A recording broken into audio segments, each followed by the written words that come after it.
Heavens, said Lady Hardcastle, as we stepped down from the dog-cart. This is rather larger than I had expected. The driver of the faintly dilapidated cart handed me Lady Hardcastle's Gladstone, while she fished in her purse for her customarily generous tip. With an astonished, "Thank you, m'lady," he flicked his whip. The cart clattered off, back towards the station in Chipping Bevington, where it had picked us up. I stood beside her in the bright summer sunshine and looked at our new home. She was right. It was rather large. "When you suggested we move to the country, my lady," I began slowly, "I confess that my imagination conjured up images of a rose-covered cottage, perhaps with a small kitchen garden and an apple tree. It was quaint and old-fashioned, with low doors that you could bump your head on while I passed through unharmed. Charming is, I believe, the word people use." "This has charm, Flo," she said, "and it's new and clean and excitingly modern. And it has all the space we'll ever need." I couldn't argue with her there. It was all of those things and more. It's just that it wasn't what I'd been expecting. Built from red brick, it looked nothing like the houses we had passed on the road from the railway station to the village of Littleton Cotterell. The good folk of Gloucestershire favoured stone for their house building, fat, rustic stones with contrasting quoins and jambs. We hadn't passed anything like this imposing family home with its red bricks, its gabled porch, and its symmetrical bay windows. The house was set back from the lane that led back to the village, and its boundary was marked by a low wall of similar red brick. Entrance to the neat front garden was through an ornate wrought iron gate, painted green to match the sturdy-looking front door of the house. The gate creaked as I opened it. "We might have to find a chap from the village to grease the hinges," said Lady Hardcastle, as we walked up the path. "Having that thing creaking every time someone comes to the door will drive us balmy." "Balmy isn't a frightfully long drive for you, my lady," I said. "But shall we be endlessly beset by visitors? You don't know anyone. I thought your plan was for a quiet life in the country." "Oh, it is, but we're certain to have visitors. At least, I hope so. I want a quiet life, not a cloistered one." She tried the door handle and found the door unlocked. We walked in. Our footsteps on the wooden floor echoed as we drank in our new surroundings. The hall was panelled in dark wood, and the hall table and hat stand from the London flat didn't look at all out of place. "This will do very nicely," she said. "Very nicely indeed." "We'll not be living in squalor, that's for certain," I said with a smile. "If I get the range lit, it can be warming up while we explore. Then we can have a nice cup of tea before we settle ourselves." "A sterling plan, Flo. I'd like to check that the removal men followed my instructions. You know how these chaps can be. They promise to put everything in its place, but then you move in and find that they've put the aspidistra in the bedroom and the piano in the kitchen." "You've never had an aspidistra," I called from the kitchen. "Good thing, too," she said, "if that's the way removal men treat them." There was a stack of wood beside the range, and I had it lit in no time. "I thought we'd left the piano behind," I said, as I came out of the kitchen. She was nowhere to be seen, so I tried the door to the right of the hallway. It was the drawing room, and she was fussing with the placement of the chairs and the small table between them. "What was that, dear?" she said. "I said I thought we'd left the piano behind." "We did," she said, a puzzled frown crinkling her brow. "You were saying you were expecting to find it in the kitchen," I persisted. "Was I? It certainly sounds like the sort of thing I might say, but we definitely left it. I never liked it. Horrible tone. I've ordered a new one." "Right you are, my lady." "So far, so good," she said, indicating her old chairs and occasional table, which entirely failed to fill the spacious room. "They even managed to put the books on the shelves." She looked closer. "I'm not sure I'd have put Charles Dickens next to Isaac Newton except at a dinner party, and then only if Nellie Melba hadn't turned up, but they've done their best." "What happened to the lovely comfy armchairs?" I said. "They should be in the sitting room." "Gracious, we have a sitting room, too? How very decadent. And a morning room. Jasper and his wife have 4 children, so they'll need plenty of room if they ever get back from India." "Did he say when that might be?"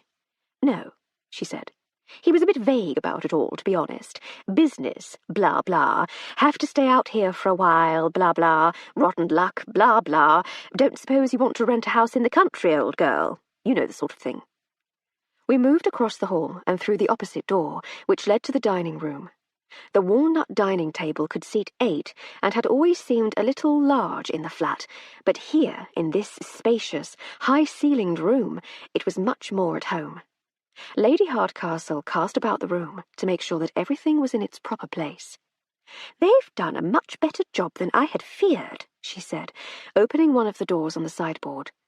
"Look, they've even managed to remember to put the dinner service away."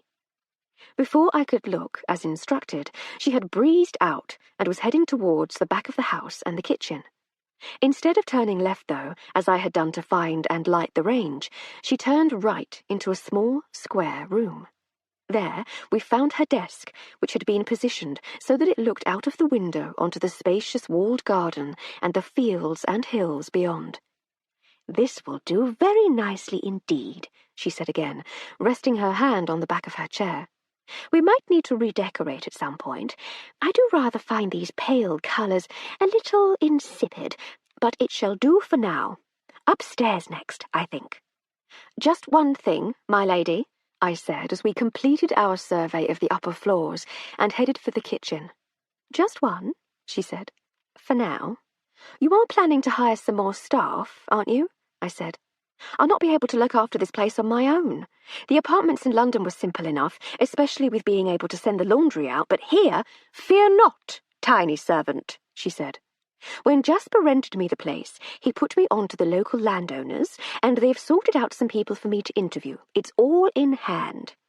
"Well, that's a relief," I said, and put the kettle on to boil. "Of more pressing concern," she said, looking about, "is what shall we eat? The Great Western Railway offers a punctual service, but a lacklustre lunch. I shall be somewhere beyond starving by dinner-time." "Fear not, aging employer," I said. "I ordered some supplies before we left London, and asked that they be delivered to the house. If all is well, there should be plenty in the pantry."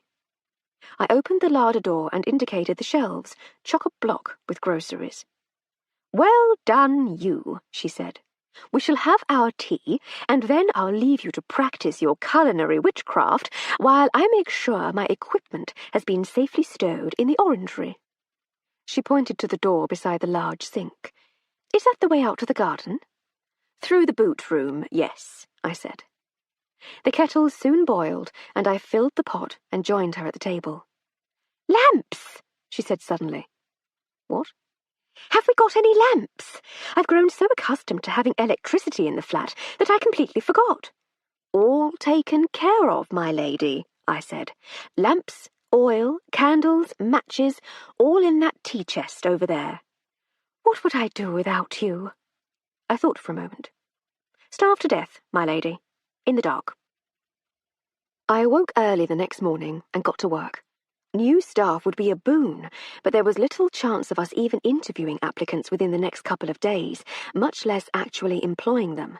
And I confess that I felt myself better qualified to handle the important matter of settling in than would hired help from the village, no matter how eager they might be. I woke Lady Hardcastle with tea and toast on a tray, and it wasn't long before she came down to breakfast, which we ate together in the morning room. "What are your plans today, my lady?" I asked, as I poured her another cup of tea. "I need to get things properly organised in the orangery," she said. "But other than that, I think we ought to take our leisure. It's been a hectic couple of months since that awful business at the Bulgarian embassy, and I think we deserve a rest, the pair of us. What shall you be doing?" I outlined my main tasks for the day and hinted at some of the minor ones. She laughed. "So much for taking your ease," she said. "Well, don't overdo it. We'll have a housemaid and a cook by the end of the week, and we must leave them something to do." I raised my eyebrows sceptically. "I'll do my best to make sure they're kept busy, my lady," I said, though I remained unconvinced that we'd managed to find anyone quite so quickly. We finished our breakfast amid more chit-chat, and she left to find her overalls. By inclination, she was an elegant dresser, favouring fashions that flattered her tall, graceful figure. She often chose dark blues to bring out the blue of her eyes, or deep, rich purples, which made her dark hair seem to glow. Dun-coloured engineer's overalls did nothing for her, but did at least make the laundry easier after a day in her studio. I returned to a list of chores that would have made Hercules blanch. During the course of the morning, my labours were interrupted no fewer than 6 times by the ringing of the doorbell. In London, a lady might just about manage to make the acquaintance of her nearest neighbours after a few years, if she were particularly gregarious. Out in the West Country, it seemed that everyone and his dog wished to find out more about the stranger in their midst. The Reverend James Bland, vicar of St. Arald's Church, was the first to call, bearing a rather formidable fruit-cake baked in Lady Hardcastle's honour by his wife, who, he assured her, would be calling on her own account within a day or two. A butcher's boy from Spratt's called, with a note introducing his employer's shop, followed closely by lads from the baker's and the grocer's bearing similar introductions. I couldn't help thinking that the 3 establishments might have saved themselves a few pence by employing just one of the lads to run the errand for all of them, but the boys were delighted. Lady Hardcastle gave them each a few coppers for their trouble. The village policeman called next. Sergeant Dobson said he couldn't stop. Nevertheless, he wanted to pay his respects and reassure Lady Hardcastle that he and his assistant, whose name went in one ear and out the other, was there to keep us safe. Not, he insisted hastily, that we would need it. His village was the safest in the district. If we needed anything, we had only to ask. True to his word, he didn't press us for a cup of tea, as our friends on the London force might have. Instead, he bade us both good day and strolled back down the garden path, whistling a music-hall song. Lady Hardcastle invited the 6th caller, Dr. Fitzsimmons, into the drawing-room. I made up another tray of tea and pondered the wisdom of inflicting the vicar's wife's cake on the poor chap. On the one hand, it seemed the very opposite of hospitable to subject the man to such a terrifying fruit-cake, but on the other, it was all we had. I felt sure he would have been exposed to Mrs. Bland's baking before, and would be inured to it by now. I cut small slices and served it to them. From the kitchen, I could overhear snippets of their conversation, and it seemed that Lady Hardcastle had tried to explain her new obsession to him. "All very interesting," he said, and I heard the clink of cups and saucers being replaced on the tray. "I don't imagine many of the villagers will take to it. I sometimes suspect that many of them regard my own simple talents as witchcraft." She laughed. "I'll bear it in mind." "Well, I shall bid you good day," he said, and their voices reverberated in the wood-panelled front hall. "I'm sure you have much to do. Moving in is such a busy time." Yes, I thought, it really rather is, for some of us. "Thank you, Doctor," she said. "It's all go, isn't it?" she said, joining me in the kitchen. "It certainly does seem to be," I said. "It seems my doubts about the frequency of callers were entirely misplaced. Your assumptions have been proved wrong so far, yes. What's for lunch?" "Lunch, my lady," I said. "After all that cake?" She groaned. "I'm afraid I didn't eat any of Mrs. Bland's cake. It seems like the sort of thing they'd load cannons with when the ammunition had run out. Luckily, Dr. Fitzsimmons correctly guessed its provenance, so your reputation as pâtissière remains untarnished, but we both agreed to give it a miss." "I don't blame you," I said. "In that case, you'll be ready for a slice or two of the gala pie I ordered before we left London, and which lurks, even now, in our extraordinarily well-stocked pantry. It'll not be as good as yours, but I'm sure it'll do nicely. Is there chutney? Tomatoes?" "All that and more, my lady. Will you be changing for lunch?" She laughed. "I might wash my hands. I seem to have become rather grimy. The vicar and the doctor looked a little taken aback by my appearance, I must say. I suspect that was less to do with the grimy hands, and more to do with the engineer's overalls." Perhaps," she said. "Ah, well, that'll teach them to call on a lady unannounced. I can't be expected to be dressed for visitors all day. I have work to do." "Quite so, my lady." Lunch in 10 minutes? The afternoon passed with only one further interruption, in the form of a message delivered by a uniformed chauffeur. He insisted upon waiting for a reply, but declined the offer of a seat in the kitchen and remained on the doorstep. The message was from Sir Hector and Lady Farley Stroud, the local landowners. They lived at the Grange, a large, comfortably dishevelled manor house, which we'd seen on the hill as we drove through the village the day before.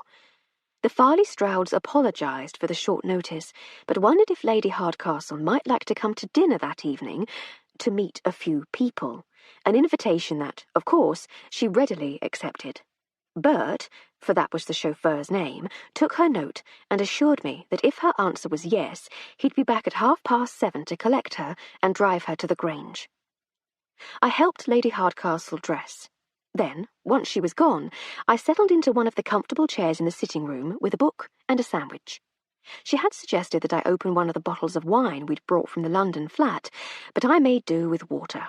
Wine was for sharing. Time passed quickly as I lost myself in a book.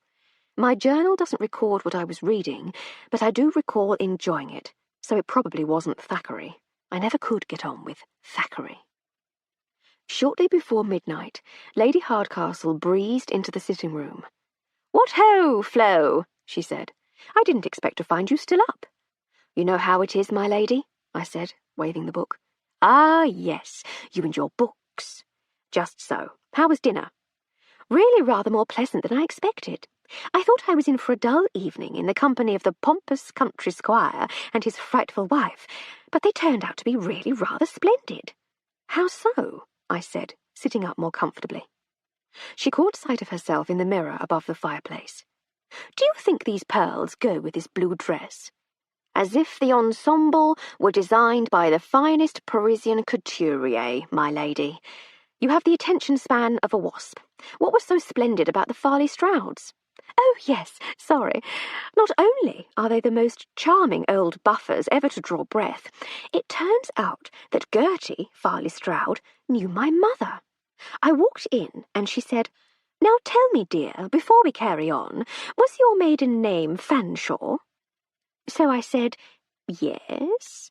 And she said, 'And do you have an older brother, Harry?' And I said, 'Yes,' again in that exact same drawn-out, puzzled way, thinking she must have looked me up in Who's Who or something. And then she said, 'My dear, I knew your mother.' Apparently, she and Hector met my parents when Daddy was in India, and they kept in touch. She said the last time she saw me was in the family home in London. I was 4 years old and recited Newton's Laws of Motion to her, and then played Frère Jacques quite badly, she says, on the piano, before announcing that when I grew up I was going to be a polar bear." "You were ambitious, even then," I said. "Always, dear, always. Evidently, she and Mummy wrote to each other for years, and Gertie followed my progress, up to Cambridge, marrying Roddy, all our postings abroad, everything. When Jasper's agent introduced me as the new tenant of this place, she wondered if I might be the same Emily Hardcastle she knew of old, and, as it turns out, I am." "Surely there can be only one, my lady," I said. "Well, quite. But they were sweet and charming and quite as balmy as a sack of gibbons, and I had a lovely time. The only oint in the flymont was that they insisted I should meet the local people, so that I might be properly introduced to Gloucestershire society. I could have done without it, to be honest, but it seemed churlish to make a fuss, so I mucked in as best I could. What I'd expected to be an intimate supper with the local landowners turned into some manner of formal introduction to the great and the good, or the local equivalent, at least. The moderately significant and well-intentioned, perhaps. Still, they think themselves frightfully important, and that's what counts, I suppose. Any juicy gossip?" "None whatsoever, I'm afraid. The only thing happening of note at all is that the Farley Stroud's daughter has become engaged to the scion of a local commercial family. They're in shipping or something. It's all anyone can talk about. I confess I paid little attention. Still, it could be worse. You could have been called upon to foil the assassination of the Bulgarian ambassador. Again. That was a lark, though, wasn't it? A lark indeed, my lady. I think we're better off without all that, though. You're probably right. How was your evening? Sandwiches and a good book. I can't imagine better. An evening with me, of course. Do you fancy a nightcap? I could do with a brandy before bed. I fetched the brandy and a couple of glasses. Life in the country wasn't so bad, after all. 2. I had been assured that our new life in Gloucestershire would be peaceful and uneventful. A train from the nearby market town would take us north to Cheltenham or Gloucester, or south to Bristol or Bath, and we could be in any of those bustling cities in no time at all. We'd not be entirely cut off from civilization, but I'd been promised that there would be a calm after the years of adventure and occasional terror. Lady Hardcastle and I would finally be able to relax and to rest, to take it easy, away from the violence. And so it was that we were up and eating breakfast together in the morning room shortly after dawn on our second full day in the village. You promised me a life of ease, I protested, as I put another sausage on her plate. And you'll get one, she said, spearing the sausage with her fork and waving it in the air before her. Gertie has arranged for 2 promising potential servants to call on us, so you'll soon have so much time that you won't know what to do with yourself. And yet, here I am at the breakfast table while even the birds are thinking it might be a bit early and are contemplating another half an hour in their nests before they have to face the day. You'll thank me later, she said. We'll go for a walk to explore our new surroundings, perhaps make a few sketches. Then we'll pop into the village and place some orders with the shopkeepers. It's nice to show one's face. I wonder if there is a tea shop. We could stop for a cuppa and a sticky bun. And all before lunch, I said. Exactly so. We can do all that and still have the best part of this glorious summer's day ahead of us. You make a good case, my lady, I said, as I made a start on clearing away the breakfast things. But I'm reasonably certain that I'd have preferred an extra hour in bed and then still have all those things to look forward to. I'll be back to my sluggardly ways in no time. I think it's the change of air. That's definitely something for me to look forward to. She rose to leave. I've put your outdoor boots by the front door, I said. You're a marvel, she said. Ready to leave in 10 minutes? 10 minutes later, we were indeed almost ready to leave. Almost. I say, Flo, you couldn't be the absolute sweetest of sweethearts and pop out to the orangery for me. I should like to take some drawing things with us. The bag is in there somewhere. Lady Hardcastle was an inveterate sketcher. She kept pencils and a sketch pad in a canvas bag, always packed and ready for adventure. Always packed, at any rate. The bag was never actually ready for the adventure because she could never remember where she had left it.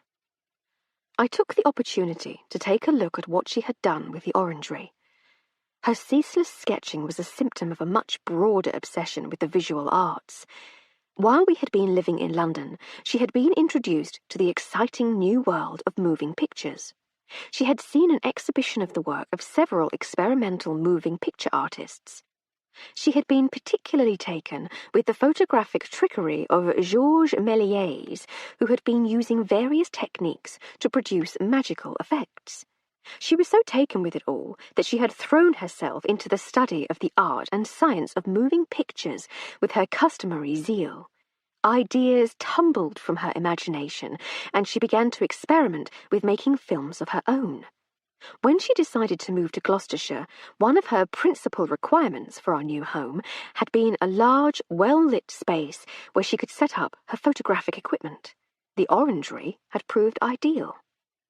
It took me several minutes of energetic searching amid the arcane tools of the filmmaker's art to locate the canvas sketch bag. Eventually, I found it beneath a pile of miniature clothes and some designs for what looked like animal mannequins. Or should that be animalikins?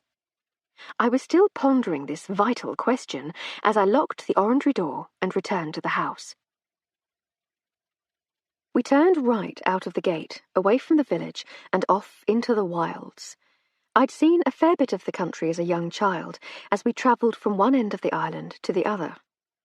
We'd always stop near towns and villages, though, and so to me, as much as to any native city dweller, the countryside was something one passed through on the way to the next bit of civilization. Seen from the driving seat of a wagon, the British countryside is beautiful, but it was never somewhere I'd hankered to be. There were no libraries or museums in the countryside, only cows, sheep, and thousands of unidentifiable trees. I'd travelled the world with Lady Hardcastle, but parts of our homeland were like a foreign country to me. So this simple act of turning right, away from the enormous field, I could see a farmer driving his herd of cattle out of another gate and towards the farm buildings in the distance, perhaps for milking. He appeared to notice us and, after a moment's indecision, abandoned his cows and started towards us. The cows, indignant at this interruption to their routine, began lowing irritably. Some plodded towards their usual morning destination, drawn on, presumably, by the promise of the relief of milking. The others milled around, leaderless and lost. I never let on to Lady Hardcastle, but I'd always been rather afraid of cows. I was glad they remained at a safe distance and appeared to be heading away from us. "Look out," I said. "We're for it now." "What?" said Lady Hardcastle, who hadn't noticed the farmer. 150 yards off the port bow, I said, closing fast. She turned to look. "Gracious," she said. "He can move pretty smartly for such a plump little chap." We slowed our pace and waited for the red-faced farmer to draw alongside. "Morning, ladies," he said, as he came within hailing distance. He tipped his cap. "And good morning to you," said Lady Hardcastle genially. "Beautiful morning, isn't it?" "That it is, ma'am," he said. "Out for a walk, I see." "We are, yes. I do hope we're not trespassing." "You are, as it happens," he said. "My dear chap, I am most dreadfully sorry. But it's such a beautiful day, it seemed a shame to be stuck on the lane, walled in by hedgerows, when we could be enjoying this glorious countryside." "Ah, well," he said, the wind taken out of his sails somewhat. "Just you mind you shut the gates, and don't frighten the beasts, and we'll get along fine." "Thank you, Mr. "Thompson, ma'am. Toby Thompson." "How do you do, Mr. Thompson? I am Lady Hardcastle, and this is my maid, Miss Armstrong." "Ah," he said knowingly. "You'll be the lady from up London as has taken the new house on the lane, then?" "That's right." More pleasantries were exchanged, but I heard nothing of their conversation. My own attention was entirely held by the confused and disgruntled cows, until I saw Mr. Thompson pointing to the woods, about half a mile distant, and saying in his unfamiliar West Country burr, "I reckon they woods'll be a nice walk this time of the morning, my lady. Like you says, it's a beautiful day. I often goes into the woods for a bit of peace and quiet of the summer's morning once the milking's done." "Thank you, Mr. Thompson," said Lady Hardcastle. "I believe I shall do the same." "Right you are, then. You have a good day, my lady." Lady Hardcastle expressed her thanks, and we set off across the pasture towards the dense stand of trees. "That ended better than I expected," I said, as we altered course. "I thought he was going to shoot us." "He was just curious," she said. "And he didn't have a gun. I don't think they get many strangers round here, that's all, so we're bound to be something of a curiosity. Pity you and I didn't meet when I was younger. If they'd known what a draw you'd be, my Mam and Dad could have put you in a sideshow tent and charged people a tenner to gawp at you." "Nonsense," she said. "I'm worth 2 bob of anyone's money. 6pence indeed. Tuff." As we entered the woods, I looked back across the field we had just crossed and at our tracks through the dew-damp grass. I had a sudden jolt of panic at leaving such an obvious trail, but just as quickly I remembered that we no longer had to worry about such things. No one had wanted us dead simply for being English for a number of years now. Indeed, here in Gloucestershire, English was rather a desirable thing to be, but old habits and all that. Ahead of me, Lady Hardcastle stepped nimbly over a patch of mud and turned back to me. "Keep up," she said with a smile, "and watch out for the mud." "Yes, m'lady," I said in my best approximation of the local accent, as I hopped across the miniature mire. I checked behind us again as we made our way further into the dimness of the wood. "For goodness sake," she said, "do stop acting like a blessed bodyguard. You'll upset the natives. You've been looking for pursuit since we left the house." "Sorry, my lady, it's just—" "I know, dear." She reached out and touched my arm reassuringly. The morning sun was struggling to have much of an influence on the world beneath the canopy of rich green leaves. The dark ground beneath our boots was soft and damp, and the air was surprisingly chill. I began to wish I'd thought to put on a jacket, or at least to have brought my shawl. Lady Hardcastle resumed her enthusiastic descriptions of the local plant and animal life. She had a passion for the natural sciences, which she never tired of trying to share with me, but I confess that despite her best efforts, I was still unable to tell a beech tree from a beech hut. There were the obvious difficulties one might have in getting into a bathing costume in a beech tree, of course. At the very least, there would be issues of balance and of being poked by errant limbs.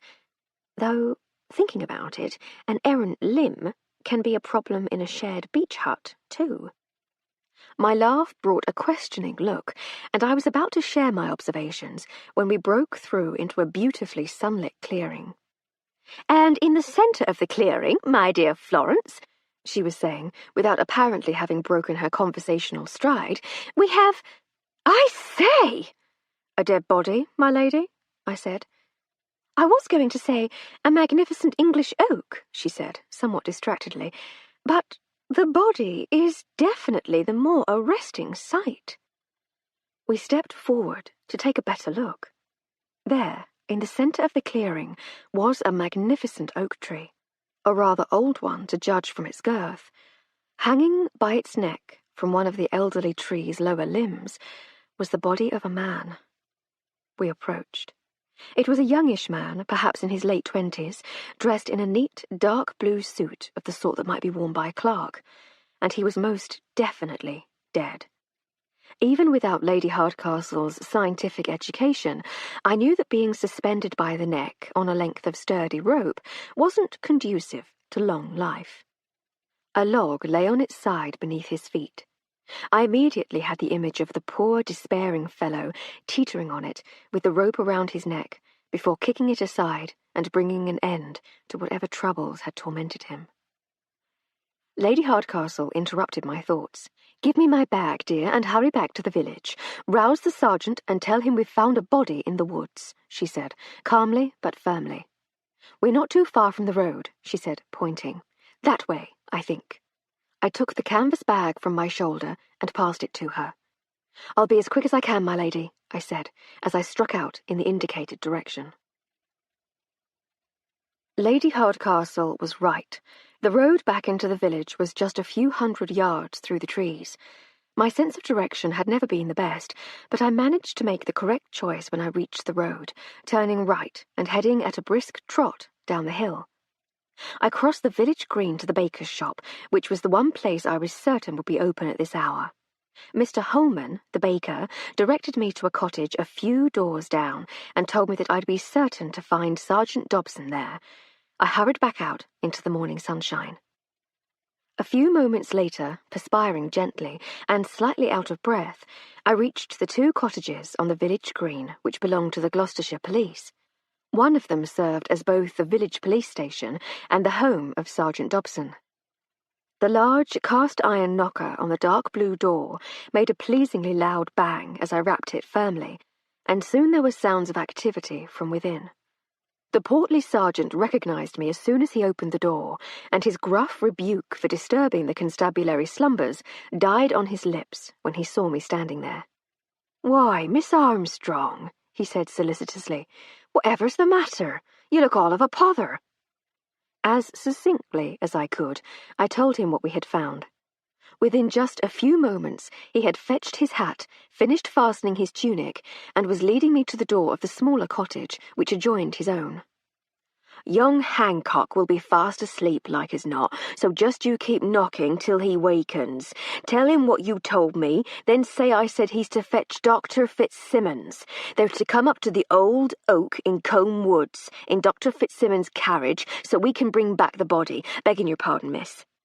He blushed slightly at speaking of such things in front of a woman, then turned hurriedly away, and mounted his black police-issue bicycle.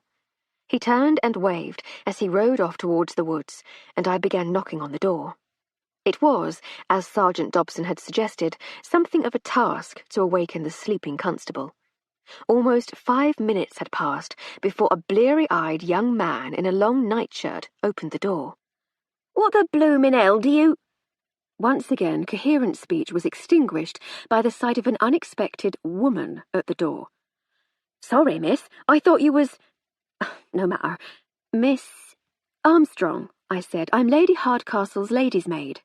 So you are, said the tall young constable. He yawned impressively and scratched at his beard. "What can I do for you, miss?" "Lady Hardcastle and I were walking in Combe Woods, and we found a man hanging from the old oak in the clearing." "Dead?" "No," I thought to myself. He was in remarkably fine spirits, actually, despite the rope round his neck. His face was purple and his breathing a little absent, but he seemed frightfully well, considering. I decided not to say that, though. Be polite, Flo, I thought. "Yes, Constable, quite dead. Sergeant Dobson asks that you fetch Dr. Fitzsimmons and bring him and his carriage to the clearing. He wants to bring back the body, but I imagine the doctor might want to certify death, too." "He might at that," he mused. He stood a while in thought before making up his mind what to do, then stepped brightly out of the door. But when his bare feet touched the cold, dewy grass, he became suddenly aware of his state of dress. Oh, he said, slightly flustered. "Give me a few moments to make myself decent, and I'll be with you." "Thank you. Might I prevail upon you for a lift back to the woods? It was quite a run to get here." "You ran?" "I did indeed. But you're a—" "Yes, I'm one of those too. It's remarkable the things we can do when we think nobody's looking." He looked briefly puzzled before hurrying back inside and slamming the door. I heard his footsteps running up the stairs and waited patiently for his return. Dressed, behelmeted, and ready for duty, Constable Hancock reappeared at his front door a few minutes later. We made our way across the green to Dr. Fitzsimmons' house. "Might I ask you a question, Constable?" I said. "Certainly you may, miss. This seems like a very small village to me. Why does it have 2 policemen and such luxurious accommodation?" Hancock laughed. "We're not just here for Littleton Cotterell, miss. This is just where we have our headquarters. We serve several villages for miles around." He seemed to inflate with pride as he said it. "It's quite a responsibility, and one that the boys in the towns tend to underestimate." "Well, I'm glad we have you to ourselves this morning. I don't know what I should have done if I'd had to get all the way to Chipping Bevington for help." "You'd have been disappointed when you got there and all, miss," he said. "Them's idiots over there. You could have used the telephone, mind. We've got one now." I'd been wondering about that. We took the telephone for granted in London, but I had no idea if such conveniences had made it all the way out here. It seems that the police stations had them, at least. We reached the doctor's house and knocked at the door. It was answered very promptly by a middle-aged woman dressed from head to toe in black. "Hello, Margaret, is the doctor in?" Hancock said. "Whom shall I say is calling?" she asked. "It's me, Margaret, Sam Hancock." "I know who you are, you fool, don't be so impertinent. But the lady—" Hancock was losing his patience. "Is he in or not? We are here on urgent police business, and I don't have time for your tomfoolery. I've a good mind to—" Dr. Fitzsimmons appeared behind the suspicious housekeeper. "Thank you, Mrs. Newton. I'll take care of this." Margaret reluctantly shuffled back into the hall and went about her business. "My apologies for the welcome, Constable. How may I help you?" Hancock introduced me, and I ran once more through my brief account of the finding of the body. "I'll get Newton to harness the horse and we'll be off in no time. Do come in the meantime. Can I offer you anything while we wait? Tea, perhaps? Have you eaten, Constable? I'm sure Mrs. Newton could find an extra helping of something." By the time we reached the clearing, more than an hour had passed since we'd made our grisly discovery. We found Lady Hardcastle deep in conversation with Sergeant Dobson, some way from the dangling body. They seemed to be looking at some sketches. "Look at this, Hancock," the sergeant said with glee. "Lady Hardcastle has sketched the scene for us." Hancock inspected the drawings and nodded gravely with what he imagined was professional approval. "Very good," he said. "Very good indeed." "They'll be a great help at the inquest, Lady Hardcastle," said the sergeant. "Thank you. Oh, and where are my manners? Lady Hardcastle, may I introduce Dr. Fitzsimmons? We met yesterday, thank you, Sergeant. How are you, Doctor? It's a shame our second meeting couldn't be under more pleasant circumstances." "It is indeed, my lady, it is indeed. Now, what have we here? A suicide, it seems. Do we know who it is?" "Not quite yet, sir, no," said Dobson. "I've got the queerest feeling I've seen the gentleman before somewhere, but I just can't place him. I can't quite reach his pockets neither, or else I'd have seen if he had a letter or something that might have identified him."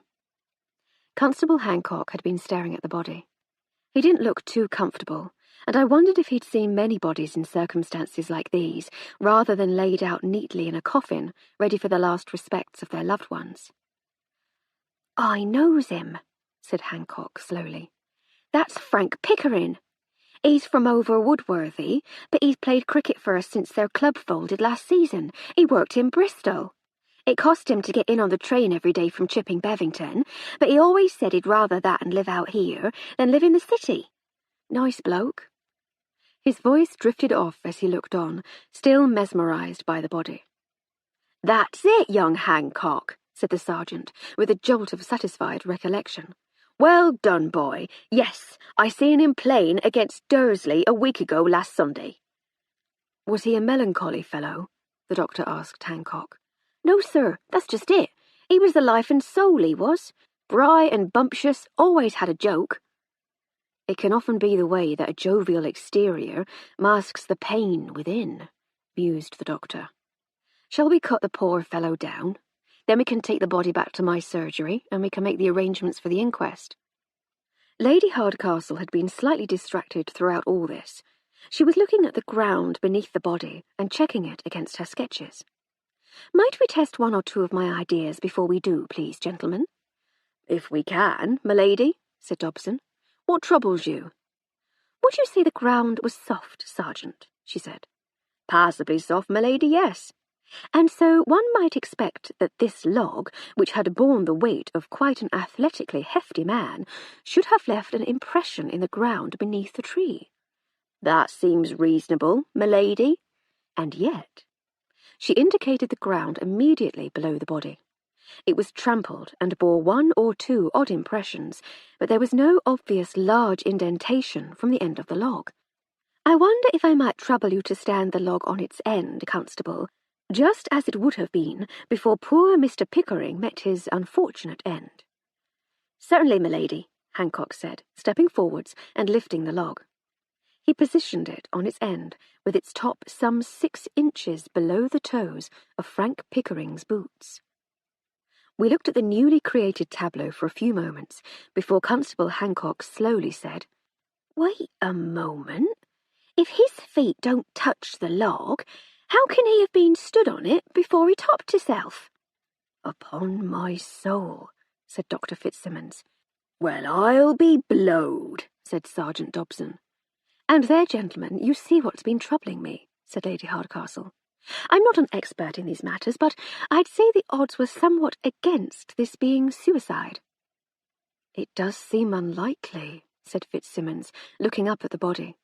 "How the devil did they get him up there? He's not a featherweight, is he?" "Cruiserweight at the very least," said Dobson appraisingly. "They could have just hoisted him up," said Hancock. "I thought that," said Lady Hardcastle. "But take a look at the rope. See where it's wrapped around the branch there? If one had hoisted him up from the ground, how would one then manage to wrap the rope 5 times round the branch and tie it off so neatly? It was made to look like Mr. Pickering had prepared the rope before standing on the log, and if he'd been hauled up, The rope would have to be tied off down here somehow by someone standing on the ground. But, said Hancock, still trying to puzzle things out, why would he be out here in the woods in the middle of the night? And who would have wanted to kill him? Luckily, said Dobson, that's soon to be someone else's problem. We need to get him down, get him to the surgery, and then telephone the CID in Bristol. Murder makes it their case. Just one more thing I noticed before we go, said Lady Hardcastle. There are ruts in the ground running from the road to the tree along the line you all walked to get here, maybe 2 inches wide, about a yard apart. My guess, and I don't want to be seen to be interfering in any professional work here, is that they might be from some sort of handcart. It would be an ideal way to get a body here. If he were killed somewhere else, you mean, said Hancock. As I say, gentlemen, none of this is within my area of expertise. I wouldn't want to step on any toes. Course not, m'lady. We appreciate your help, said Dobson. You're most welcome, I'm sure. Gentlemen, it's been quite a morning for me. Would you mind awfully if I excused myself? You know where to reach me if you need me. Certainly, m'lady. You get yourself home and get a nice cup of hot sweet tea for the shock. We'll take care of things from here. Thank you, Sergeant. Come along, Armstrong. Let's get home. And with that, she strode off towards the edge of the clearing, and I followed. Once we were on the road and safely out of earshot, she said, Hot sweet tea, indeed. We shall have a bracing brandy, and the devil take the blessed tea. We set off for home. 3. We had found Mr. Pickering's body on Wednesday and had both been interviewed by the detective in charge of the case on Thursday afternoon. Inspector Sunderland had been an easygoing and affable fellow. His quiet confidence in his authority and abilities left him free to treat everyone around him with calm respect. Nevertheless, he seemed unimpressed by Lady Hardcastle's questions and suggestions. We had been dismissed as soon as he had taken our statements. On Friday morning, I ventured into the village to place some orders with the local shopkeepers. The village green was in the most splendid condition. It was obviously a very important part of village life, and was currently in use as the cricket pitch, so I was extremely careful not to walk across the pristine square of the wicket at its centre.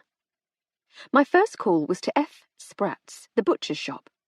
Mr. Sprat was cutting chops from a loin of pork as I entered. Hearing the bell, he stopped what he was doing and wiped his hands on a cloth hanging from his apron. "Morning, miss," he said jovially. "How can I help you this fine morning?" "Good morning," I said. "I have Lady Hardcastle's meat order. I wonder if you would take care of it for her, please." "Certainly, miss," he said, reaching across the counter to take the paper I offered him. He looked at it carefully.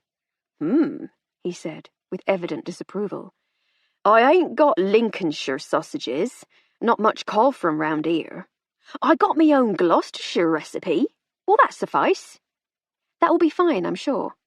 "Would you care to try some faggots?" "Oh, that would be lovely," I said.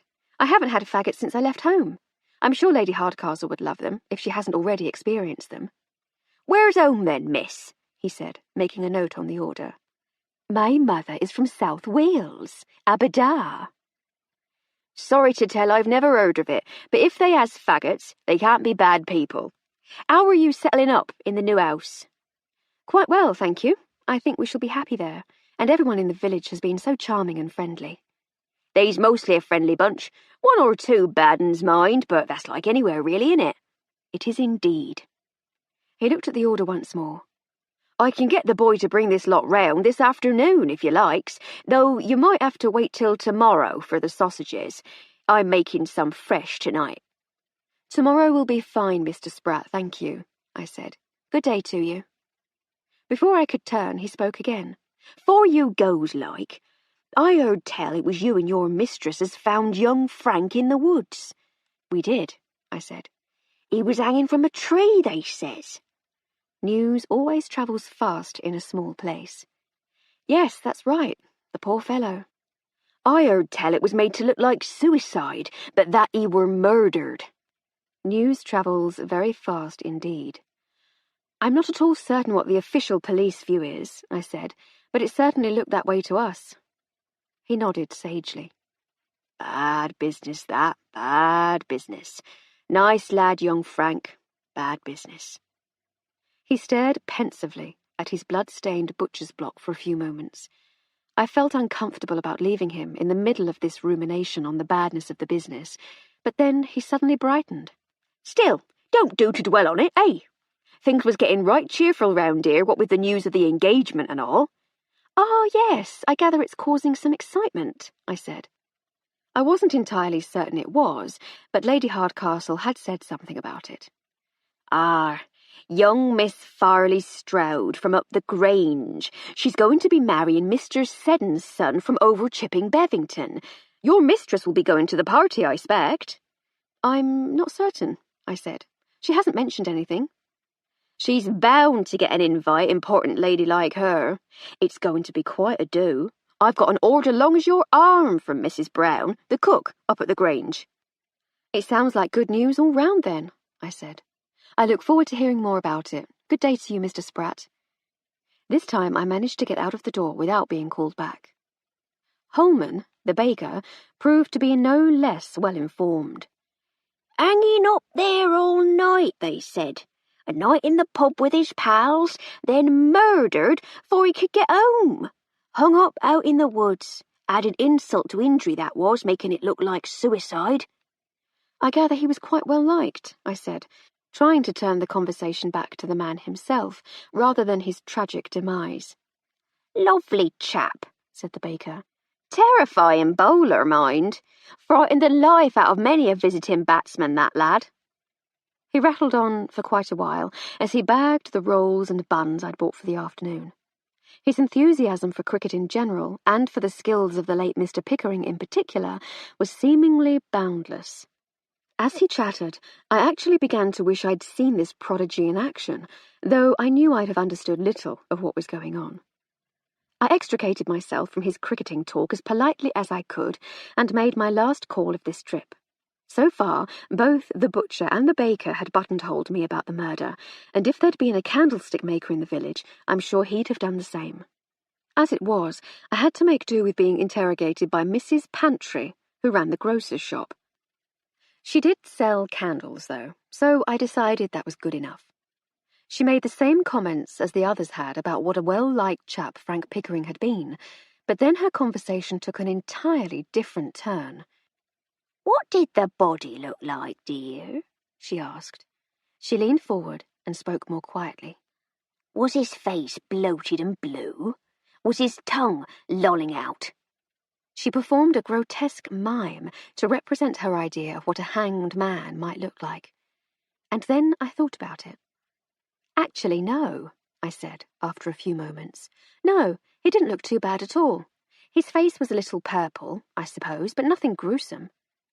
Perhaps that should have given us our clue that he was already dead when he was hanged from the tree, I thought. She looked disappointed. Ah, well, she said. We don't get much excitement round these parts, so you were lucky. Most thrilling thing to happen round here is the engagement. Load of old nonsense. You disapprove? I asked. I heard about Miss Clarissa and Mr. I'm sorry, I've forgotten his name. Teddy Seddon, she said with a sneer. Useless article. All them toffs is useless, if you asks me. She looked up at me sharply. Except your mistress, of course. I'm sure she's all right. But the rest of 'em, I wouldn't give you 2 farthings for the lot of 'em. She enumerated the many shortcomings of the moneyed and titled classes in colourfully explicit language for a while longer, before I was able finally to bid her good day. I found myself back on the pavement without several of the things I had intended to buy, but I couldn't face a renewal of the tirade, so I resolved that we could do without them for another day. It was a pity the conversation was so strongly biased towards violent crime and the inadequacies of the bourgeoisie. I had been desperate to find out if Pantry was really her late husband's name, or if she'd changed it for business reasons. I might never find out. Lady Farley Stroud's interview candidates were due at 11 o'clock. I had a long list of all the things that needed to be done to get the place shipshape before we hired the new staff. In the 14 years I had been working for Lady Hardcastle, I'd had plenty of time to learn her ways. I decided it would be easier to get the house the way we liked it, and then just to instruct the new servants on how to keep it that way. This seemed like a splendid idea at the time, but for every item crossed off at the top of the list, I seemed to add 2 more to the bottom. I began to despair of getting things done in time. Lady Hardcastle had more or less settled into the orangery, so she was helping around the house. When there was a knock on the side door on the stroke of 11 o'clock, I was more than ready to take a break. I answered the door to see 2 women, plainly dressed and clearly nervous. "Edna Gibson and Blodwin Jones," said the older one. "We've come about the jobs." "How do you do?" I said. "I'm Miss Armstrong." "How do you do, miss? Lady Farley Stroud said you were looking for a cook and a maid." "Yes," I said. "Yes, we are. Do come in." I stood aside and ushered them through into the morning room, where we had decided to conduct their interviews. "Do sit down," I said. "Would you care for some coffee? I was just making some for Lady Hardcastle." "Thank you, Miss Armstrong," said the older woman, who had clearly assumed the role of spokesman. "That would do lovely." I finished off the coffee while the 2 women sat in awkward silence. By the time I returned from taking the tray through to Lady Hardcastle, they still hadn't moved or spoken. I judged the older one to be in her 50s. She was a little below average height, though still a shade taller than me. She was a good deal rounder, though, to the point of plumpness. She had a genial face, topped by greying hair, and I presumed that she was the cook. The younger was tall, almost as tall as Lady Hardcastle, I should say, but that was where the similarity ended. This young girl was bean-pole thin, with mousy hair that poked untidily from beneath her hat. Clearly, the maid. I sat at the table opposite them and poured us all cups of coffee. "Well then," I said, "let's get acquainted. Which of you is which?" "I'm Mrs. Gibson," said the older woman, "and I've got plenty of experience as a housekeeper. But I'm getting on a bit now, and my knees ain't what they used to be, so I'm looking for lighter duties." So much for appearances, I thought. "So you must be Blodwin?" I said to the other. "That's right, miss," she said timidly.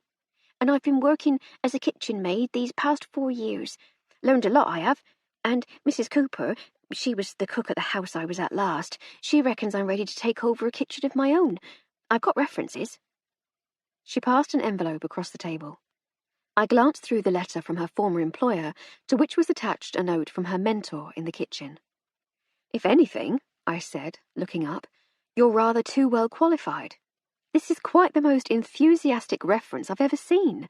Your Mrs. Cooper thinks the world of you. We're just a small household. Are you sure you wouldn't be bored? You really ought to be working in a much grander house, or a hotel, or one of the restaurants in London, if Mrs. Cooper is to be believed." The girl blushed. "Thank you, miss," she said. "Trouble is, our ma's not well, and I can't leave her now. So I thought the position here would suit very well." "That's the attraction of it for me too, mind," said Edna. "I don't want to have to live in, and what you're offering sounds ideal." "I see," I said. "Do you have your references?" The older woman produced a more battered envelope containing a collection of creased and stained notes from a number of local employers who all seemed to think quite highly of her.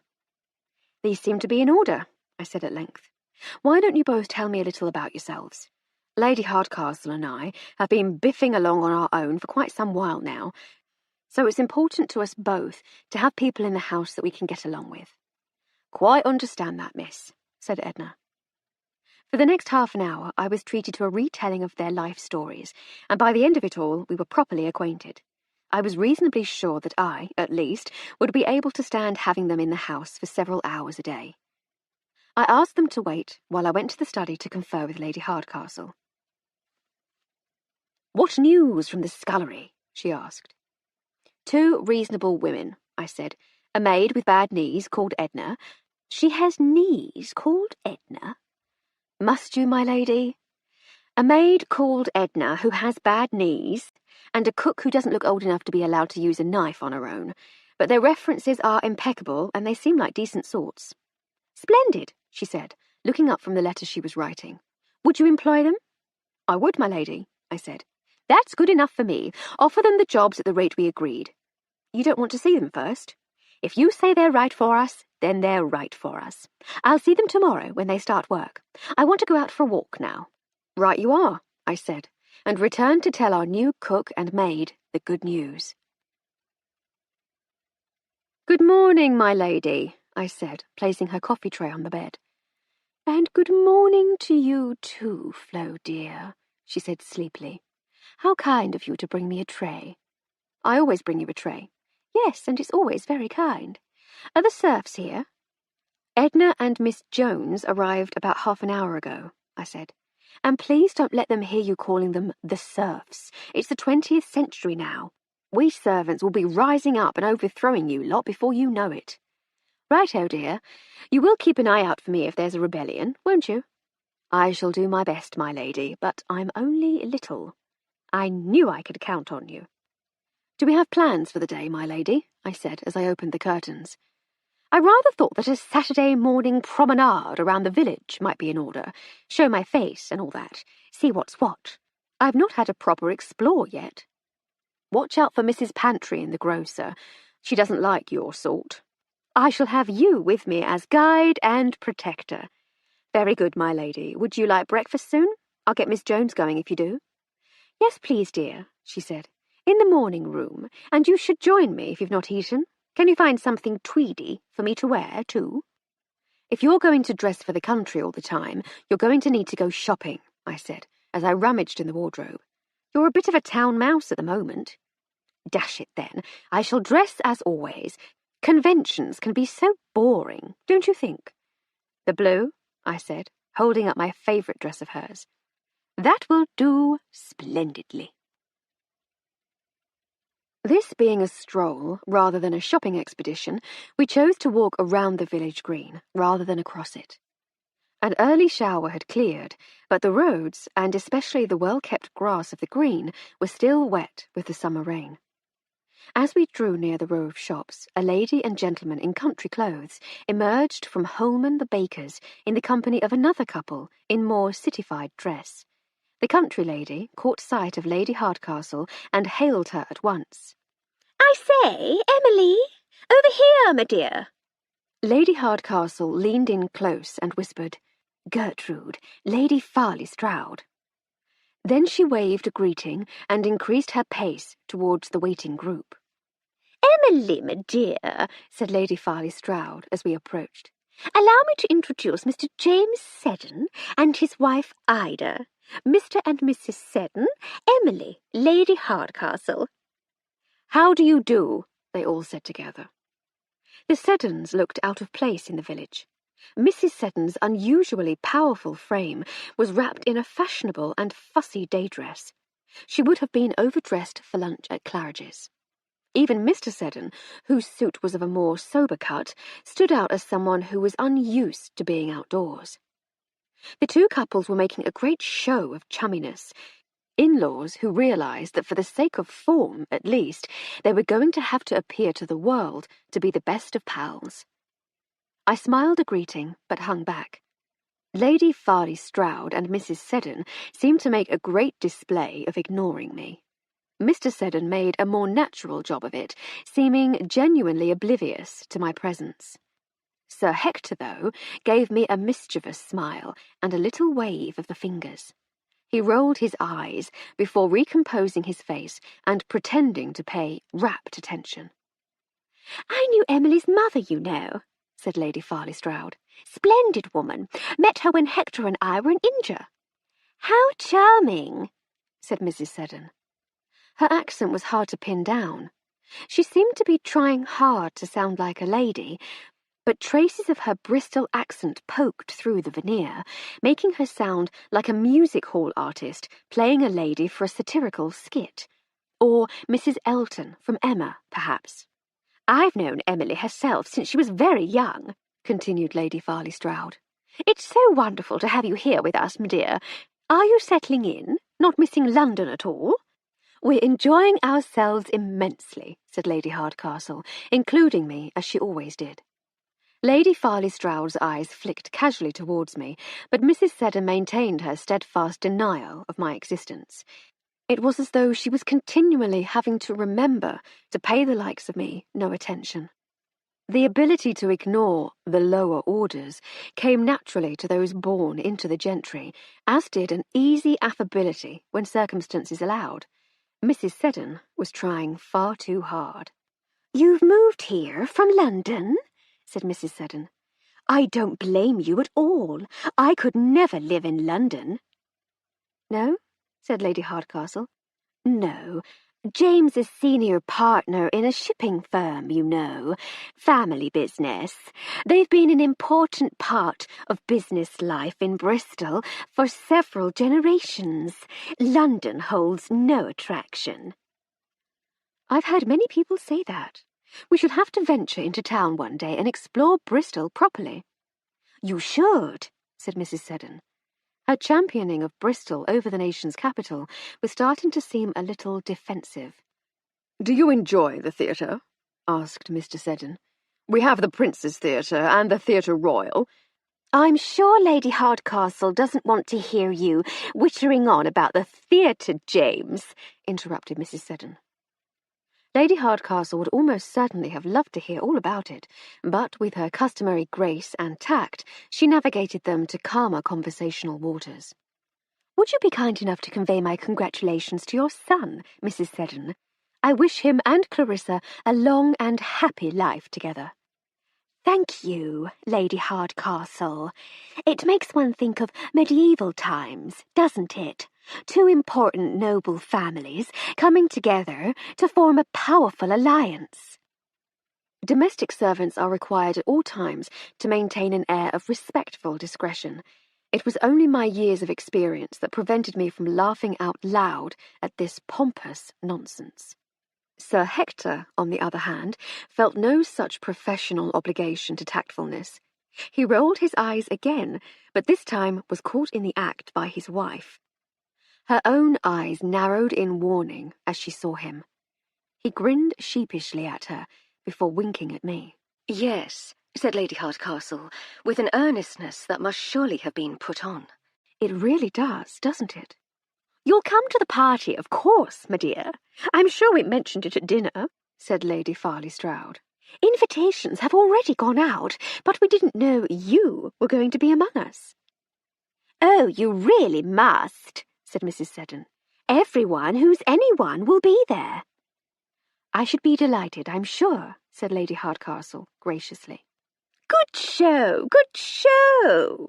Well, we mustn't keep you, my dear. Sure you've got lots to do. We're only halfway through our tour of the village ourselves." "Have fun, Gertie dear," said Lady Hardcastle. "Good day, Mr. and Mrs. Seddon. I'm glad to have met you at last." We left them to their tour and resumed our own meanderings. "I may be wrong," said Lady Hardcastle as we passed Mrs. Pantry's grocery shop, "but I get the impression from what I've heard so far that Mr. Seddon is very, very important indeed." "Quite the most important businessman in Bristol, by all accounts," I said. "Well, by his wife's account, at any rate." "Doesn't say much for an important chap, though, eh?" "I'd be afraid to say anything at all if I were him," I said. 4. Lunchtime that day was a source of some amusement, for me, at least. When I explained to Edna and Miss Jones that I usually ate with Lady Hardcastle, it had caused them some consternation. I could see in their faces all the phrases I'd heard before over the years. "Who does she think she is? Ideas above her station. She ought to know her place." "Don't tease them, dear," said Lady Hardcastle, when I told her about it. "You know how people get when you ignore the rules." "They're stupid rules," I said, almost petulantly. "I can't say I wholly disagree with you, but don't antagonize the staff or we'll lose them." We ate and chatted, as we usually did, and I soon forgot the narrow-eyed disapproval of the new housemaid and cook. When we were finished, I cleared the table and returned to the kitchen, expecting more mute disapprobation. I found, instead, Edna and Miss Jones behaving as if nothing were the matter. It was a rapid change of course, but I decided not to question it. For all I knew, they were still clucking disapprovingly behind my back, but as long as we were able to rub along in person without any direct antagonism, life would be pleasant enough. Things were certainly easier for me with the cooking and cleaning taken care of, so I decided I could probably endure some mild disapproval. A few minutes later, Constable Hancock rang the front doorbell. "Good afternoon, Miss Armstrong," he said amiably as I answered it. "Is Lady Hardcastle at home?" "She most certainly is, Constable," I said. "Won't you come in? I'll tell her you're here." "Thank you, miss, most kind." I left him in the hall and announced his arrival to Lady Hardcastle. "I heard, dear," she said. "Bring him in and you can join us with that pot of tea you were making." "Oh," I said, "the tea. I'd forgotten all about that." I led Constable Hancock into the dining room and left them to talk. I went through to the kitchen, leaving the doors open the better to hear their conversation, as I prepared the tea tray and made a separate pot for Edna and Miss Jones. "Well then, Constable, to what do I owe the pleasure of this unexpected visit?" "It ain't nothing to worry about, my lady. I just thought you might be interested to know what was happening in the Frank Pickering case. You remember Inspector Sunderland?" "I do. He seemed intelligent enough, but not very interested. No, that's not quite fair. But he gave the impression of having more important things to be getting on with." Constable Hancock paused for a moment, as if uncertain whether to voice his thoughts. "He gave me that feeling too, my lady, to tell the truth. But anyway, I thought you'd like to know he's arrested the man who done it." "I say, really? That was quick work." "We don't hang about in the modern force, my lady," he said, with some pride. I arrived with the tea tray at this point and poured tea for them both. "Thank you, dear. It seems not, Constable. But tell all, dear boy, how did he solve it?" "Well, my lady, he started interviewing people on Thursday after he'd spoken to you and Miss Armstrong. He went to the Dog and Duck and talked to old Joe Arnold there. It seems Frank Pickering had been in the pub on Tuesday night. He'd got in a fearful row with Bill Lovell, one of the lads from the village, about a girl they was both sweet on. Seems all the cricketers were there, having some sort of meeting, when Frank and this other lad started a terrible to-do. This lad Lovell said he was engaged to Daisy Spratt, and how dare Frank be taking her out for a walk? And Frank said he could walk out with whoever he liked, and Lovell could go hang. And Lovell said he'd be the one who got hanged if he had anything to do with it, and stormed out." "Sorry, Constable, let me just check. Lovell was engaged to Daisy. Pickering walked out with Daisy. Lovell found out and threatened violence." "In a nutshell, my lady. So the inspector has arrested Bill Lovell for murder, and he's holding him in a cell down in Bristol." "Gracious me. Did he speak to anyone else?" "No, my lady, he didn't need to. Clear case of jealous murder, he says, and lays him by the heels. Another victory for justice, if you asks me, so there's no need for you to be worrying yourself." "Thank you, Constable, that was very thoughtful. What do you know of these two chaps? Our victim, Mr. Pickering, for instance. Who was he? What did he do? Who were his friends? Where did he work?" "I can't say I knows much about his private life, my lady, except to say he was a fine and well-liked fellow. Calm and quiet for the most part, jovial company and a demon on the cricket pitch. Finest pace bowler the village has ever known by all accounts." Lady Hardcastle and I exchanged confused glances. "Sorry, my lady, I forgets not everyone enjoys their cricket. He could bowl the ball very fast, very useful for taking wickets." "Thank you, Constable. Sir Roderick, my late husband, used to talk about cricket all the time, and I tried so hard to be interested. The game lacked excitement for me, though, I'm afraid, and I never really picked up the argot." She paused in wistful contemplation, as she often did when something reminded her of her husband. And then, just as suddenly, she came back to herself. "I'm so sorry. Do carry on." "Yes, my lady. I made some inquiries, spoke to a few people, and it seems there weren't nothing remarkable about him apart from that.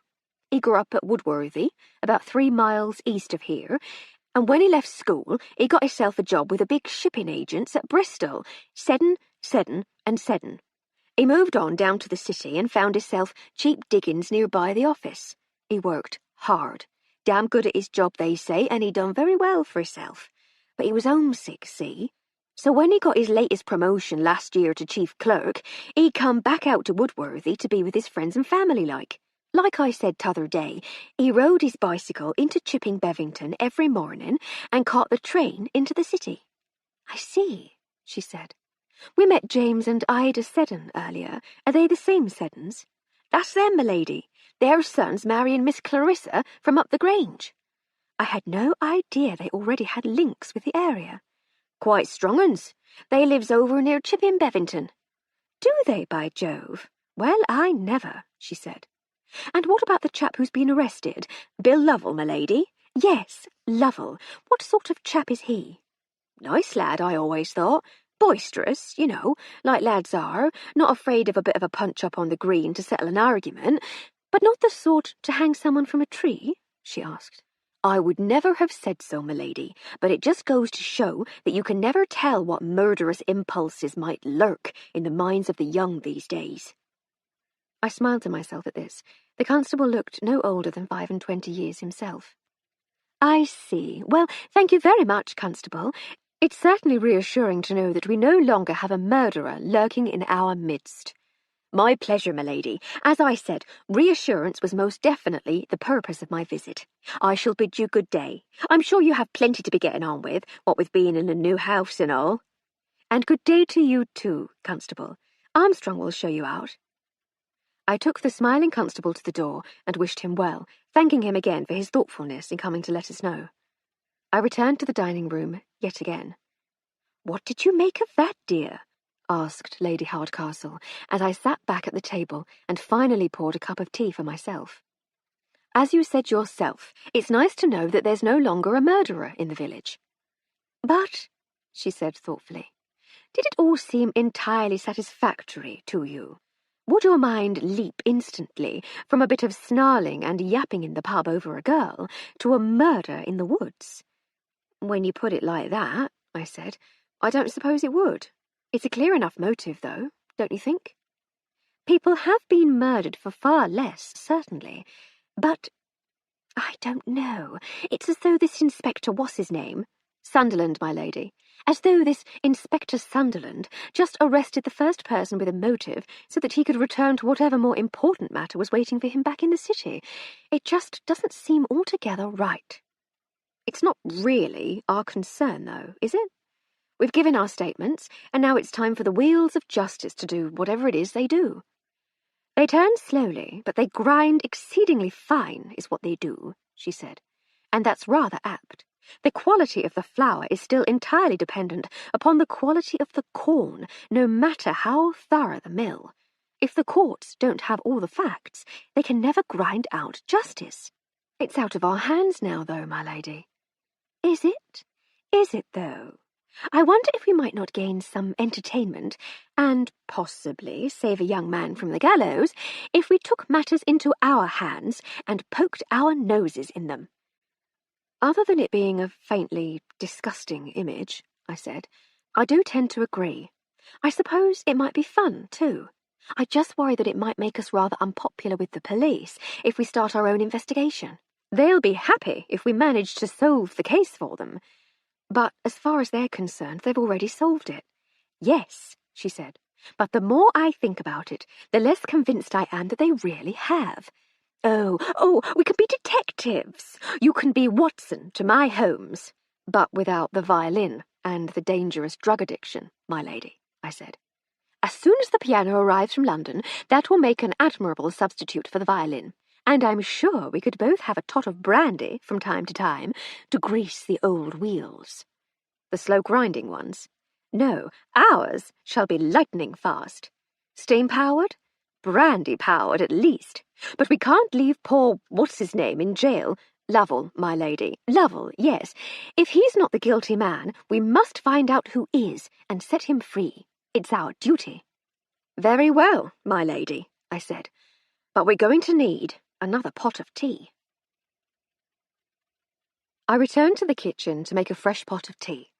Edna had finished her work for the day, and Miss Jones had put a stew on the range for our dinner, so I said they could both go. They were delighted, and I hoped this small gesture might make them warm to me a little. Edna hung back while Miss Jones was fetching their coats. Was that young Sam Hancock who come calling? She asked.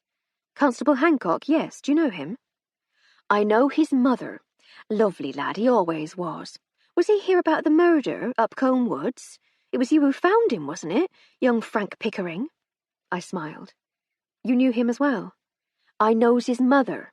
She's from over Woodworthy. She used to walk out with our Dan's brother till she met her Nathan.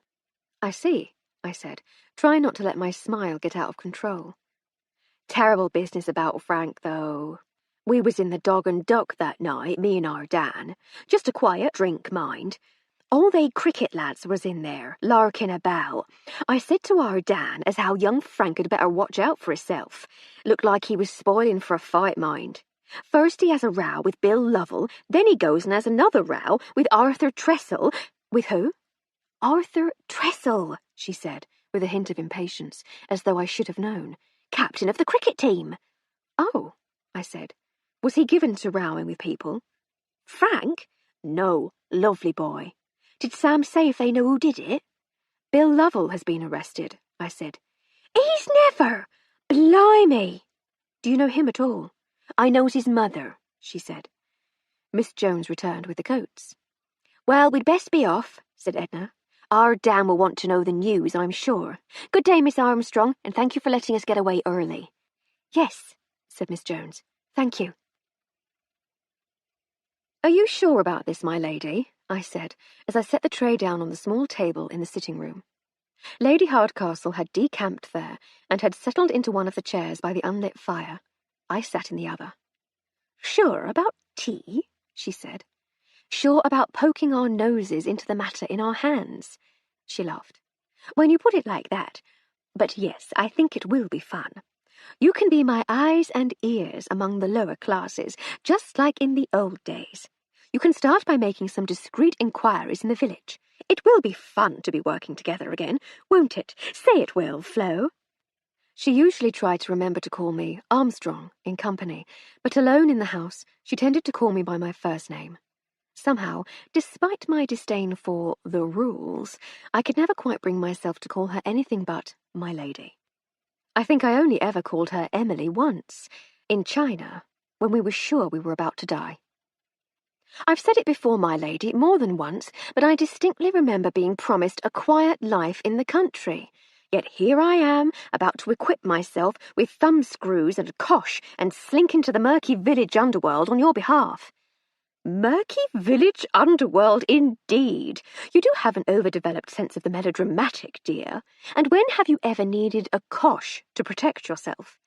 It's just for show, my lady, just for show.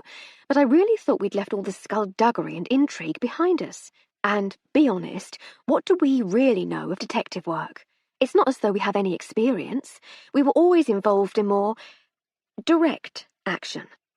It's true, but I really think we need to try to do something to help. Neither of us would be happy to see a lad hanged for something he didn't do.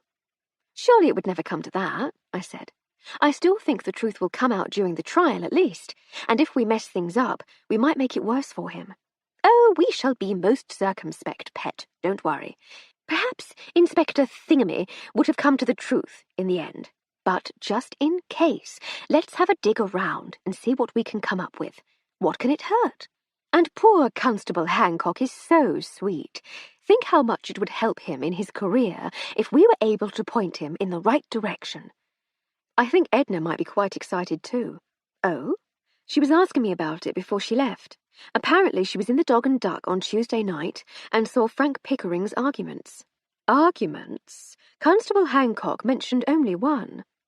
Evidently he argued with another chap later on. The captain of the cricket team, she said.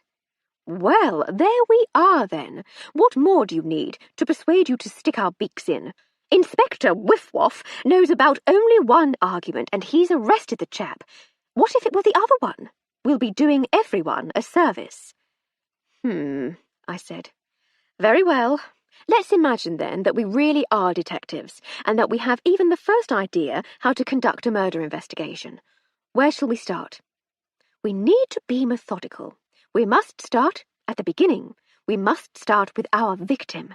We need to find out all that we can about him. She was interrupted by the ringing of the doorbell. Excuse me, my lady, I said, and went to answer it. It was the boy from the local post office with a telegram. Telegram for her ladyship, he mumbled quickly, holding it out for me to take. My lady doesn't sail, I said. He looked blankly at me. She doesn't have a ship. I tried to explain. She's a knight's widow, so she's Lady Hardcastle or my lady. Eh? He said, bewildered. Never mind, I said. Thank you for bringing it. I made to close the door. He stopped me. I'm to wait for a reply, he said. Very well, wait here and I'll see if there is one, I said, and took the telegram through to Lady Hardcastle, who was sitting at the dining table, sketching. What is it, Flo? She asked. News? Telegram for you, my lady, I said, handing it over. She opened it and read it. Aha, she said. Another invitation to dine. You're quite the popular one these days, and justifiably so. This one might not be up to much, but I do rather think that it could be useful to our investigation. It could? It could. It's an invitation to dine with James and Ida Seddon. Of course, I said. Our Mr. Pickering's employer. Which Seddon is he, do you think? I asked. The second one, I should imagine. How can one tell, I wonder? I believe they have it stamped on the bottom. But anyway, she said, tomorrow I am to pay a call on the Seddons, where I might learn more about our victim, and you shall accompany me. I shall? Of course you shall. I need to win them over and impress them if I'm going to get anything useful from them, and nothing impresses the commercial classes more than a title and turning up to lunch with a personal servant in attendance. It'll give you a chance to snoop around and talk to their own staff, too. She scrawled a reply on the form and gave it to me with some change for the boy. He was kicking stones on the path and looked up guiltily when I opened the door. I handed him the reply and the money. The halfpenny's for you, I said. Don't spend it all at once. He grinned and scampered off towards the village. Tell her ladyship I says thanks, he called over his shoulder as he disappeared from view. 5. On Tuesday morning I had everything nicely under control. The same could not be said of Lady Hardcastle. I set Edna to work on the laundry, and her morning was spent soaking, washing, wringing, mangling, and hanging. It was perfect drying weather, sunny and with a good breeze, and Edna herself was sunny and breezy too. I wondered if she and Miss Jones had talked things over on their way home the day before. Perhaps they had come to some agreement about accepting our ways, because the cook was in fine spirits as well, and they both chatted amiably with me as we went about our duties. By 11 o'clock, everything was well in hand. There was tea in the pot, and I still had an hour to make myself presentable for Lady Hardcastle's lunch at the Seddons. Until, that is, Lady Hardcastle appeared at the kitchen door, evidently in some sort of panic. There's a trichological crisis of disastrous proportions, she said. I beg your pardon, my lady. My hair, Flo! My hair! Look at it! I looked at the wispy mess of long, dark hair, inexpertly piled on top of her head. It does look a little untidy, I suggested. It looks as if squirrels are nesting in it. Squirrels, Flo! If you'll forgive me for pointing it out, my lady, it's your own fault for being so impatient. I did say I'd help as soon as the laundry was done. Hang the laundry! Isn't that what we hired Edna for? We did, but I was helping. I've finished now, though, and we have plenty of time to make you beautiful for your appointment. I'll settle for presentable, but thank you. But where are my new stockings? And have you seen my small handbag? And are my patterned boots clean? And I'll take care of it all, my lady. Sit down and drink this tea. I'll be with you as soon as I've changed into something less domestic. She sat at the kitchen table, heaved a great frustrated sigh, and drank her tea. By 5 minutes to 12, we were both dressed for lunch and ready to go. That's to say, Lady Hardcastle was dressed for lunch, and I was dressed in my smart going-out uniform. I'd get lunch with the servants, if I was lucky. I was helping her with her hatpins. It strikes me, Flo, that this fashion for huge hats might have its advantages. What do you think of hiding a derringer in there? A pistol, my lady? In your hat? Quite so. Wouldn't that open you to the danger of shooting yourself accidentally in the head? I had a sort of holster in mind. she said, concealing the gun inside, perhaps covered by a flap. I see. And wouldn't that open me to the danger of you shooting me accidentally in the head as I walked beside you? You could walk a pace or two behind, like a proper servant, and then you'd be well clear. I could indeed. Do you think you need a derringer? A lady should always be prepared for any eventuality. Like Lord Baden-Powell's Boy Scouts, my lady. Similar, but with skirts on. I shouldn't think there was anything in scouting for boys about skirts, my lady. The newspapers portrayed it as very manly work. Perhaps he should write something similar for girls. Most definitely he should, she said, as long as he places the same emphasis on being prepared. One would certainly hope he would.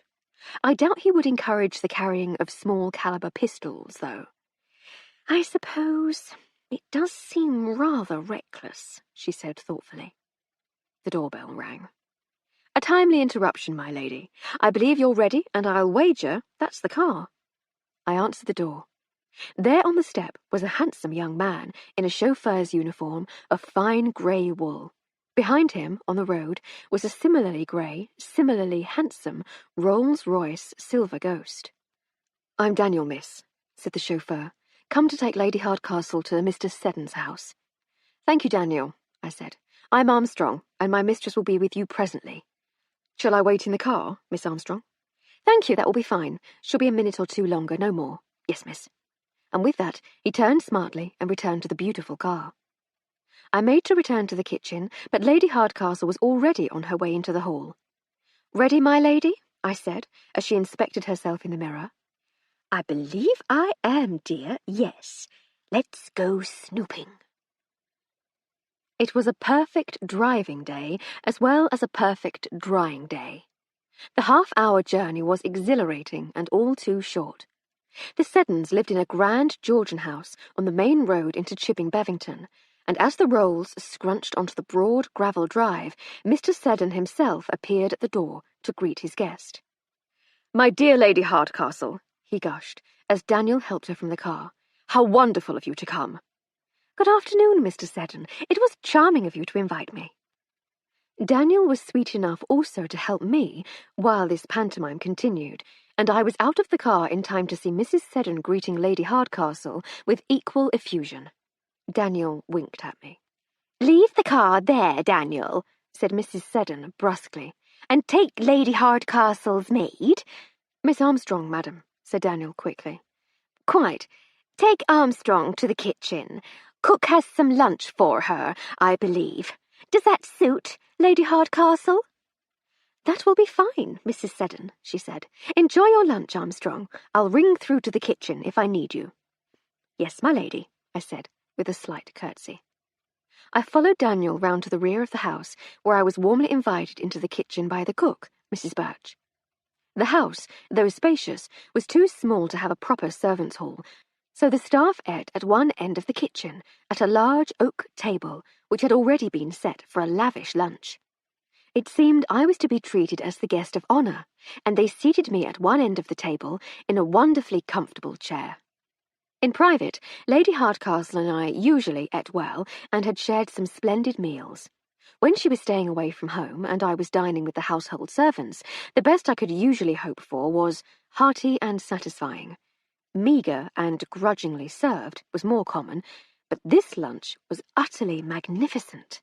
Pies, cold meats, poached salmon, Scotch eggs, fresh salads, fresh breads, all prepared with exquisite skill. It was like the most wonderful picnic. There was even a bottle of champagne. I sat down and tucked in. I must say, I said as I grabbed a slice of pie, it really is astonishingly generous of you to treat a stranger to such a splendid lunch. We were eating anyway, my dear, said Mr. Langdon, the butler, and it's always a pleasure to have company. Proper company, said Daniel. Who works for a proper lady, said the lady's maid. There were murmurs of agreement around the table.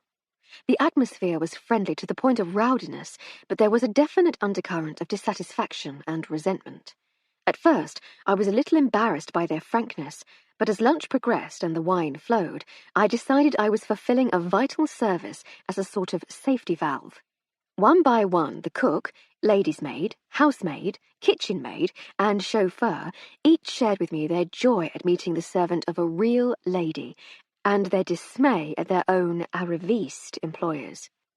"Blimmin' lady mucking her airs and graces," said Mrs. Birch, through a mouthful of pie. "She was a shop girl when she met him, a blimmin' shop girl, and now she swans round here like the Duchess of blimmin' La-di-da, treating us like the dirt on her shoe. That's not proper class. She don't know how to behave." The others nodded their agreement, and one by one added their own descriptions of their employer's shortcomings. I'm not at all sure I would ever have complained about my employer to anyone, much less a complete stranger, but as they told their tales of extravagance, rudeness, and generally gauche behaviour, I realised that they felt besieged and just needed to tell someone who might understand. I let them talk. Mrs. Birch also seemed to need to explain the extravagance of the meal. "We might as well treat ourselves, my dear," she said. "We don't know what goes on, nor care over much, I'm sure. She don't deign to come into the kitchen and talk to the likes of me. I get summoned to her study to discuss menus, then sent off to crawl back to my proper place. She pays the bills without looking at them. I overheard her talking to one of her friends once. If one has to worry about the bills, she said, one can't afford them anyway. So if that's the way she sees it, I makes sure to slip a little treat in for us now and again. Nothing too much, mind. I ain't no thief. But a nice treat once a month is only what we deserves after putting up with her." As our eating slowed in pace and the savoury course drew to a natural close, the bell from the dining room rang. The housemaid slipped out, carrying a tray of cakes and pastries. They asked me about Lady Hardcastle, where we'd come from, how we were settling in, and what we were up to now. I answered truthfully as much as I could, but not. He didn't seem in the best of spirits when he arrived, and he saw himself out, slamming the door as he went, so I can't presume it was a joyful meeting. I was about to try to press him for more details when the bell rang from the dining room again. "I expect that'll be for me," he said, getting up. "Please leave me a piece of trifle, if you can spare it. I'm rather partial to trifle." He went off towards the dining room, and our conversation lightened once more, turning to stories about the antics of the younger servants. When he returned, we were still laughing at a story told by Doris, the kitchen maid, with actions and comic voices. He came over to my chair and spoke discreetly in my ear. "It was for you, actually, my dear. Lady Hardcastle asks if you could take her pills." "Of course. Thank you," I said, rising from my chair. "Please excuse me, everyone. Duty calls." I found my bag and rummaged inside. Lady Hardcastle didn't take pills, but she clearly wanted me in the dining room for some reason.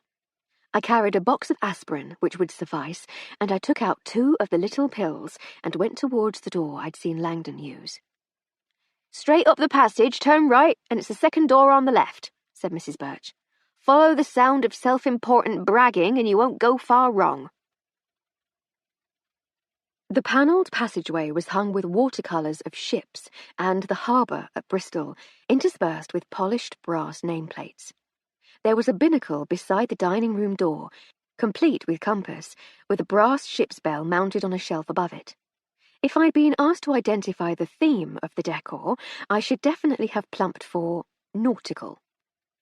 The room was large, high-ceilinged, and decorated in fashionably pale shades of blue. It might have been elegant, but for the continuation of the clumsily nautical theme. Around the wall were more items of memorabilia: polished portholes, another bell, this one slightly dented, framed bills of lading, an intriguingly asymmetrical display of blocks and lines from a ship's rigging, more paintings of ships, and there, in pride of place above the fireplace, a large portrait in oils of Mrs. Seddon in regal pose. My experience of the houses of the gentry was that their decor tended towards the chaotic. Inherited items jostled for space with treasured mementos. Knickknacks were collected capriciously and displayed haphazardly.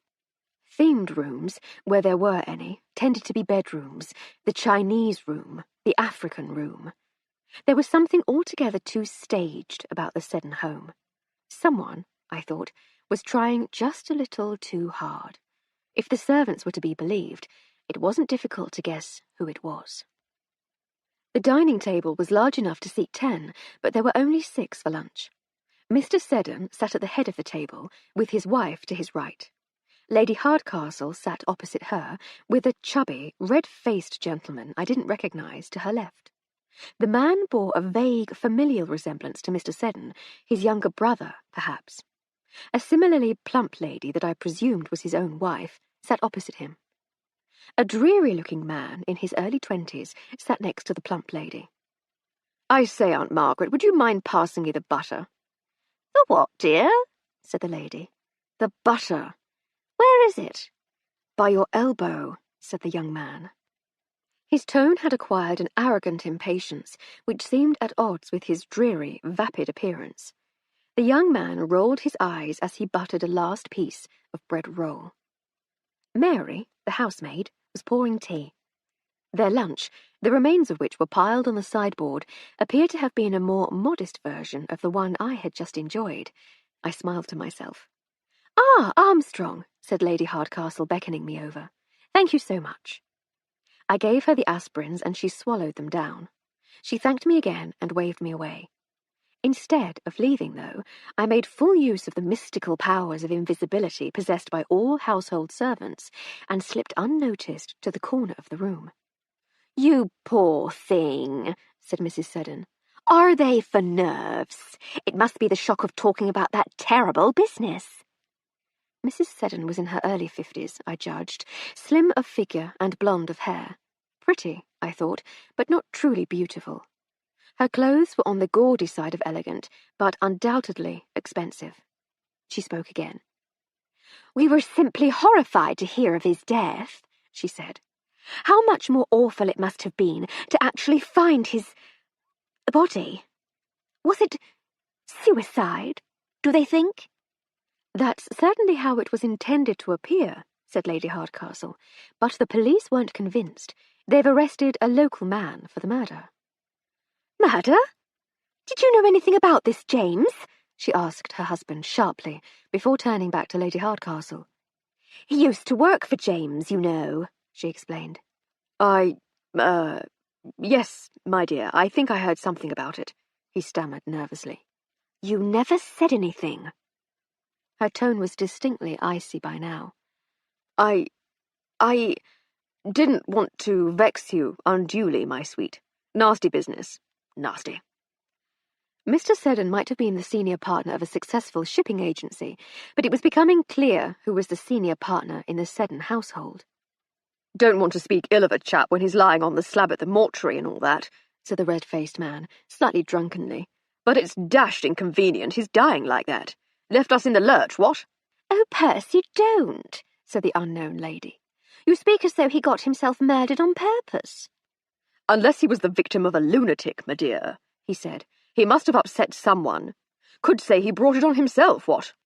"No one couldn't," she replied sternly. "And I think you've had altogether quite enough to drink." There was an embarrassed silence, during which everyone but the red-faced man sipped at their tea. He mutinously carried on with his wine. The silence dragged on for almost a minute before Mrs. Seddon said, "Oh, my dear Lady Hardcastle, you do look quite ill. Are you sure you're all right? Should I call a doctor?" Lady Hardcastle looked absolutely fine to me, but it was an elegant way of giving her a reason to excuse herself early. She took it. "Thank you, Mrs. Seddon. I'm sure I'll be fine. But might I impose upon your generosity a little further and ask your chauffeur to drive me home?" "Of course you may, of course," said Mrs. Seddon, with barely concealed relief. "Mary, please go back to the kitchen and tell Daniel to ready the rolls. You can clear this up later." "Yes, ma'am," said Mary, and made for the door. As unobtrusively as I could, I followed her out, and we walked to the kitchen together. As soon as I thought we were safely out of earshot, I said, "That all got a bit frosty." "It had been heading that way for some time, miss. That's why your mistress sent for you, I reckon. Wanted to get you out of there. The missus don't like being shown up, see?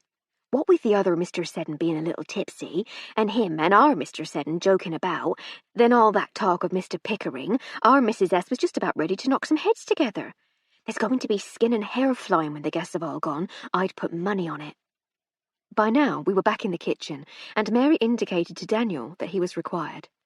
"Do they fight often?" I asked, as I put on my hat and gloves. Mrs. Birch laughed. "Now, fight, dear, that's a tricky word. See, for a fight you needs two, and their fights is a bit one-sided. She screams and shouts and throws things, and he stands there meekly and takes it." "Crikey," I said. "Well, I hope we've not made your lives any worse by our coming. Thank you so very much for your hospitality. That was quite the most enjoyable lunch I've ever had." "It was our pleasure, miss," said Langdon, "and I hope we have the pleasure of your company again soon." "Well, Flo," said Lady Hardcastle, as we took off our hats and gloves in the hall, "that was bracing." "An unusual experience, to be sure," I said. "Disappointing not to get anything helpful about Mr. Pickering, and lunch was lacklustre." "That's a shame, my lady," I said with a grin. "Still, it does mean we're home somewhat earlier than planned. Perhaps I should use the opportunity to try to talk to some people in the village. Fetch out those thumbscrews." "A splendid notion. I rather think your first task will be to get to the Dog and Duck and speak to the landlord. Joe Arnold, my lady. Old Joe Arnold, yes. Talk to him and see what he's got to say for himself. Perhaps he saw something of the fracas between Pickering and Tressel, or perhaps even something else." "Right you are, my lady." I was secretly warming to the idea of poking our noses into the murder. I wasn't used to all this rusticating. The life of a circus child was lived in cheerful chaos. When my parents gave up the performing life and returned to look after my grandmother in Wales, we lived in a riotous house of boisterous noise and endless activity. When I left home to go into service, I never once had a quiet employer. There were dinners, parties, and endless toing and froing. Lady Hardcastle was quite the worst offender, always in the middle of something tangled and dangerous. Now, though, I was beginning to find the lack of mortal danger disorientating. Perhaps sleuthing was an acceptable compromise. "But first, I want a cup of tea. There'll be time for thumbscrews later, and you must tell me everything you learned from the Seddons' servants." I nipped through to the kitchen and found Edna and Miss Jones taking their ease at the table. They looked slightly guilty. "Hello, ladies," I said. "Is everything under control?" "Fine, thank you, Miss Armstrong," said Edna. "To be truthful with you, there ain't that much for us to do with only Lady Hardcastle to look after. I've done the cleaning and you gave a hand with the washing. Young Blodwin here has baked you a ham in case you fancy some sandwiches for your supper. You did say you probably wouldn't be eating, didn't you?" "I did, yes." "So that's us pretty much done then," she said with a shrug. "In that case, I don't see any point in your hanging about for the sake of it. Why don't you both toddle off home? I'll make sure Lady Hardcastle doesn't mind." "Thank you, Miss Armstrong," said Miss Jones. "Our ma does like a bit of company in the afternoons." I thought for a moment. How would it be if perhaps we made the arrangement more formal, set it so that you were expected to work only half days? I can see what Lady Hardcastle says. "So long as we get the same wages," said Edna quickly. She put me in mind of Euphemia Gilkes, who looked after the monkeys in the circus and never gave a moment of her time for free. Ask her for so much as a hand holding a rope, and she'd force you into a bargain for it. It was something in the set of Edna's eyes. "Of course," I said, remembering this was Edna, not Euphemia, and I held the purse strings. "But it would save you sitting about here wondering what to do with yourselves." They both thanked me and bustled about getting their hats and coats while I put the kettle on. By the time they were ready to leave, I'd made the tea and we'd said our goodbyes as I carried the tea tray through to the morning room. "How are they getting on?" asked Lady Hardcastle when I returned. "Not too badly," I said. "I think they've got over their initial shock at seeing you treat me like an old chum." Neither of them actually said anything, but I could tell that they thought it more appropriate for a companion than a lady's maid. She laughed. "I always thought companion was a rather odd job title, a little humiliating for both sides.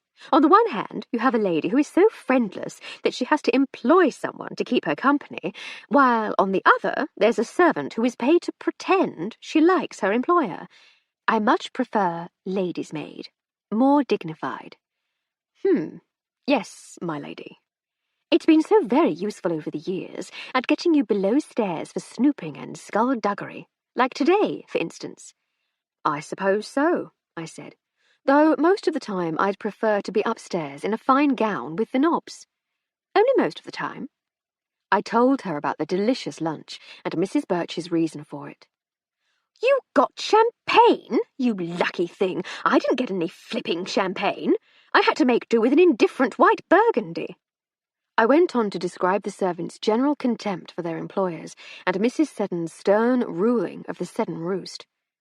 I definitely got the impression that he's slightly in awe of her, said Lady Hardcastle. She has a taste for the more expensive things in life, too, I noticed, white burgundies notwithstanding. Not perhaps the most elegant or refined things, though, I added. Oh, Flo, you snob, she laughed. But yes, you're right. Opulence without elegance seems to be her motto. I'm glad to know the shop girl history, though. Her accent is atrocious. Who's the snob now, my lady? I said. Touché. What happened before I arrived? Nothing of note. They twittered on about people they knew, dropping names and titles at such a pace that even I couldn't keep up. As soon as I mentioned Pickering's death, the whole mood of the table changed. Mrs. Seddon feigned an air of delicately swooning propriety, but it sounded to me as if she wanted to avert a scandal. She does seem the type that wouldn't want that sort of attention, not quite the elegant sophistication she aspires to. Not at all, she said. To be fair, I don't think any of them wanted the firm to be dragged into a murder investigation. Understandable, I suppose. Reputation is everything in the business world. We drank our tea together in the morning room, and it was with some reluctance that we left the table, with me still feeling far too full from lunch. But we hauled ourselves up, put hats and gloves back on, and walked the half-mile into the village together. I left Lady Hardcastle to call upon Constable Hancock in search of new developments, while I made my way round the green to the village inn. 6. To judge from the architecture, the Dog and Duck had been serving food, ciders, ales, wines, and spirituous liquor to the people of Littleton Cotterell for at least 400 years, possibly longer. It was a small country inn with a yard to one side filled with barrels and crates awaiting the drayman's next visit. There was also a stout handcart tipped up and propped against the wall of the building. I went into the snug and coughed delicately to attract the attention of the landlord. Old Joe was, indeed, rather old, but he was spryly alert and fairly skipped across the bar to greet me. "I was wondering when we might see you in here, my love," he said toothlessly. "Good afternoon, Mr. Arnold. It's a pleasure to meet you." "And you, my dear. What can I get you? A nice glass of sherry? A small cider? On the house, of course. It's not often we get new folk in the village, and you and your mistress are the talk of the town." "You're very kind, Mr. Arnold, very kind. What a charming inn." "Family business, my love. My old dad ran it before me, and his dad ran it before him, back 4 generations. "You must see all the village life in here. Everyone must come in sooner or later." "We're the heart of the village, miss. The very beating heart of it. Isn't that right, Daisy?"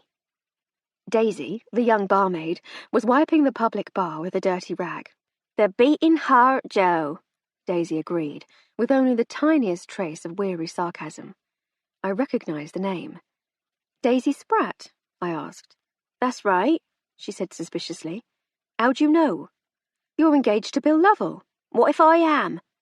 "It's just that I heard both your names recently, what with the, goings-on." "I bet they're all talking about us now.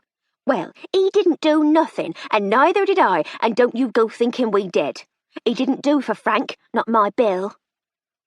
I hadn't fully thought through how I was going to go about questioning Mr. Arnold, but both bars were empty, so it seemed as good a time as any for my interview. I still wasn't quite sure how to broach the subject, but with Daisy there too, I thought I might have an opening. I didn't want to create false hope, but I wondered if I might start with a little bit of openness to see if I got any in return. "Would you both mind talking about that night a little?" I asked. Lady Hardcastle and I aren't completely convinced that Mr. Lovell is guilty either, but Inspector Sunderland is going to need a little more to convince him than the opinion of a newcomer and her lady's maid. They looked briefly at each other before Mr. Arnold said, I never seen a copper in such a hurry to get gone. We usually has to chase old Sergeant Dobson out with a brush and bolt the door behind him to get him to stop talking once he gets going, but this fella from Bristol was in and out afore I could tell him anything. He heard what he wanted to hear, and was off to collar young Bill afore you could say ninepence. Mr. Arnold's toothlessness made it very difficult for him to convincingly say ninepence at all, but I suppressed my smile. He led me over to a table in the corner of the bar and beckoned to Daisy to join us. As we sat, he continued talking. See, I told him about the argy-bargy between Frank and Bill, but that weren't the only row Frank got into that night. Daisy interrupted. No, it weren't. Arthur Trestle near started actual fisticuffs right there in the public, she said, indicating the other bar. What about? I asked. Was Mr. Pickering walking out with his fiancée too? Daisy glared at me. No one, she said indignantly, was walking out with anyone, most especially not me, and I'll thank you to keep your insinuations about my character to yourself. Frank was sweet on me, that was all, and I walked out with him once, in public, mind, to set him straight about me and Bill. My apologies, I said. I didn't mean any offence. But your Mr. Lovell got to hear about it? Well, yes. He's protective is all. He just wanted to set Frank straight. He wasn't even going to hurt him, much less kill him. He just has his way of talking. He can be a bit... Fiery, I suggested. Hot-tempered. I suppose you could put it like that. But he didn't do for Frank. He wouldn't. He wouldn't. She was close to tears. Mr. Arnold looked slightly embarrassed and carried on quickly, trying to diffuse the situation. Arthur, see, he's the captain of the cricket club. They was all in here that night for a meeting, and Arthur, well, he's a prickly sort, and he got it in his head that young Frank was trying to take over. He was only a fair batsman, was Frank, but he had a fast ball and could take a man's arm off. He was keeping that team going, I reckon, and Arthur had taken a notion that he was angling for the captain's cap. And was he? I asked. Couldn't say, my love. All I can tell you is that they squared off in the public bar, and I had to get a couple of my regulars to separate them. They threatened each other? No, young Frank was one of the gentle giant types. Calm as you like, normally. He could stand his ground, mind, but he wasn't the sort to go out shouting the odds. No, it was Arthur. Seething he was, fair ready to boil over. Said he'd never let Frank do it. Said he'd do it for him, if he tried it. All that over a cricket team? I asked incredulously. We takes our cricket very serious round here, my love, very serious. Then what happened? I was trying to calm Arthur down, and Daisy saw to Frank. There weren't much for me to see to be honest, said Daisy. I went over to him and asked him if he was all right. He said he was. Then he gets out his watch, takes a look at it, and says, yes, well, I'd probably best be going anyway, and walked out. And what time was it? I asked. Just 4:11, I think, she said. And that was the last you saw of him? Last time I ever spoke to him, she said, with a sniff. Was Bill still there? And what about Arthur? Did he stay? Bill left soon after, but Arthur sat back down with the rest of the cricket lads and they finished their drinks, said Joe. They didn't stay long, mind, maybe another quarter of an hour. They was the last in here, so I shut up after that, sent Daisy home, and went to bed. Did you see anything on your way home, Daisy? I asked. I saw the cricket lads on the green still larking about. But nothing else? No, she said. I walked straight home. I lived with my ma and dad round the corner. Our dad's the butcher. Yes, I've met him. You live above the shop. She looked affronted. We most certainly do not. We've got a house up behind the church away. Ah, I beg your pardon, I said. What about you, Mr. Arnold? Did anything else happen here? I should say it did, my love, but I can't see as how it's connected. Must have been getting on for 1:30 when I hears this commotion outside in the yard, banging and crashing and laughing.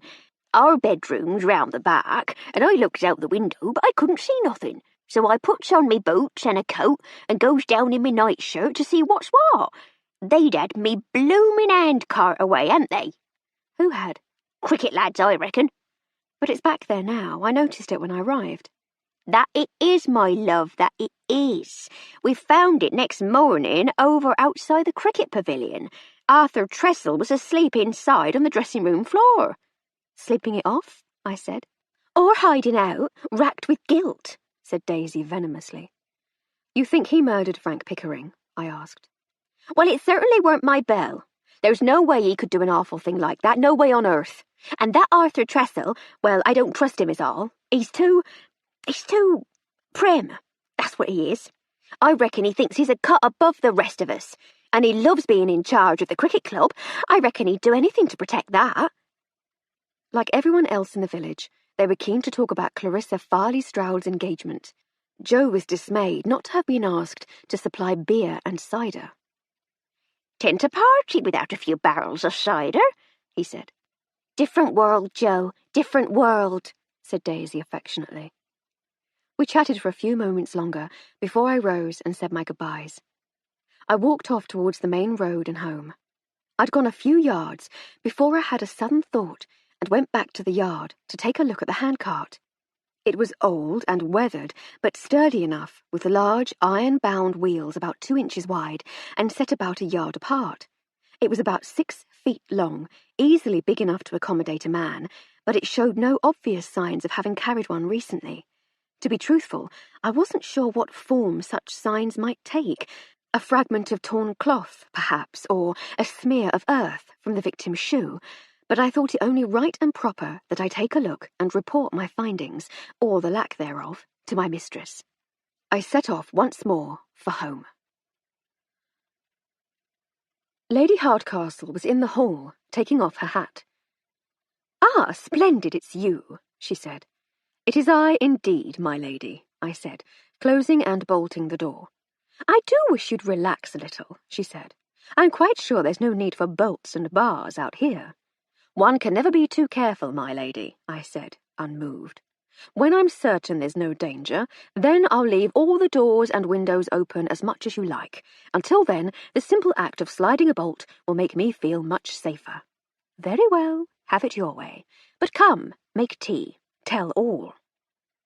Removing my hat and gloves, I went through to the kitchen and began to make a pot of tea. As I worked, I recounted my conversation with Mr. Arnold and Daisy Spratt as closely as I could. "You're terribly businesslike," said Lady Hardcastle when I had finished. "No small talk, no gossip, no servants' chatter to tease out the sordid secrets of the village. I thought you'd have been hours yet." "No, my lady. I'm not completely sure they trust me yet. But I thought I was under instructions to collect facts anyway." "Facts, dear, yes. But what about your impressions? Who are these people? What do they think? What are they like?" "Well then, from her manner, I suggest that Daisy is an attention-seeking little tease who had been stringing Frank Pickering along and is devastated to have been caught out. I don't trust her further than I can spit your piano. Is there any word on when that's being delivered, by the way? But beyond desperately trying to cover her tracks and make out what a pure and wholesome girl she is, I don't think she's hiding anything important. Her belief in Bill Lovell is genuine." "Gracious. Remind me never to ask you for a character reference."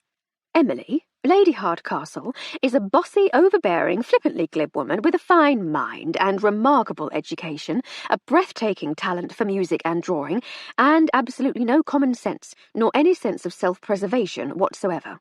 Without me to look after her, she would have long since starved to death, been strangled by her own corsets, the fitting of which continues to baffle her despite her advanced years, or have been set upon by thugs, footpads, and garrotters as she made her giddy way about town. Will that suffice, my lady?" "You're a cheeky wench, and I shall have the carpet beater to your backside," she laughed. "What of Joe, the publican?"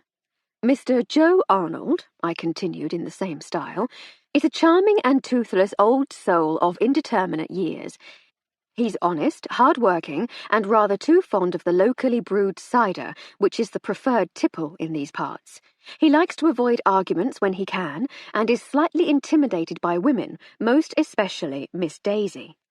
I suspect there's a Mrs. Arnold waiting upstairs, of whom he is inordinately fond and profoundly afraid.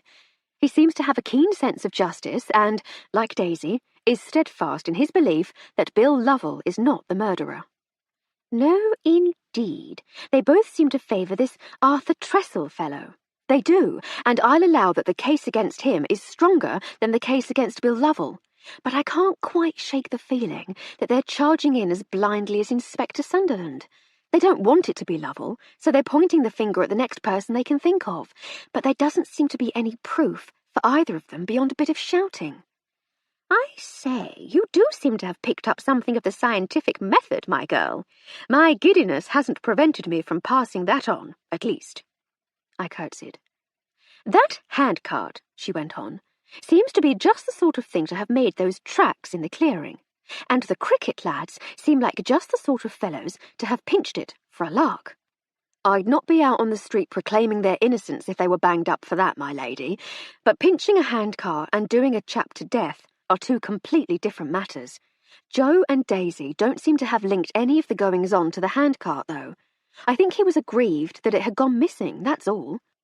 Then we shall have to see what proofs we can come upon. Even if that means proving it was Bill Lovell all along, my lady?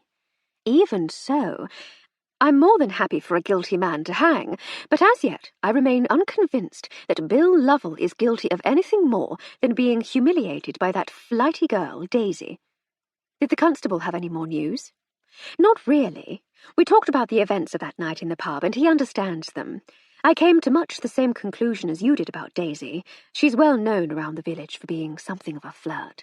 I expect she thought she might be able to paint herself in a more flattering light to a newcomer. Anything else? I confirmed my initial impression that Constable Hancock is an absolute poppet. I laughed. Yes, I suppose he is. Like a big, eager puppy. You could keep him in a kennel in the garden, and he could guard the house for us. Maybe that would make you take security seriously. I'll keep you in a kennel in the garden if you keep going on about security. But I had a delightful little chat with the good constable. He's been quite diligent in his researches. Anything more of our victim? Any rivals? Any other romantic entanglements? No, sadly, despite his heroic efforts, he knows nothing more. We're really not very good at this, are we, my lady? We have to be, Flo. We have to be. But let's leave it for now. I confess I'm not really in the mood for dinner. Would you be a dear and make some sandwiches? I made the sandwiches with the ham that Miss Jones had cooked for us. We ate them together in the sitting room, reading until bedtime. On Wednesday, it rained, a beautiful summer downpour that made me thankful we'd had time for the laundry on the previous day. Confined to the house, Miss Jones and I instead rearranged the freshly stocked pantry. Thanks to the mischievous whim of whatever malevolent gods are responsible for the security of bags of flour, one had split just as I was transferring its contents to the flour jar. I was still covered in the stuff when the doorbell rang. Wiping my hands on my pinafore and trying to brush the worst of the mess away, I went through to the open door to find a man in overalls and cap. "Begging your pardon, miss, is this the right house for," he said, consulting the scrap of paper in his hand, "Lady Hardcastle?" "It is," I replied. "Bloomin' heck, begging your pardon, miss, but you're hard to find. We've got a delivery for you." "A delivery of what?" "A piano and a blackboard, miss. You starting a school?" "Starting a school?" I said incredulously. "Why on earth—" "We're expecting a piano, but—" "It's all right, Armstrong, it's for me." Lady Hardcastle had appeared silently behind me. "Bring them in, would you? I want the piano against the back wall in the drawing-room, and the blackboard by the fireplace in the dining-room. Would you care for some tea? And there's cake. I should expect delivering things is quite thirsty work." "Tea would be most welcome, madam, yes, thank you. I'll get my lad to start shifting a few things around in here, if you don't mind. Give us a bit more room to get the piano in." I looked outside, and parked in the lane was a large wagon pulled by quite the most enormous horse. A young boy of about 14 sat on the wagon's driving seat. On the bed of the wagon, covered by an oiled tarpaulin, was, I presumed, Lady Hardcastle's new piano. I went back to the kitchen and set Miss Jones to work making tea, while the delivery man and his lad began shifting furniture in the drawing room to make way for the new upright piano. Lady Hardcastle joined me. "I'm so glad it's here. I've been missing having a piano in the house terribly." "I know, my lady. It'll be nice to have some music in the house again." But was I dreaming, or did he also say something about a blackboard? Ah, yes, that was an idea I had yesterday. After I'd finished talking to the constable, I prevailed upon him to let me use his telephone to contact the music shop to complain about the absence of my new piano. The nice man told me it was just being loaded onto a train bound for Bristol, and that he'd arrange for it to be delivered today. I explained that I'd been in my new home for over a week without it, despite the fact that I'd placed the order more than a month ago. He apologized profusely and asked if there was anything he could do to make things right. I said that if he managed to get a large blackboard and easel onto the train with the piano, we'd say no more about it. "You made him go out and buy you a blackboard?" "No, silly. They sell them for music teachers. I bought it, but I made it clear that my goodwill and continued custom were contingent entirely upon the safe arrival today of both piano and blackboard." "And so now you have a blackboard?" "And a piano." "Why?" "It's for making exquisite music, obviously." "No, my lady, the blackboard. Why do you have a blackboard?" "Oh, yes, of course. Well, you see, I rather got used to using a blackboard for working things out when I was at Girton. Helps me to think, do you see? So I thought perhaps if I had a blackboard, it might help me to think about this murder business." "The murder?" "Quite so. I thought if I could make notes, draw diagrams, perhaps even pin up little sketches of the people involved, it might help me to make sense of all the information about the murder and maybe find a solution." "And so, for this one case, you now own a blackboard." "And chalk, and a duster, and a box of tacks." "Tacks?" "Thumbtacks, for pinning things to the blackboard." "Won't that make holes in it?" "Oh, Flo, you do worry about the most inconsequential things. Take the tea out to our horny-handed sons of toil and rejoice that we finally have a piano." "You have a piano, my lady. I play the banjo, as you very well know. You also have a blackboard." Yes, I do. Now, feed and water the nice men who own the cart that brought it." We dined early and sat at the table afterwards, sipping some of Lady Hardcastle's excellent cognac, one of her few vices. "Tell me again exactly what you're going to do with the blackboard," I said, gesturing towards it with my snifter. "I have christened it the crime board," she said. "Let me show you." She stood and collected a sheaf of papers from the sideboard before crossing to the blackboard. "Good morning, Lady Hardcastle," I chanted, as I had been taught to on one of my few days at school. My twin sister and I had attended many schools on our travels, but only for a week at a time, so we found many of the rituals a little baffling. Being taught on the road by our extended circus family was a much more satisfying experience. "Do you want to know, dear, or are you just going to chaff me?" "Can I not do both?" She sighed. "So here we have our victim, Frank Pickering." She pinned a sketch at the centre of the board. "We know that he was a clerk of some sort at the offices of Seddon, Seddon and Seddon."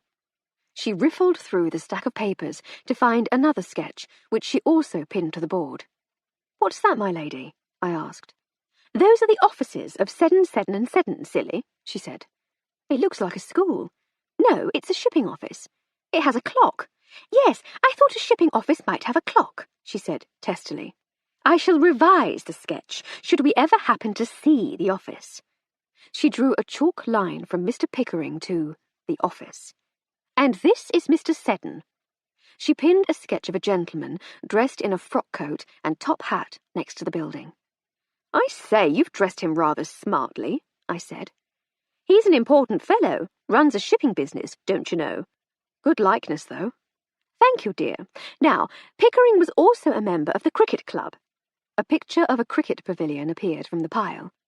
And he had argued with Arthur Tressel and William Lovell on the night he died. They look more like Oscar Wilde and W.G. Grace, I said. That's because they are Oscar Wilde and W.G. Grace.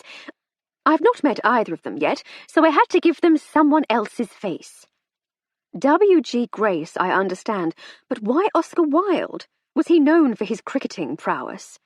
Not as far as I know, she said, but I can't remember what Jack Hobbs looks like. Who? I asked. New chap, played for England against Australia. Everyone was talking about him earlier this year. Right you are, I said. She continued to pin up sketches and make notes on the board as she talked. We know they were all at the Dog and Duck with the rest of the cricket team. Old Joe Arnold runs the pub, and Daisy, the butcher's daughter, is his barmaid. William Gladstone and Nellie Melba. I'd visit a pub run by William Gladstone and Nellie Melba, wouldn't you? I dare say I would. You'd be disappointed when you meet the real Joe and Daisy, though. Perhaps. But anyway, we know that Frank Pickering was found hanging from an oak tree in Combe Woods. We suspect that he was already dead when he was put there. There are wheel tracks in the clearing from some sort of cart, and a handcart was taken from the pub around midnight. She pinned up one of the sketches she had made at the scene, as well as the drawing of a handcart of the sort that a market peddler might use. It's all very impressive, I said, when she had finished her note-making. But how does it help us? It shows us the patterns, she said enthusiastically. The connections, the coincidences. It helps us to keep track of what we know. And does it tell us who murdered Frank Pickering? She sighed. No, not yet. But if solving murders were easy, any fool could do it.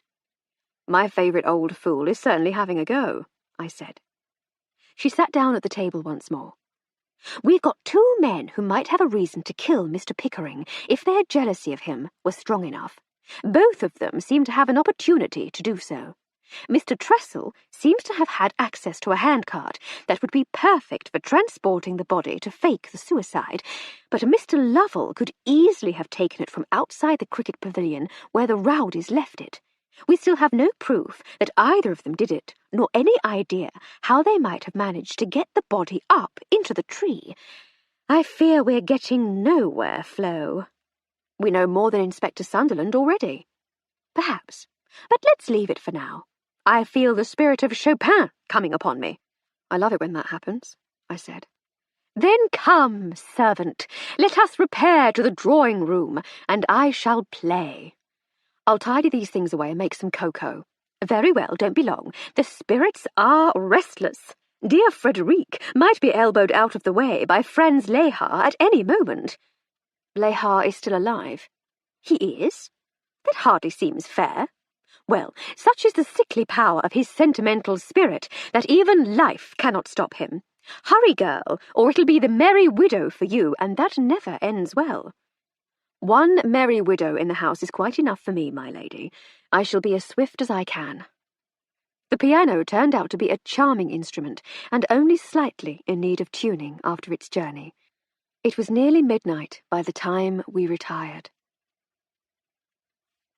Thursday morning saw us both engaged in mundane domestic matters, with me continuing to organise our household and Lady Hardcastle catching up with correspondence at her desk in the small study. Things were actually running rather smoothly. Edna, Miss Jones and I had fallen into a nice routine and had more or less settled on a mutually agreeable division of labour. While I was more than happy to leave the cleaning to someone else, and utterly delighted not to be responsible for breakfast or lunch, I did miss having complete control of dinner. I felt a little guilty at the thought of restricting young Blodwin Jones to the more mundane duties and from showing off her considerable skills, but when I broached the subject of my taking a little more responsibility for the main meal once in a while, she was delighted. "I didn't like to ask, miss," she had said. "Our ma can't cook for herself, and our dad, well, he's a man, isn't he? What can he do?" I chuckled. So not always having to think about 2 main meals a day would actually be a blessing of sorts, I suggested. "Well, I'd not have the lovely ingredients that Lady Hardcastle has," she said. Our ma can't afford much, but it'd make things a lot easier, and if you'd enjoy it—" She smiled shyly.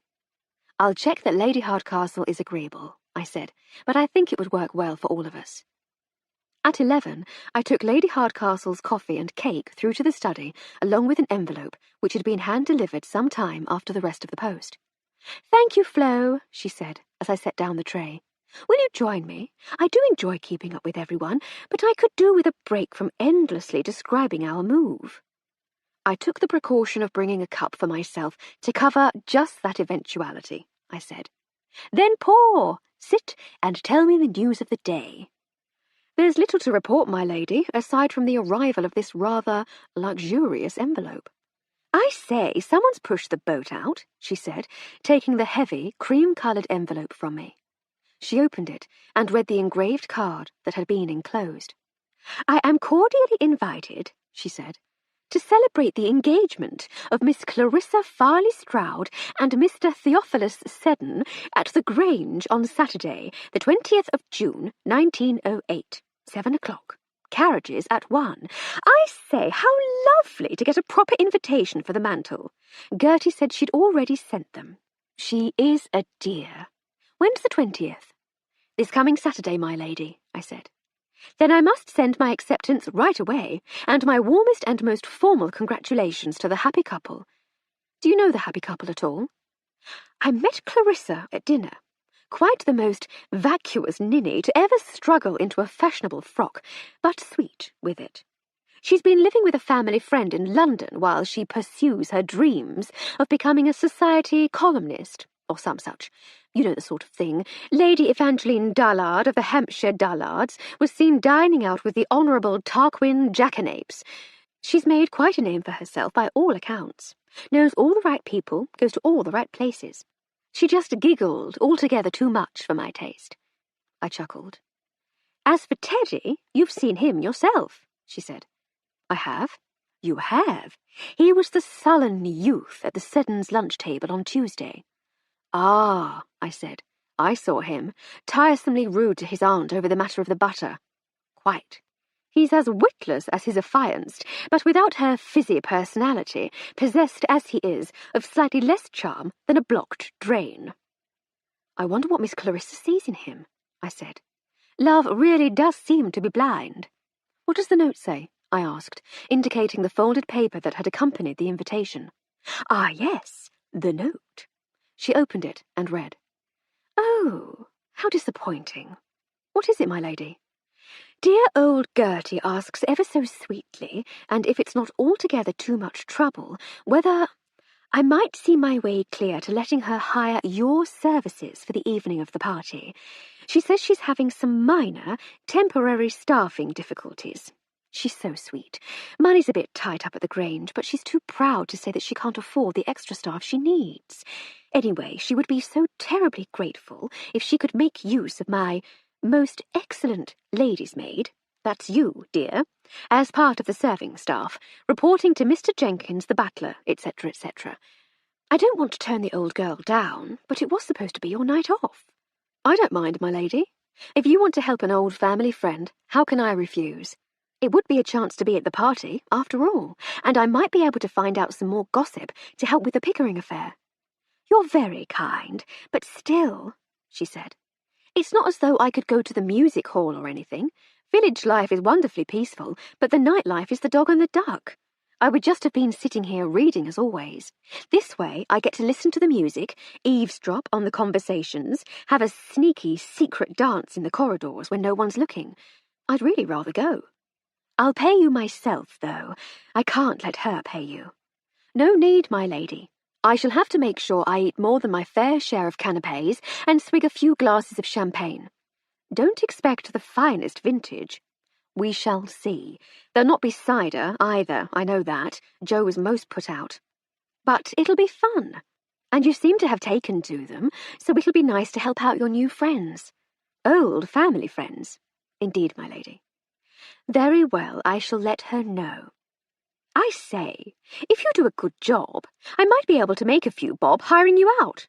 Like an agency skivvy, my lady. Exactly like that. You wouldn't mind, would you, dear?" I raised an eyebrow. she laughed. "But I expect as much below-stairs gossip as you can glean." And so it was agreed. Lady Hardcastle replied at once, and the arrangements were made. My own uniform was deemed suitable, and I was to report to the kitchens by 4 o'clock on the day of the party. 7. On Saturday, our morning walk took us not towards the fields and woods as usual, but into the village, where we called upon Mrs. Pantry at the grocer's. "Ah, Mrs. Pantry," said Lady Hardcastle as we entered. "How do you do?" "How do you do, my lady?" said the shopkeeper. She glowered at the thought of a well-to-do lady entering her shop. "I wonder, do you have any wire?" "Wire, my lady?" "Yes, it needs to be quite thin and quite flexible, but it needs to be able to hold its shape." "Thin?" said the shopkeeper suspiciously. "Flexible?" "Yes, that's right, and able to hold its shape." Mrs. Pantry's curiosity warred with her class animosity, with the battle played out clearly across her rumpled features. She was desperate to know more about this odd request, but should she deign to speak to a lady? The curiosity won. "What do you want that for?" she said, almost accusingly. Unfazed, Lady Hardcastle said, "It's for a moving picture project I'm working on. I have it in mind to make some puppets, and I should like to form their skeletons from wire. Have you seen any of Monsieur Mellier's work?" "Moving pictures? Whatever next?" "Whatever next, indeed," said Lady Hardcastle. "Do you have any wire?" "I got some milliner's wire. I got it in from Mrs. Lane. That sounds ideal. She was making an hat for her daughter's wedding, see? Was she, by Jove? Might I buy some? It's for making hats, mind." "Quite so. 10 yards?" "How much?" "I don't know if I've got that much left." "Then I shall take whatever you have." "All right," said Mrs. Pantry, grudgingly. "Can't say I've ever been asked for such a thing." Clutching a small parcel containing the milliner's wire, we continued our walk around the green and past the church. Reverend Bland wished us a good day as we passed the church door on our way towards the recently built village hall. Strange musical sounds were emanating from within. The music sounded altogether more modern than one might expect in a rather staid little settlement in the countryside. Curiosity led us to investigate. The hall had an enclosed porch, and we were able to enter the building without having to venture into the hall itself. We peered through the crack in the double doors and listened to the goings-on. The music, an energetic ragtime song, came to an end. "Oh, I say," said a young woman's voice. "That was simply divine! Mummy will die! I love it!" A man's voice rose from the ensuing laughter. "Ah," said the voice, "that'll be why we couldn't do our run-through at the house." "'Ere," said another male voice. "She will still pay us, though, won't she?" There was more laughter. Another woman's voice said, "Oh, do shut up, Skins." It's fine," said the younger woman. "She's agreed to have you. It's just that I'm not certain she knows exactly what she's agreed to." There was a sound of scraping chairs and the clatter of instrument cases being opened. Footsteps approached the door, so we made a hasty exit. We were nonchalantly walking around the outside of the hall by the time a tall, handsome man emerged from the door. He leaned against the wall. A shorter, wiry man joined him. "Stuffy in there, ain't it?" he said. "You're not kidding, Ed," said the taller man. "I do hope this house of hers is better ventilated." "Bound to be. They're all cold and draughty, them old places, ain't they? We'll be tidy. It'll be an easy job, I reckon." He caught sight of us as we crossed the road and gave me a wink. "I should say this evening's entertainment has arrived," said Lady Hardcastle, once we were out of earshot. "It would certainly appear that way, my lady. I hope your dancing shoes can cope." "Never mind the shoes. It's these poor old pins I worry about." "You have the legs of a woman half your age," I said. "Yes, but she wants them back, so I shall have to make do with these." "I haven't danced for years," I said. "Not since that ball in Vienna." "My word, I'd forgotten that one. You were the Marchioness of somewhere or other, weren't you? Was it that one? Or was I La Comtesse de Thingamy? You could well have been. It was so hot that summer, wasn't it?" "It was," I said. "Was that the one where we had to sweet-talk General von Whatsit?" "I believe so, yes. Wasn't he on the verge of proposing marriage, to both of us?" "Naturally," I said. "Who could resist? But I do know it was the last time I danced. I was in a posh frock, too, with Lady Sarah's pearls, as I recall. Tonight, though, you shall be in your uniform, handing out canapes and wine. Do you miss it? The danger and fleeing for our lives in the dead of night. It had its attractions, I suppose. She said. We shall have to find our fun in other ways. Saturday afternoon arrived.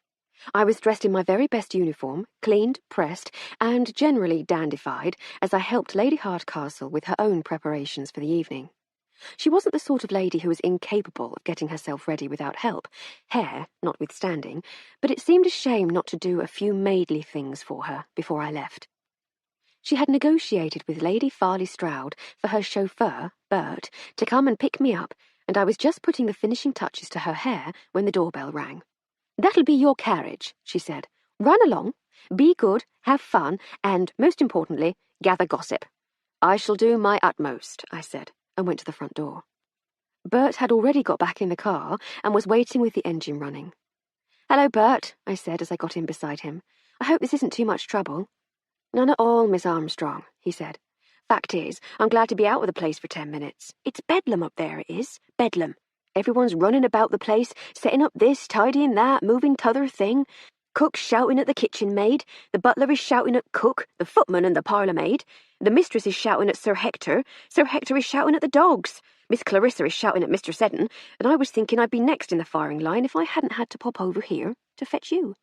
Then I'm both grateful for the lift and delighted to have been of some help," I said as we set off. "I don't suppose you needs to go over to Chipping Bevington to fetch something for your mistress? Bristol? Gloucester? London?" I laughed. "We should get up to the Grange, Bert. Maybe an extra pair of willing hands will lessen everyone's need to shout quite so much, and perhaps they'll all be better behaved with a stranger in their midst." "Perhaps, miss, perhaps. But don't let them bully you into doing more than your fair share. There's one or two of my fellow staff members who does as little as they think they can get away with, and still complains about how hard done by they are." "I shall do my share and nothing more, Bert, I promise." "Very wise, miss. They's a bit apprehensive of you, as it goes." "They are? Why?" "Stands to reason, don't it? You come down here from London. Your mistress is she's a bit individual?" I suggested. "Individual, yes," he said. "She don't seem to follow the rules much, does she?" I laughed. "No, she very much makes up her own rules." "Right. So you're from up London?" "I'm from Aberdare." "Are you? Are you indeed? Well, they're worried all the same. Thinks you might be a bit too sophisticated for 'em, they does." "But not you?" "Ah," he said with a knowing wink. "I've already met, you see. I knows what to expect." I laughed again, and he smiled back. As we entered the gates, I smiled again as I got my first proper look at the Grange. There was something altogether charming about the higgledy-piggledy manor house. My knowledge of architectural styles is hazy, but my guess was that the present house had begun its life in Tudor times. There were glimpses of ornate brick chimneys at the back, but the main body of the Tudor house had been replaced by an elegantly symmetrical Georgian structure built from the local stone. What lent it its charm, though, was that at some point in the previous century, its owner had chosen to extend the house by building a new wing. Rather than try to match the new wing to the existing building, or even to try to make it sympathetic, as I believe the architects say, they had built it in the Gothic revival style, with turrets and towers and pointed, arched windows. The result, though it was an absolute aesthetic shambles, was a house that looked as though it had been lived in and loved for generations. We rounded the house and pulled into the stable block, which had been converted to store the motor car. "If you go through there," said Bert, indicating a door at the back of the workshop, "you'll find the way to the servants' passage round the back of the house. Go down the stairs and follow the sound of angry screaming, and you'll pretty soon be in the kitchen. I'll be out here, adjusting the carburetor. Yes, that's it. I'll be adjusting the carburetor, if anyone asks." "Righto, Bert. Thank you for the lift." "My pleasure, miss. Good luck." I left him to his skiving and set off in search of the kitchen. His directions, though vague, were uncannily helpful. The sounds coming from ahead were, indeed, the sounds of pots and pans being clattered about, and of Mrs. Brown, the cook, screeching invectives at the top of her formidable voice. Someone in the kitchen was not having a happy time of it at all. I decided that any show of timidity, even polite deference, would most certainly be my undoing, and would see me badgered, nagged, hounded, and generally put upon for the remainder of the day. The strict hierarchy generally observed among household servants could be all too easily forgotten if one failed to assert oneself. With that in mind, I stood a little straighter, breathed a little more deeply, and opened the kitchen door with a confident flourish. "Good afternoon, everyone," I said in my most self-assured, take-no-nonsense, lady's maid's voice. "How are we all today?" Mrs. Brown halted in mid-slam and stood with the pan in her hand, glaring towards the door as though her kitchen were being invaded. Rose, the kitchen maid, carried on with her chopping. She kept her head down, and it was apparent that she was crying, but she glanced up and smiled gratefully at me for bringing her a moment's respite from the yelling. "Oh," said Mrs. Brown, placing the pan on the range. "It's you, Miss Armstrong, come to join our merry band?" "Indeed, yes," I said breezily. "I was told Mr. Jenkins would need some help upstairs." I had been told nothing of the sort, but I wasn't going to give Mrs. Brown an opportunity to co-opt me into her downtrodden kitchen brigade. "Is there somewhere I can leave my coat?" "Rose," she snapped. "Show Miss Armstrong to Miss Denton's room. She can leave her coat there. Then come straight back here. No dawdling." "Yes, Mrs. Brown," said poor Rose, weakly, wiping her hands on her apron. "Follow me, miss. I'll show you the way." As she led me through the warren of subterranean corridors, I tried to engage her in conversation. "How long have you been working here?" She plodded on forlornly. "About 2 months. "It's early days yet," I said. "Things will get better." "Will they?" She was close to tears again. "I never thought it would be like this. I can't get anything right." "I rather think the problem is with Mrs. Brown, not with you. She hasn't impressed me so far. I'm very much thinking of giving her a piece of my mind. All that shouting and banging, it's not on." "Oh, please don't make trouble, miss. You don't know what she's like." "I've met her sort before, Rose. Don't worry. I know how to deal with the likes of her." She didn't seem reassured, and when we arrived at Miss Denton's room, she simply gestured at the door and scuttled off as quickly as she could manage. I knocked on the door. "Yes?" said an imperious voice from inside. I opened the door and poked my head round. Sitting in an overstuffed armchair, with her feet on a stool, was a small woman with greying hair swept up in an unfashionable style. Her face was set in a scowl. "Good afternoon," I said cheerfully. "I'm Florence Armstrong, Lady Hardcastle's lady's maid. Mrs. Brown suggested I might be able to hang my coat in your room." "Come in," she said more brightly, her face softening. "I'm Maud Denton, housekeeper, and Lady Farley Stroud's lady's maid. Pleasure to meet you. And you, I'm sure." I half want to say no, just to prove that bossy old biddy wrong, but I can't take it out on you, my girl. Of course you can hang your coat in here. Join me for a cup of tea? "I should love to, thank you. It's just brewing now. Fetch yourself a cup from the shelf over there, there's a good girl." She indicated a shelf above the small gas ring. "I gather you volunteered to come over to help us with the party." "That's the plan, yes," I said, reaching for a cup and saucer. "What on earth possessed you to do something as silly as that?" "Well, it was this, or sit at home on my own for the evening. This way, I might get to listen to the band, at least. And I'm not exactly a volunteer. There was talk about hiring me for the evening." She laughed. "Don't hold your breath, my dear. If any payment is eventually forthcoming, it'll be grudgingly given and probably a penny or two short. Times is hard for the Farley Strouds." "Ah, well," I said, "I'm here now. Have you any idea what I'll be doing?" "Hiding out here with me for a couple of hours is your first duty, my girl. Then, when the heavy work has been done, we shall swan imperiously about the place, doling out canapes and cheap sparkling wine as though they were the food and drink of the Olympian gods." "That sounds like a workable plan," I said. "I don't suppose you have any biscuits?" "Funny you should ask," she said, reaching into a cupboard behind her. "I happen to have snaffled a plateful from under Cook's eternally grumpy nose this very morning. Help yourself." It was going to be quite a pleasant day, after all. I was, as predicted, given the task of mingling unobtrusively with a tray of nibbles and indifferent fizz. We were also charged with keeping guests out of the library, which had been given over to the band to use to store instrument cases. It wasn't onerous work. The musicians we had heard in the village hall were Roland Richmond's Ragtime Review, a band of some repute from London. They were Clarissa's choice, it seemed. Lady Farley Stroud's disapproval had been loud and hearty, but she had eventually been persuaded that it was not, despite her firm belief to the contrary, her night, and that the young people would prefer something a little more lively and up-to-date. Maud, who had turned out to be excellent company and quite a game old girl, had told me all this earlier in the afternoon. I was so glad she had. That little tidbit had made Lady Farley Stroud's loud exclamations of enjoyment and attempts to tap her feet appreciatively all the more entertaining.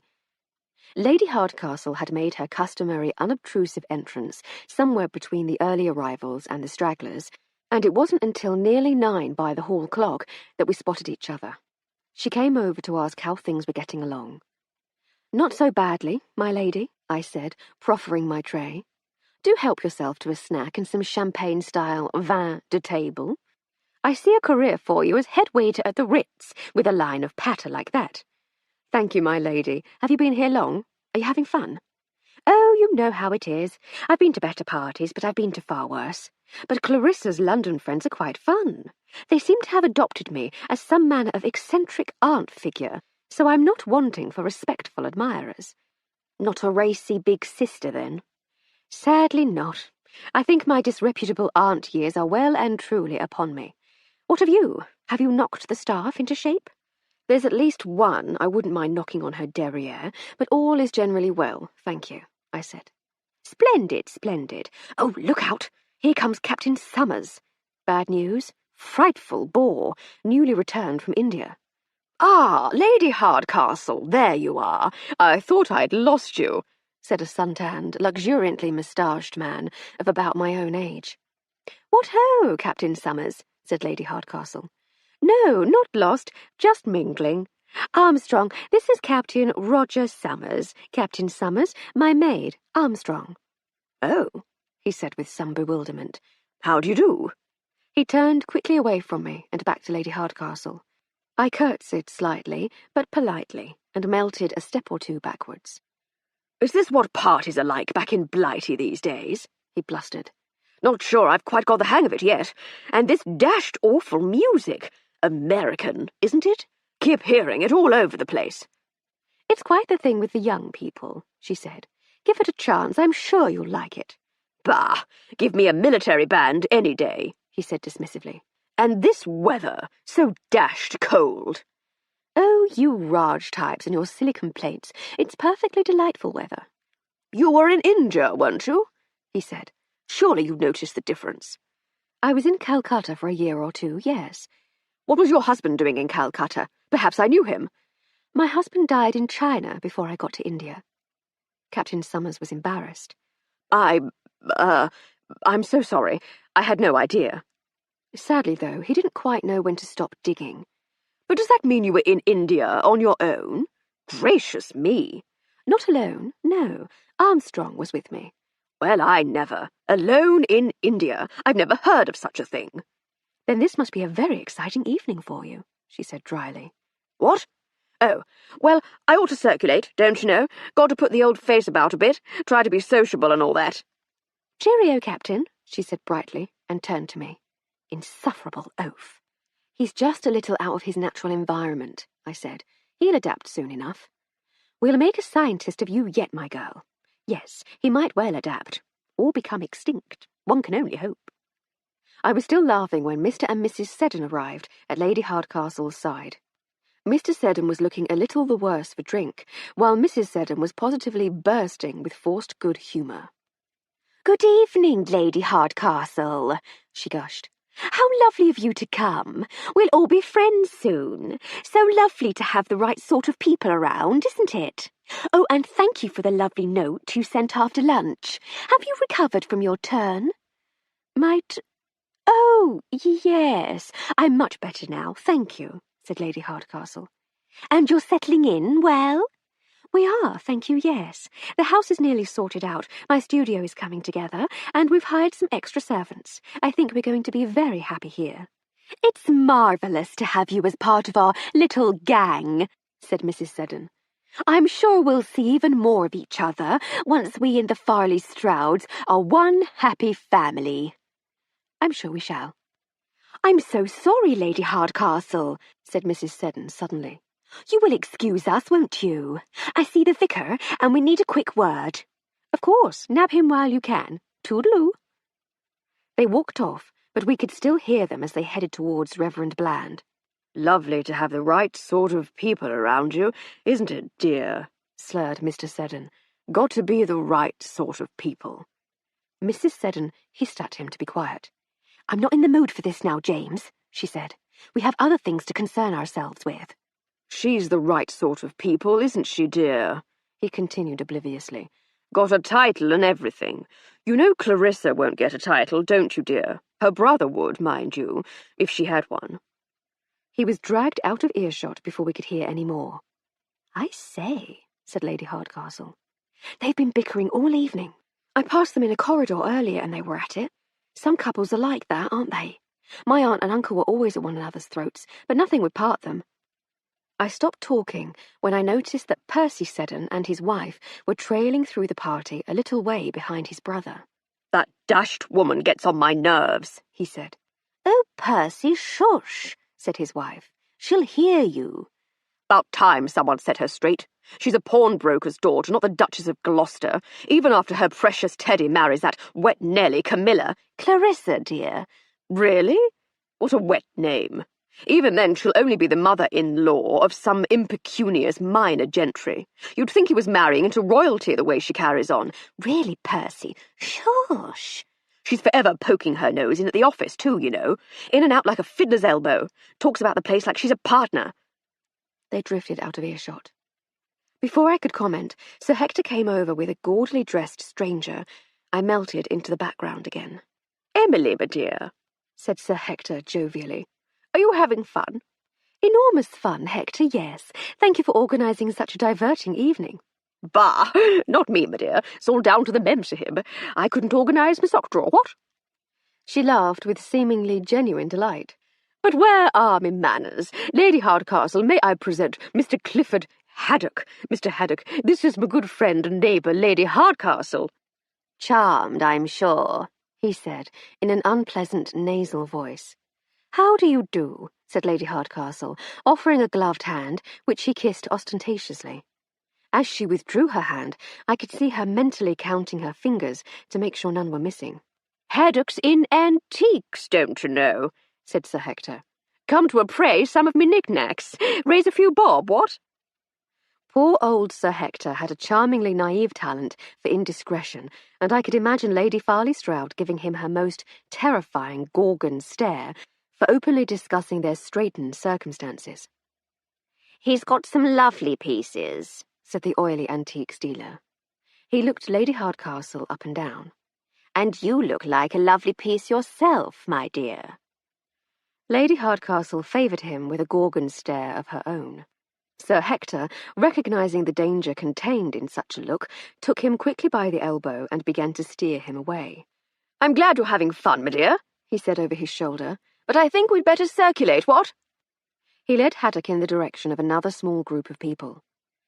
Another charming fellow, said Lady Hardcastle, as soon as they were out of earshot. Where on earth do they dig them all up, and why do they keep picking on me? It's because you're such a lovely piece, I said. You're bound to attract the nicer sort of chap. Is a lady still allowed to flog her servants? I'm sure there used to be a law to that effect. I couldn't say, my lady, but I think that might be frowned upon in this day and age. Pity, she said. A roar of laughter made us both turn sharply to see what was going on. The source was a group of young men gathered round the chap I'd seen at lunch at the Seddons. Ah, now there we see the Littleton Cotterell cricket team in their natural habitat, said Lady Hardcastle. Surely their natural habitat would be the cricket pitch, I said. Not at all.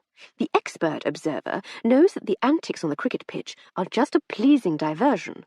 The real purpose of the game is to provide an excuse to get to the bar afterwards. Here we see them quaffing and guffawing, characteristic behaviour. I see. But how do we identify them as cricketers without their distinguishing white plumage?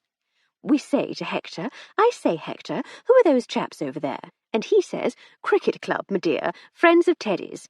Excellent, I cried. Elementary, said she. The poor groom looks a little embarrassed, though. To be honest, I thought Theophilus Teddy Seddon looked more irritated than embarrassed as his friends continued to taunt him. Probably afraid of incurring his mother's wrath, I thought. Oh, to be young again, she said. She took a sip of her drink and grimaced. I say, be a love and see if you can't find me something nicer to drink. I bet he's hidden the good stuff somewhere. Have a scout round and see if you can find me a brandy. I'm all for cutting costs, but I shall turn quite green if I have to sip any more of this. Yes, my lady, I shall see what I can lay my hands on. I had no real idea where to begin looking for brandy, but I wondered if the decanters full of the good stuff might be stashed in the one room where guests were expressly forbidden to go. I slipped out of the ballroom, the great hall of the Tudor house, complete with minstrel gallery, into the hallway, full of dark wooden panelling and faded tapestries. I arrived at the library door and reached for the handle. I was startled to feel it pulled from my grasp by someone opening the door from within. Oh, I say, said a strikingly pretty young woman, stepping out and closing the door. I'm so terribly sorry. Didn't mean to startle you. Just fetching something from my bag. Didn't expect there to be anyone about. It was Sylvia Montgomery, the singer with the ragtime band. Please don't worry, madam, I said, thinking frantically. I was just checking that no guests had wandered into the library to interfere with the band's things. It's all safe and well, thank you. We're being well looked after. I'm pleased to hear it, madam. May I say I'm enjoying the music very much. You're very good. Why, thank you. You're very kind. I say, you couldn't do a girl another kindness and tell me where I might find some decent booze, could you? I'm absolutely parched, and champagne gives me a headache. Oh, I said, somewhat disappointed. I'd been hoping to find something in there. I'm not actually on the staff here. I work for one of the Farley Stroud's neighbours. Come to steal their booze, eh? Don't worry, I'll not let on. I laughed. Yes, my mistress sent me in search of brandy. The sparkling wine isn't agreeing with her. I know how she feels, but I'm afraid you're out of luck here, old thing. I turned the library upside down, but there's not a drop to be had. He's got one of those old-fashioned globe whatnots in there, you know, the sort that opens up, but he's taken all the liquor out. How very disappointing, I said. Hey-ho, I shall have to continue my search elsewhere. The household servants are bound to know where I can find something. Bound to, she made to leave. If you manage to track any down, scotch, brandy, even gin at a pinch, see if you can't smuggle some onto the stage for us. We'll make it worth your while. And with that, she breezed off down the corridor, back towards the ballroom. I walked in the other direction, downstairs, to the servants' domain. Miss Denton's door was shut, but there was a light coming from beneath it. I knocked. There was a clatter of hasty tidying, and then the imperious voice. Yes? I opened the door and poked my head in. What ho, Maud? I said. Don't mean to intrude. Flo, she said with evident relief. You frightened the blessed life out of me. I thought you were old Jenkins come snooping. You're hiding out? I asked, not terribly impressed by the idea of hiding in the first place one might be expected to be. Just a quick break, don't you know, she said, gesturing towards the half-concealed glass on the side table. A girl needs to wet her whistle. She does indeed. Is that brandy, by any chance? It is, she said. They hide it in here when they have guests. Well, that's a stroke of luck. I don't suppose you can spare a drop? My mistress is desperate for something to take the taste of the fizz away. I expect we can sort her out, my dear, she said, slightly slurred. They've not quite got round to marking the decanter, not yet at least. Fetch a glass from the shelf, and we'll transfer it to something more elegant upstairs. I did as she asked, and left her to her brandy-fueled shirking, wondering if anyone actually did any work in this household. Perhaps Mrs. Brown had a right to be angry. I set off once more for the ballroom. I was wary lest I should be caught smuggling contraband cognac back to Lady Hardcastle in a servant's glass, but I encountered no one. I had to check my step a little as I rounded a corner and heard the library door closing, but whoever it was on their way into the room, and I decided that it was none of my concern. It did remind me that I'd been asked to undertake a little more smuggling on behalf of the musicians, but I really couldn't face going all the way back to old Ma Lushington and trying to snaffle some scotch from her secret stash. And when it came right down to it, she was responsible for the booze. As idle as I was beginning to think her, I didn't really want to get her into any trouble by pinching it. The band would have to play sober. "Armstrong!" proclaimed Lady Hardcastle as I approached. "You're an absolute gem, a proper little darling wonder, a servant beyond compare." Evidently, the sparkling wine's unpalatable flavour hadn't actually been inhibiting her consumption of it overmuch. "What?" she said, as I proffered the cheap glass filled with its expensive cognac. "No brandy balloon? I take it all back. You're a slattern and an idler." "It was all there was, my lady. Expediency is all in matters of larceny. Now, if you'll just stop hooting, I shall find you some more elegant glassware, and you can move on to the good stuff." Quite right, quite right. Your reputation is saved."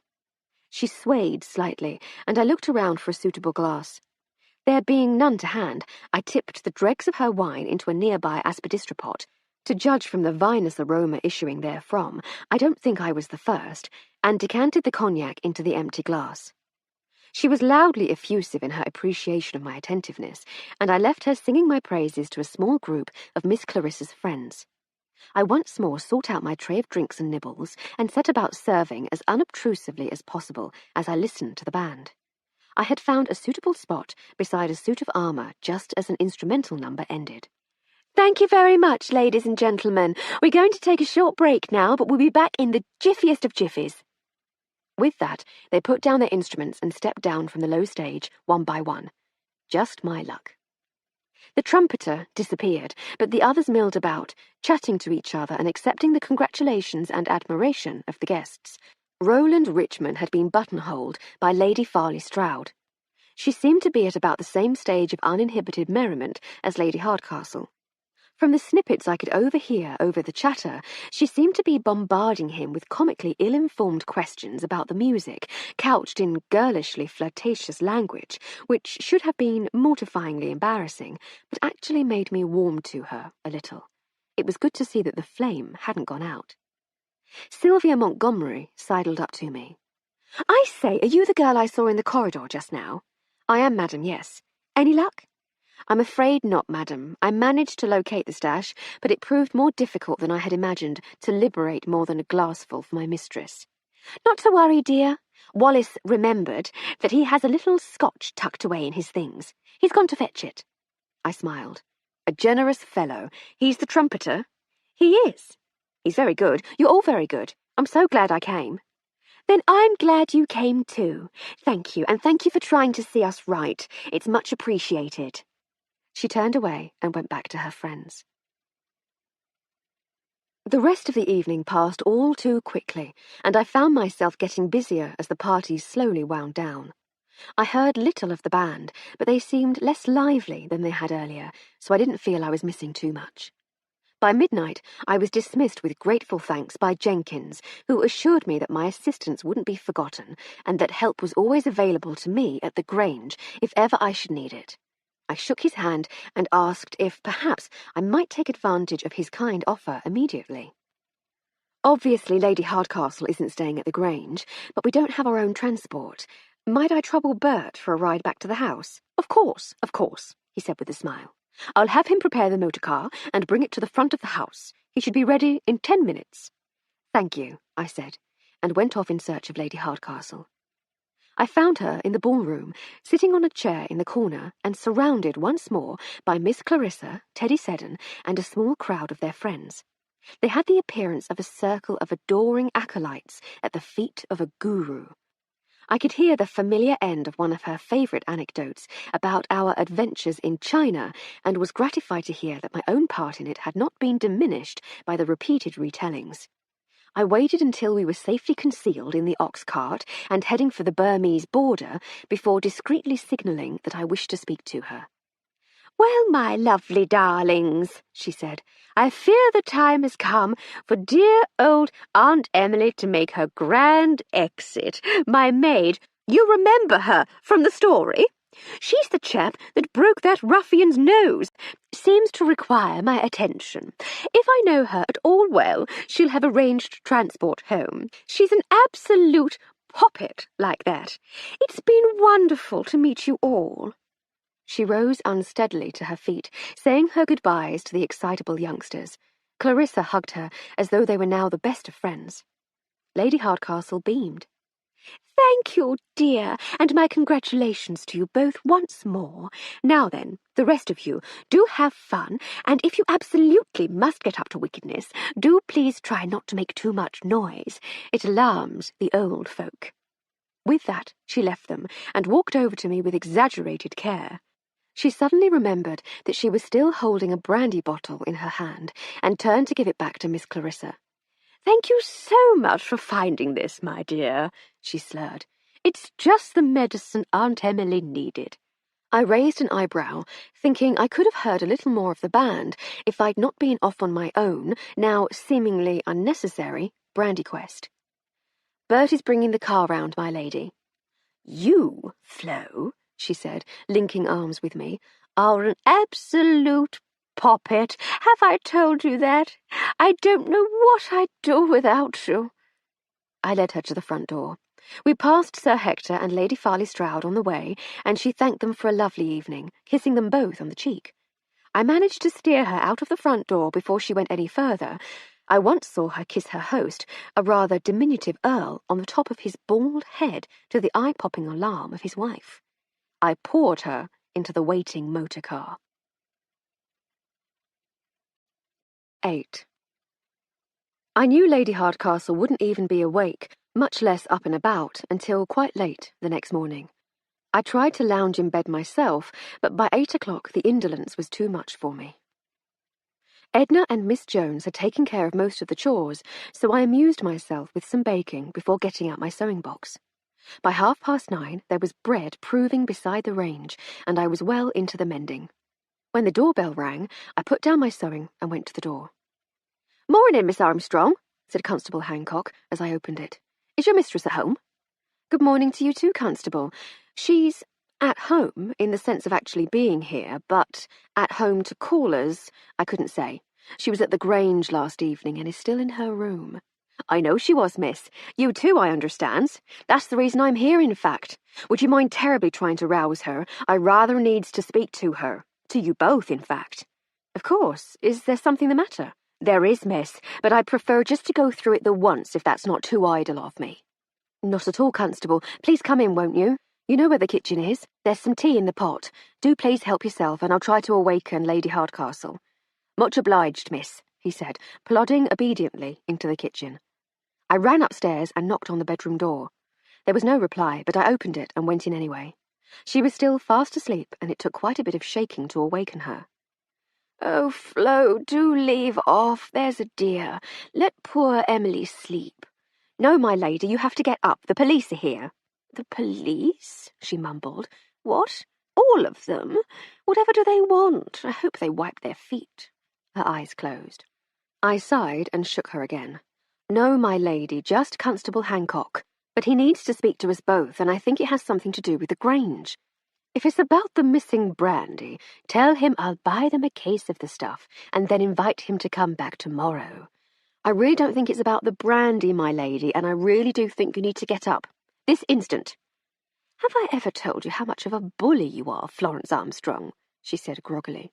"Can't a girl lie in bed with a hangover once in a while, without puritanical maids and officious policemen intruding on her slumbers?" "You tell me all the time, my lady. Please get up." Very well," she said, sitting up at last. "Tell him I'll be down presently. Make tea and eggs. Scramble eggs for me, with toast." "Yes, my lady." I left her to get up in her own time and returned to the kitchen, where I found Constable Hancock making small talk with Miss Jones. "Lady Hardcastle will be just a few moments," I said. "Very good, miss, thank you. Miss Jones is making some breakfast for Lady Hardcastle. Would you like some eggs?" "Thank you, miss. Yes, please. You're very kind. Is that fresh bread I smells?" "It is, but it's still proving. I was hoping to have it ready for lunch. I have some left over from yesterday that will be perfect for toast, though. I do love to bake my own bread. It's very relaxing. Do you know anything of baking?" He laughed the heartiest laugh I'd ever heard him give. "Me, miss? Baking? You're a caution. Who ever heard of such a thing?" "No. Our ma always used to make her own bread, mind." Most professional bakers are men, are they not? I said. That they are, miss, but most professional bakers are not policemen. Quite aside from it being a woman's work to bake around the house, I doesn't have time for no baking shenanigans. Baking? He chuckled again. I shall have to tell the Sarge about this. Unless he thinks it's such a great idea that he has you baking bread for his breakfast. His cheery laughter erupted again. Gracious, you two seem happy, croaked Lady Hardcastle from the doorway. Good morning, m'lady, said the constable, standing up straight and looking for somewhere to put his teacup. I'm sorry to call so early. Nonsense, constable, it's already 10 o'clock, my lady, I said, nodding towards the large clock on the kitchen wall. Quite so, she said. Plenty late enough to be calling. So what can I do for you, my dear constable? It seems we only ever meets when there's bad news, m'lady, he said apologetically. There's a to-do up at the Grange. Oh dear, she said, accepting the glass of water Miss Jones had just poured for her. What sort of to-do? Seems one of the musicians died, m'lady. Oh, no! How sad! Was he ill? Was it unexpected? I don't suppose as how he expected to be clouted round the back of the head with something heavy, no, m'lady. She sipped slowly at her water. Gracious me! Is there anything I can do? That's more or less why I'm here, m'lady. Inspector Sunderland has already arrived and asked if I'd come and fetch you both so as how you could give witness statements and such. Of course, of course. She looked more than a little fragile. I don't suppose, she began with unaccustomed tentativeness, you have transport of some sort? I've got my bicycle, he said, with a wink in my direction. Oh, she groaned. Only teasing, m'lady. Sir Hector sent me in his motor car. Bert's waiting outside. Oh, thank goodness. You're a wicked man, Constable Hancock. I think Armstrong has a bad influence on you. Me, my lady, I said. I am a paragon of virtue, I'll have you know. Constable Hancock began to chuckle, but looked suddenly embarrassed. Relax, Constable, said Lady Hardcastle. I think we can safely say by now that you're among friends. Lady Hardcastle, said Inspector Sunderland, thank you for coming. I'm sorry to have to summon you so early on the morning after a party, but you can understand the urgency, I'm sure. Lady Hardcastle had taken aspirin as well as sweet tea with her light breakfast. She was already more like her normal self. Please think nothing of it, Inspector. I'm only too pleased to help. The inspector was tall and slightly angular, with a fluid grace that hinted at athleticism despite his slight build. He might have been a sportsman in his youth, a long-distance runner perhaps. He had a briar pipe which he kept within reach or clamped between his teeth at all times. He never, to my knowledge, actually lit it. Thank you, my lady, and thank you too, Miss Armstrong. My pleasure, Inspector, I said. The Farley Strouds had given the inspector the use of the large Georgian dining room at the Grange for his interviews, and we were all seated at the enormous table. The room was airy and bright, with large windows that looked out onto the drive. My attention, though, was caught not by the view from the window, but by a picture hanging beside the stone fireplace. The Farley Strouds seemed to favour rustic scenes, and this particular one featured a pair of gun dogs with quite the soppiest looks on their faces. I was smiling at the comical image as the inspector continued. I gather you were both here last evening, he said. Yes, Inspector, I said. I arrived at the Grange just before 4 in the afternoon and spent most of my time below stairs until around 7 o'clock when the guests started to arrive. Lady Hardcastle and I left together at around 1 o'clock. 7? Isn't that rather early for a ball? I thought these things began around 10. They do, Inspector, said Lady Hardcastle, in fashionable society, but out here in the country they prefer an early start and early to bed. To be fair, it was more of a soirée than a ball. I see, he said. And you, Lady Hardcastle, when did you arrive? At around 8:15, I should say. The invitations say 7 o'clock. They do, Inspector, but really, who arrives on time at a party? She often played the dizzy socialite when she was unsure of people. She found it kept them a little off guard. Give it a while, and she'd be giggling and calling him darling. The usual result of this feigned giddiness was that people were apt to dismiss her as a fool, which, of course, was all part of the game. Once they were taken in by her empty-headed act, they tended to give away far more than they had planned. I'd seen it many times before. Who indeed, my lady, he said. He'd met her before, and was clearly not taken in. Would it be altogether against the rules to let us know exactly what happened? Constable Hancock said that one of the musicians was dead. Indeed, it might actually help for you to know, he said. I often find that knowledge of the events can jog the memory. A certain look comes into people's eyes when they have the events spelled out to them, and they say, "Oh, so that's why so-and-so said that to what's-her-name. So then, let me see. Mr. Wallace Holloway, the trumpet player, with," he consulted his notebook, "Roland Richmond's Ragtime Review. Whatever happened to a good old sing-song round the piano, that's what I'd like to know. Mr. Holloway was found in the library this morning at about 6 o'clock by Dora Kendrick, the housemaid, when she went in to open the shutters and tidy the room which had been used by the band during the evening before. Thinking him still drunk, she went to rouse him, but on approaching his recumbent form, she found him stiff and cold, with a deathly pallor, and lying in a pool of blood. Whereupon she screamed the house down and has had to be sedated by Dr. Fitzsimmons." "Is she all right?" I asked. I'd not seen an awful lot of Dora the day before, but she seemed like a sweet girl. "She'll be fine," said Inspector Sunderland. "Not so fine, though, is Mr. Holloway. The pool of blood was actually a tiny trickle from a small laceration on the back of the scalp, but it was enough to frighten the girl. Dr. Fitzsimmons and I are of the opinion that he was struck on the back of the head with some sort of heavy, blunt object. It split his scalp, causing the bleeding, but it also did enough internal damage to his brain to kill him, though not instantly. The doctor suggests that he would have been unconscious and breathing when the assailant left him. Death would have occurred some time later. The doctor estimates that he actually passed at around 4 o'clock this morning." "So it probably wasn't his assailant's intention to kill him," said Lady Hardcastle thoughtfully. "Surely a murderer would have made certain his victim was dead." "That's certainly more common," he said, "but it's not unusual for an attacker to be disturbed before he can finish the job, or to be simply unused to the business of violence and to neglect to check." "I see," she said. "But it does mean that we've no idea when the attack itself actually happened." "Indeed not, my lady. But we might be able to narrow it down a little. We have statements from witnesses that Mr. Holloway was last definitely seen alive at 10 o'clock when the band took its break."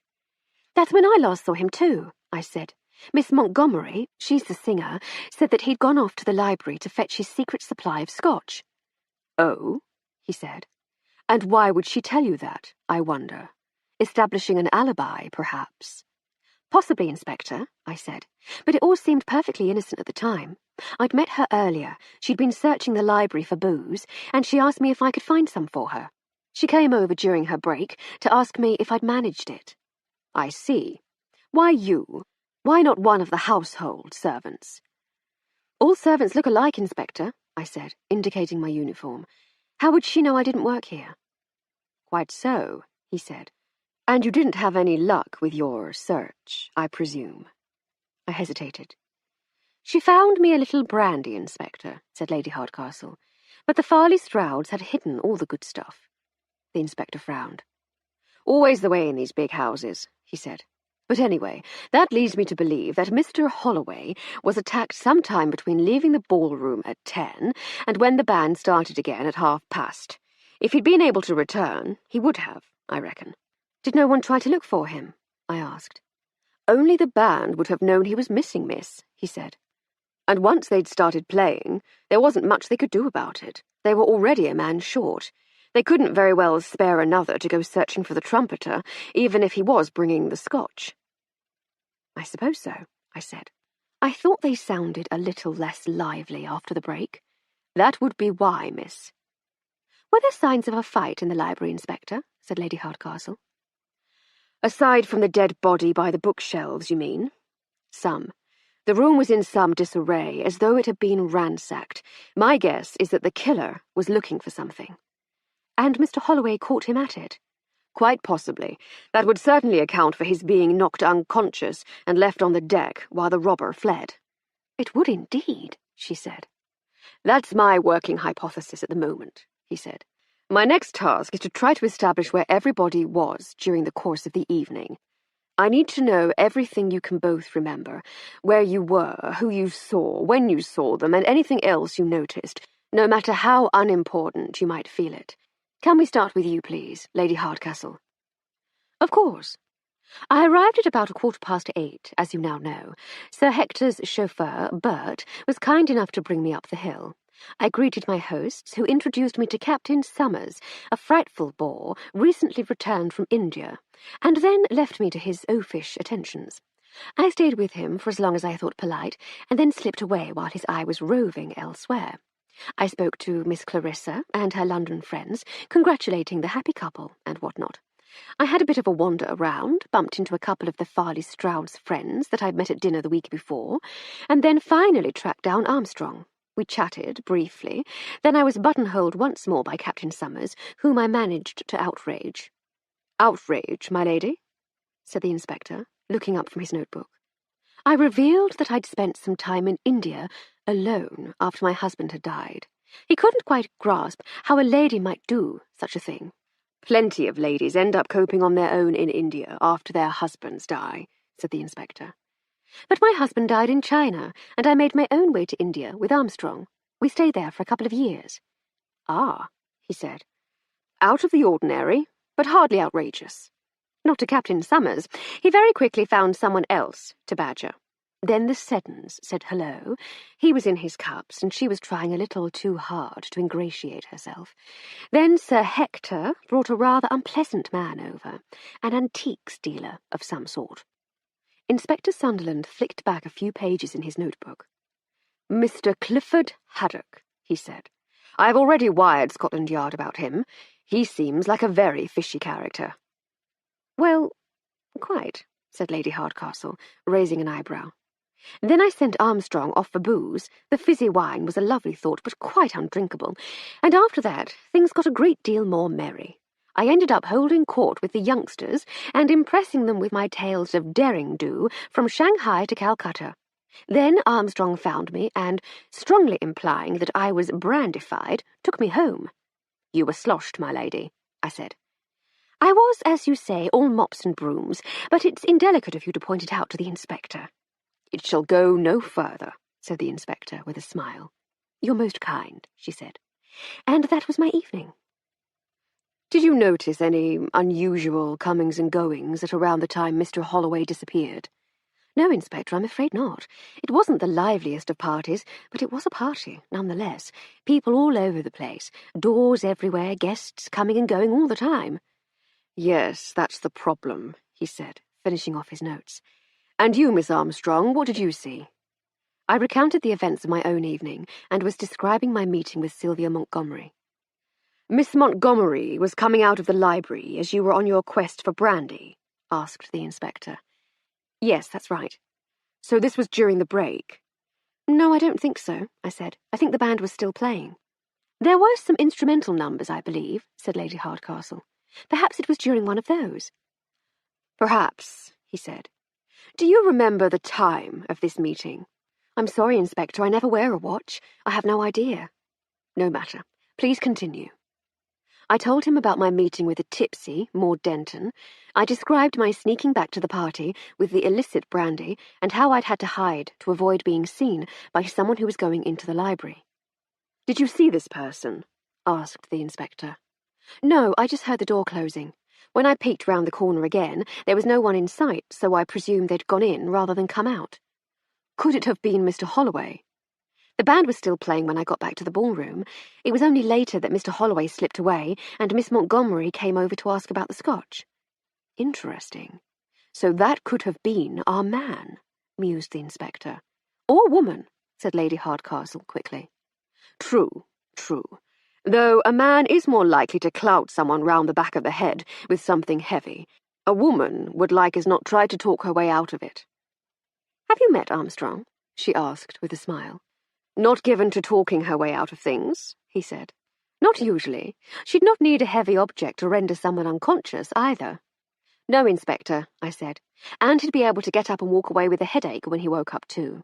It shows a considerable lack of skill to kill someone by accident when there are so many effective ways of simply incapacitating him. He looked faintly disquieted, but carried on. And what happened when you returned to the ballroom? I told the tale of the rest of my evening, but there was little else of any substance to offer him. Did no one go into the library while you were tidying up? He asked, when I had finished.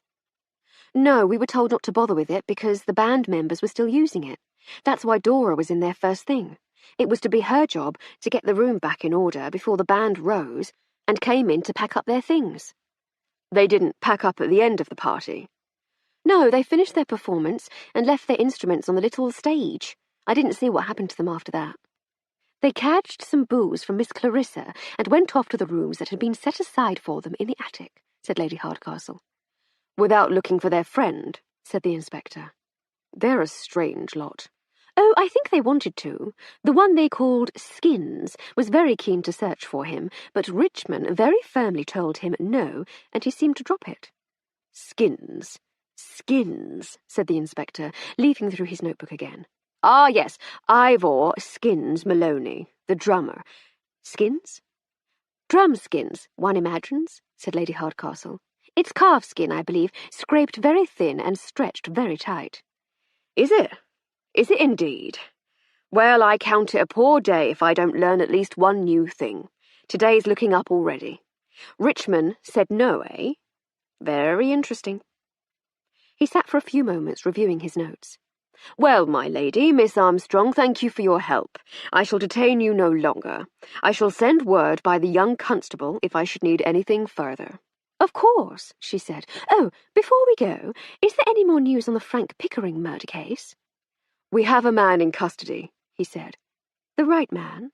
She asked. Our investigations continue. Justice will be done, rest assured. She smiled enigmatically, and we left the inspector to his notebook. Outside in the hall, we were waylaid almost at once by Lady Farley Stroud. She seemed to be in a state of some distress.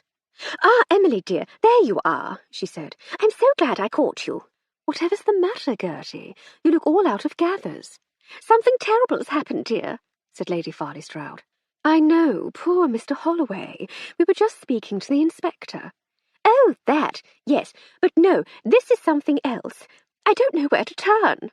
You can always turn to me, Gertie, dear. What can I do for you? Come with me, dear, she said. I need to explain things somewhere a little more private. She began to lead the way towards a room off the hall, which I knew to be Sir Hector's study. Lady Hardcastle followed her for a few steps before turning back to me. Come along, Armstrong, don't dawdle, she said. I frowned questioningly at her, glancing towards Lady Farley Stroud to try to direct her attention to the look of disapproval on the older lady's face. She caught the look. Ah, she said. Gertie, dear, I know it's not how you do things, but it's very much how I do things. You must have gleaned from my stories at dinner that Armstrong is my right hand. If you need my help, you'll get her help, whether you wish it or not. It will save an awful lot of bother if she's involved from the beginning. She'll certainly be involved before the end.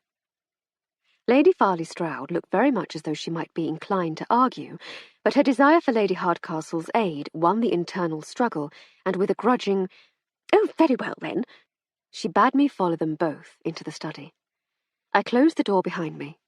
Lady Farley Stroud offered Lady Hardcastle a seat in one of the armchairs by the window, but very pointedly ignored me, so I took up a position in the corner of the room beside a large bookcase.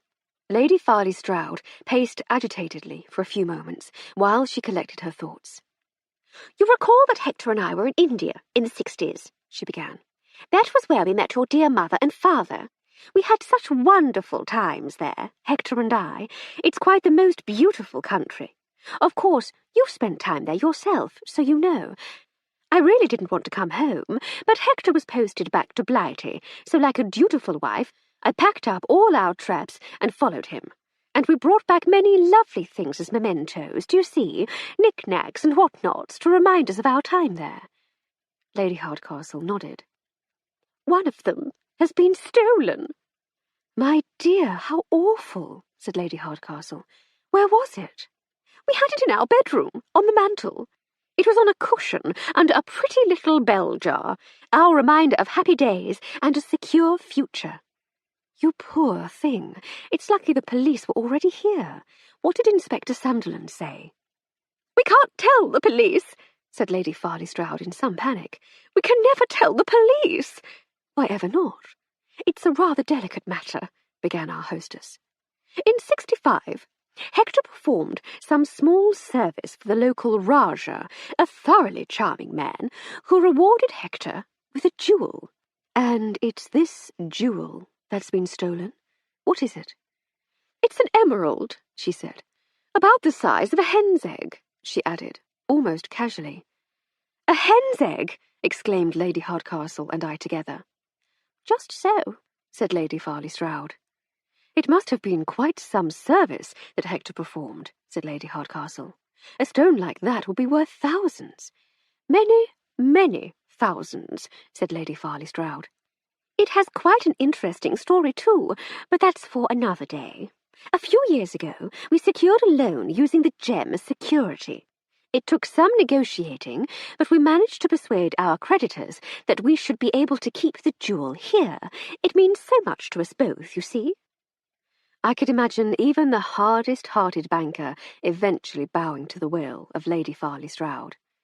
They weren't at all happy, she continued. They would much rather have held it to ransom in their own vaults, but eventually they agreed on the strict condition that the safety of the jewel was to be entirely our responsibility. If it were to be stolen or damaged, the loan would be repayable immediately.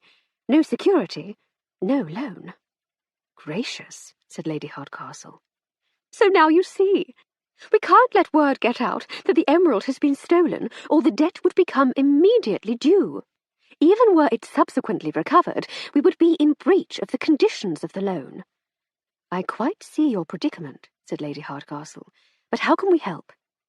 I want you to find the thief and return the jewel.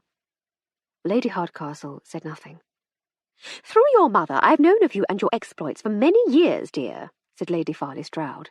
I'm not such a foolish old woman as people round here would like to believe, and I can put two and two together as well as the next chap. You'd not have nearly so many exciting stories to tell if you'd just been another society lady. You've been engaged in some sort of secret work all these years, and I'd wager you know exactly how to get to the bottom of a matter like this. Even if I'm wrong, you're the best educated person for miles around, with the possible exception of Dr. Fitzsimmons. Trouble is, I really can't imagine him being able to solve the daily puzzle in the Bristol News, much less a jewel theft. Lady Hardcastle smiled. I'm flattered, Gertie dear, but I think you might be exaggerating our talent somewhat. Nevertheless, if you're certain that you can't involve the police, then it would be ungracious of us to refuse. What say you, Armstrong? Shall we try to find the emerald? Whither thou goest, my lady, I said. Oh, my dear, thank you, said Lady Farley Stroud. The problem shall be doing so without arousing suspicion and frightening the thief, should he still be about. Lady Hardcastle paused a moment, lost in thought. I say, I've an idea. You couldn't have a word with Inspector Sunderland for me, could you? 9. A short while later, Lady Hardcastle and I were sitting at the dining table with Inspector Sunderland. Lady Farley Stroud had buttonholed him immediately after our own meeting to beg his indulgence. Would you mind awfully, she asked, if my good friend and neighbour were to sit in on your interviews? You'd think me remiss if I didn't at least ask why, he said. She thought quickly. She's writing a book, do you see? A detective story. It would be such a boon to see a real investigation at first hand. It's most irregular, he said. Interrogation is a delicate matter. It has to be handled with great care. I'm unsure of the wisdom of letting civilians interfere. Of course, Inspector, of course. But she's bright as a button. Terribly, terribly clever. She'll not interfere. He thought for a few moments. Very well, he said. To tell the truth, she has impressed me somewhat already. She's all there and halfway back, as Mrs. Sunderland says. Her company may actually be useful. It's your house, Lady Farley Stroud, so if you vouch for her, I shall allow her to sit in. If she hinders my investigations in any way, though, she'll be out on her ear. Agreed? Of course, she said. If she causes you any difficulties, I shall give her a stern talking to myself. While all this was going on, Lady Hardcastle had made another request of Lady Farley Stroud. Bert, the chauffeur, and a footman called Dewey, who swore continually and colourfully under his breath in Welsh and didn't think anyone could understand him, had been called upon to bring down a blackboard and easel from the nursery. She had set it up as her crime board in the dining room. While the inspector sat and looked through his notebook, Lady Hardcastle had been sketching the party guests, and we'd both been trying to recall any details of the previous evening that might be helpful. To whom else have you spoken, Inspector? Asked Lady Hardcastle, as she finished off a particularly accurate, if unflattering, sketch of Clifford Haddock. Just you and one or two of the staff, so far, he said. The majority of the guests left shortly after you, and most of those who stayed have slept in. Lady Farley Stroud insisted that I let them sleep, so you were the unlucky ones who got the wake-up call from Constable Hancock. I am sure it serves me right for something I did in a past life, she said. Are you familiar with the Eastern concept of karma? I've heard of it, yes. An old sergeant of mine, when I was new to the force, used to talk about it. Double-entry bookkeeping for the soul, he used to call it. Quite the philosopher, your sergeant. He served in the army in India, married an Indian girl. Fascinating man. Well, perhaps my early awakening was payment in respect of some karmic debt. Not too great a debt, though, he said. There are worse prices to pay than being awakened early with a sore head. Well, quite. And I've been rewarded again with your time and patience. I'm beginning to wonder if I might need to employ a metaphysical accountant. All of which is by way of thanking you for your indulgence, Inspector. I'm certain that you could imagine easier ways of conducting your inquiries than having a lady and her maid sitting with you. Lady Farley Stroud speaks highly of you, my lady, and my own impressions have been favourable so far. As long as you're here only to observe, I'm sure we'll get along just fine. I'm still not entirely certain why you were so keen to be here, though, he said.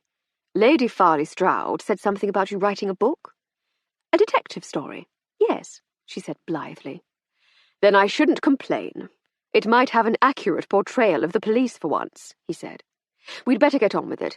We shall start working our way through the witnesses one by one. It's painstaking work, but I find thoroughness usually gets results.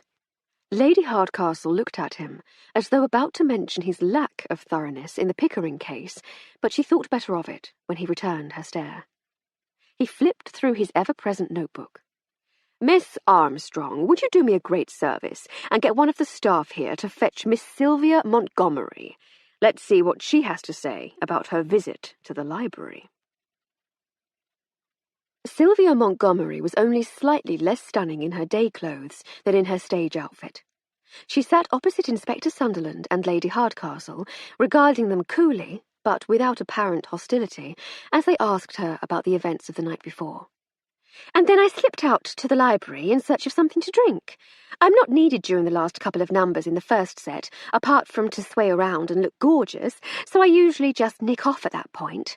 I had a good hunt around, looking in the Globe, behind the books, under the chairs, in the window seats. Nothing. Not a drop.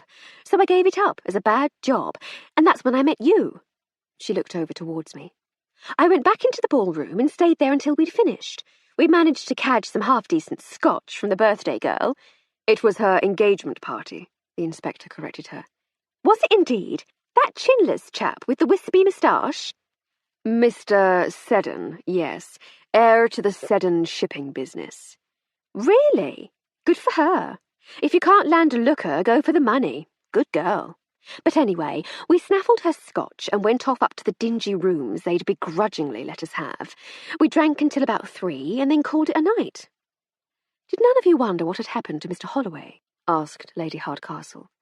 At first, yes. Skins was all for looking for him, but Roland insisted he'd probably found a doxy to canoodle with, and we should leave him to it. Was he the sort to canoodle with doxies, miss? Said the inspector. He was a trumpeter, Inspector. The prospect of canoodling with doxies at parties was what got him to take up the instrument in the first place. I see.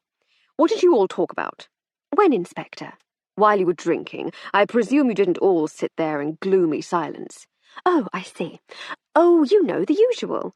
How the performance had gone, which numbers worked and which didn't, what engagements were coming up, that sort of thing. Very good, miss, thank you.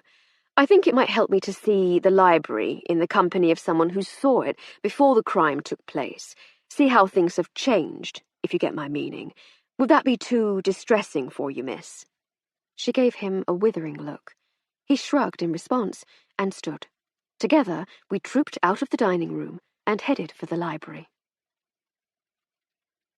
The library was a long, rectangular room with 3 large windows along one of the long walls and a large stone fireplace set in the centre of the other. Apart from that, every other inch of wall space was fitted with floor-to-ceiling bookshelves. I loved being in the libraries of big houses. My own love of reading had been born in Britain's public libraries as the circus toured from town to town, but it blossomed into maturity in the house where I had my first job as a scullery maid. I used to sneak into the master's library when the family was away to explore his wonderful collection. That library in Cardiff and the library at the Grange were very similar. There were 4 comfortable leather armchairs, one in each corner of the room. The empty drinks globe stood beside one of them, and small tables were set beside the other 3. I could see the blood stain on the polished wood of the floor near the fireplace, and when I looked more closely, I could see that there was also a bloody mark on the corner of the stone hearth. "It looks like he hit his head on the hearth when he fell, Inspector," I said. "Very good, miss, very good indeed," said the inspector. "The doctor and I rather think that's what caused the fatal damage to Mr. Holloway's brain." I felt ever so slightly patronised, but part of me was also rather pleased with the praise. At the other end of the room was a jumble of instrument cases. A double bass case lay on its side, with its red velvet lining ripped out, making it look like another bleeding corpse. Round cases of pressed cardboard, like oversized hat boxes, were strewn haphazardly about, lids and leather straps lying chaotically among them. "Is that how you left your things, miss?" said the inspector. "I should jolly well say not," said Sylvia, walking towards the jumble of cases. "Our instruments are our livelihood, Inspector, and we treat them with the utmost respect. Even the cases we keep them in." She reached out to tidy them, as though the chaos were an affront. "Please don't touch anything, miss. Our fingerprint expert hasn't been here yet." "Oh," she said, pulling her hand back. "Sorry." Until now I'd been puzzled by her reaction to the whole thing. The band all seemed to get along well, and she did not appear to be in the least bit upset by the murder of one of her friends. Even the sight of the blood-stained floor had left her unmoved. But somehow, this apparently unimportant mistreatment of the instrument cases had affected her, as though it were the worst violation of all. She looked shocked and anguished for the first time. "Please sit down, miss," said the inspector, taking her by the arm and leading her to one of the armchairs. "I did try to warn you this might be distressing." "Yes," she said absently, "you did. I'm so sorry, Inspector. You must think me a frightful ninny. I suppose it hadn't really sunk in until I saw what they did to our things. It wasn't real somehow. Do you know what I mean?" "I do, Miss Montgomery," he said. "Wait a moment," she said, suddenly much more alert. "Where's Wallace's case?" "I beg your pardon, miss?" "Wallace's trumpet case. Have you removed it?" "No, miss, we've not touched a thing at that end of the room. Like I say, we're waiting for the fingerprint man." "I thought you detectives did all that sort of thing yourselves," she said, clearly having trouble maintaining her train of thought. "Some do, miss. We're trying a new system, though. Specialists, if you get my meaning." "Oh, I see." "Mr. Holloway's case?" he said, trying to get her train of thought back on the rails. "It's not there." "And it was there last night. He didn't leave it in his room, perhaps." "No, they unpacked in here. We warmed up here." "Warmed up?" "You know, ran through a few scales and so on. I did my voice exercises." "Ah, like sportsmen." "Just like that, yes. We need to loosen up, get ourselves prepared. And we did that in here. I distinctly remember Wallace getting his trumpet out of its case and putting it on top of one of Skin's drum cases." Inspector Sunderland stepped over to the jumble of cases and examined them all minutely. Seeming to find nothing of importance, he looked around the room for any trace of the trumpet case. That's most interesting, he said at length. It's definitely not here now. It looks as though we might have found out what it was the thief was after. But why— An empty trumpet case, said Lady Hardcastle. Certainly a trumpet case without a trumpet in it, he said. But I doubt it was empty, if it was worth clouting someone over the head for. Did you see anything else in there, Miss Montgomery? In the case, Inspector? No. A trumpet, a mouthpiece.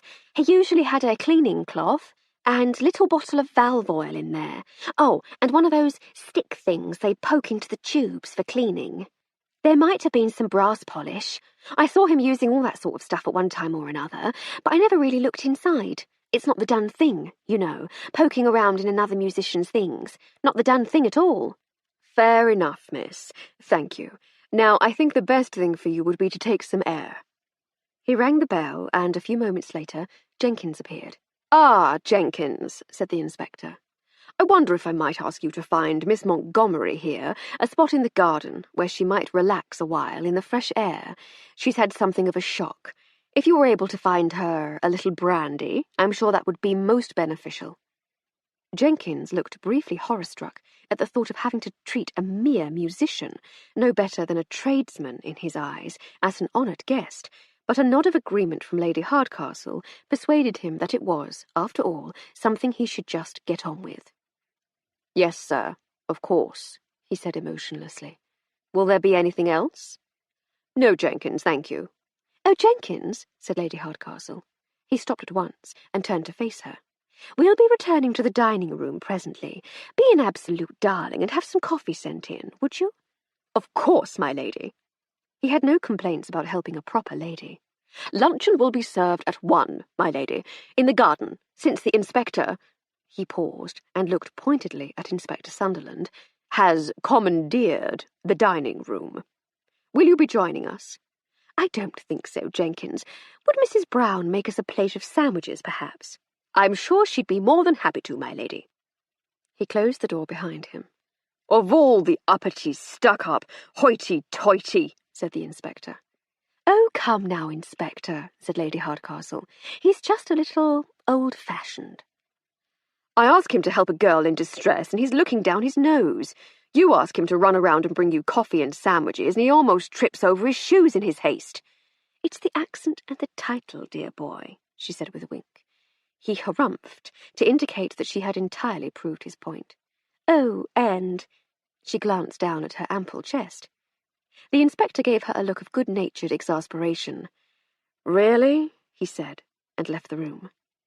You, my lady, are going straight to hell, I said as I followed him. She grinned. We entered the dining-room to find a bewildered Captain Summers looking forlornly at the empty sideboard. What ho! He said breezily. I seem to be a bit late for breakfast, what? A little, sir, said the inspector.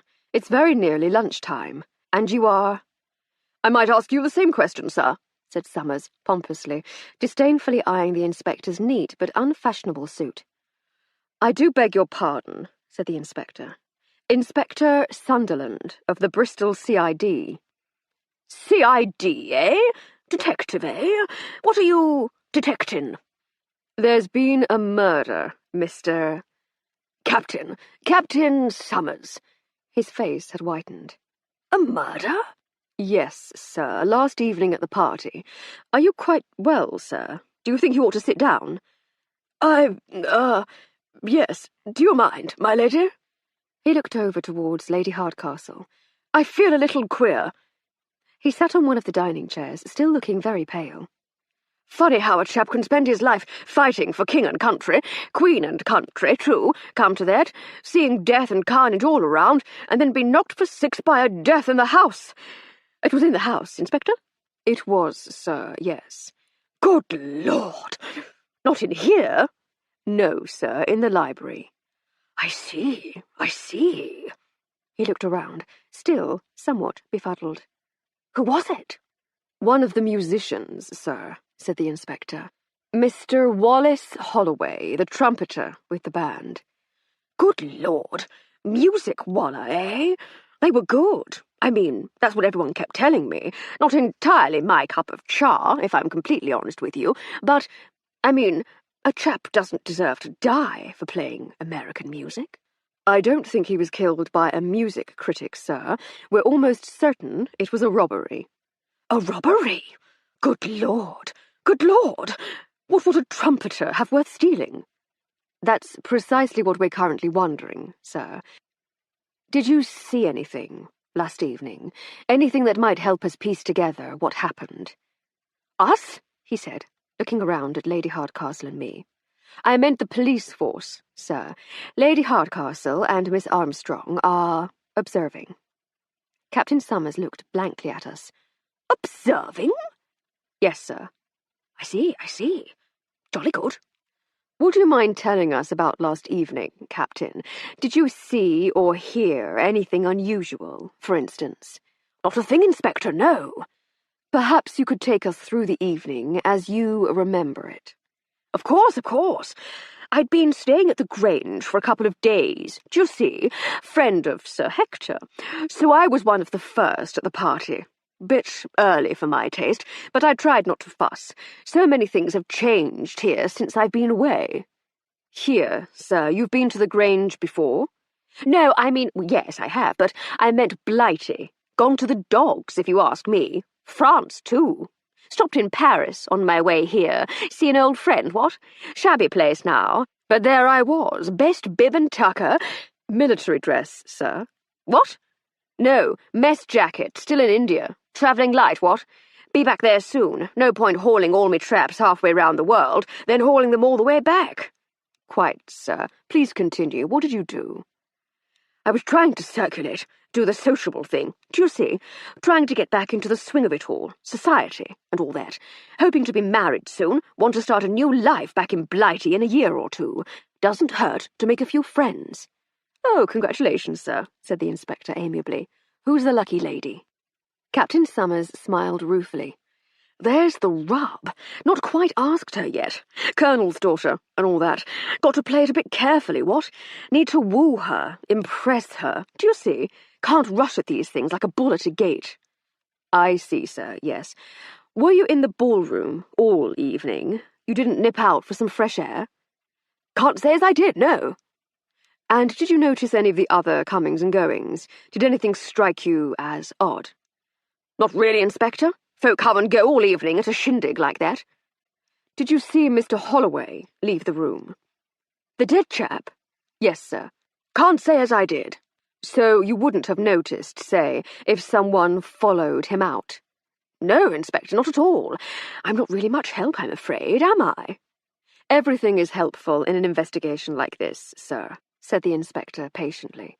I can see you've had a shock, though, so I shan't detain you further. Thank you for your time. Free to go, what? Free to go, sir. I should be obliged if you were to stay at the Grange until this is cleared up.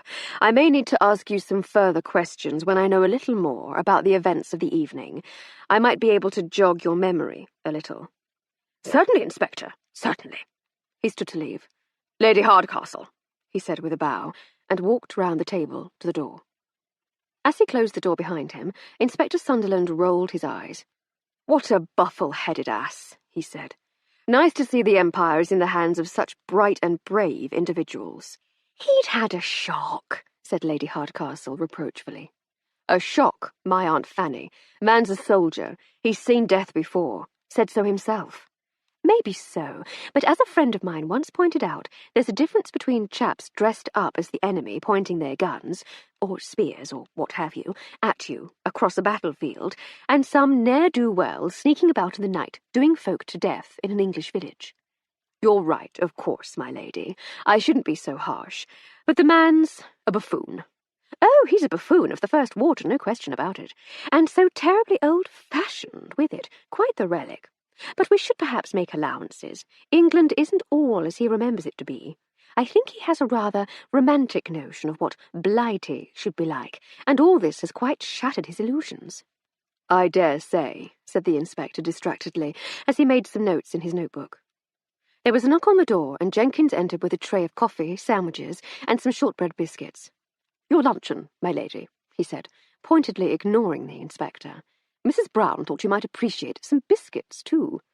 "She's very thoughtful, Jenkins," said Lady Hardcastle. "Please thank her for us." "Yes, my lady. Will there be anything else?" "No, Jenkins, thank you. Very good, my lady," he said, with a slight bow. He left as quietly as he had entered.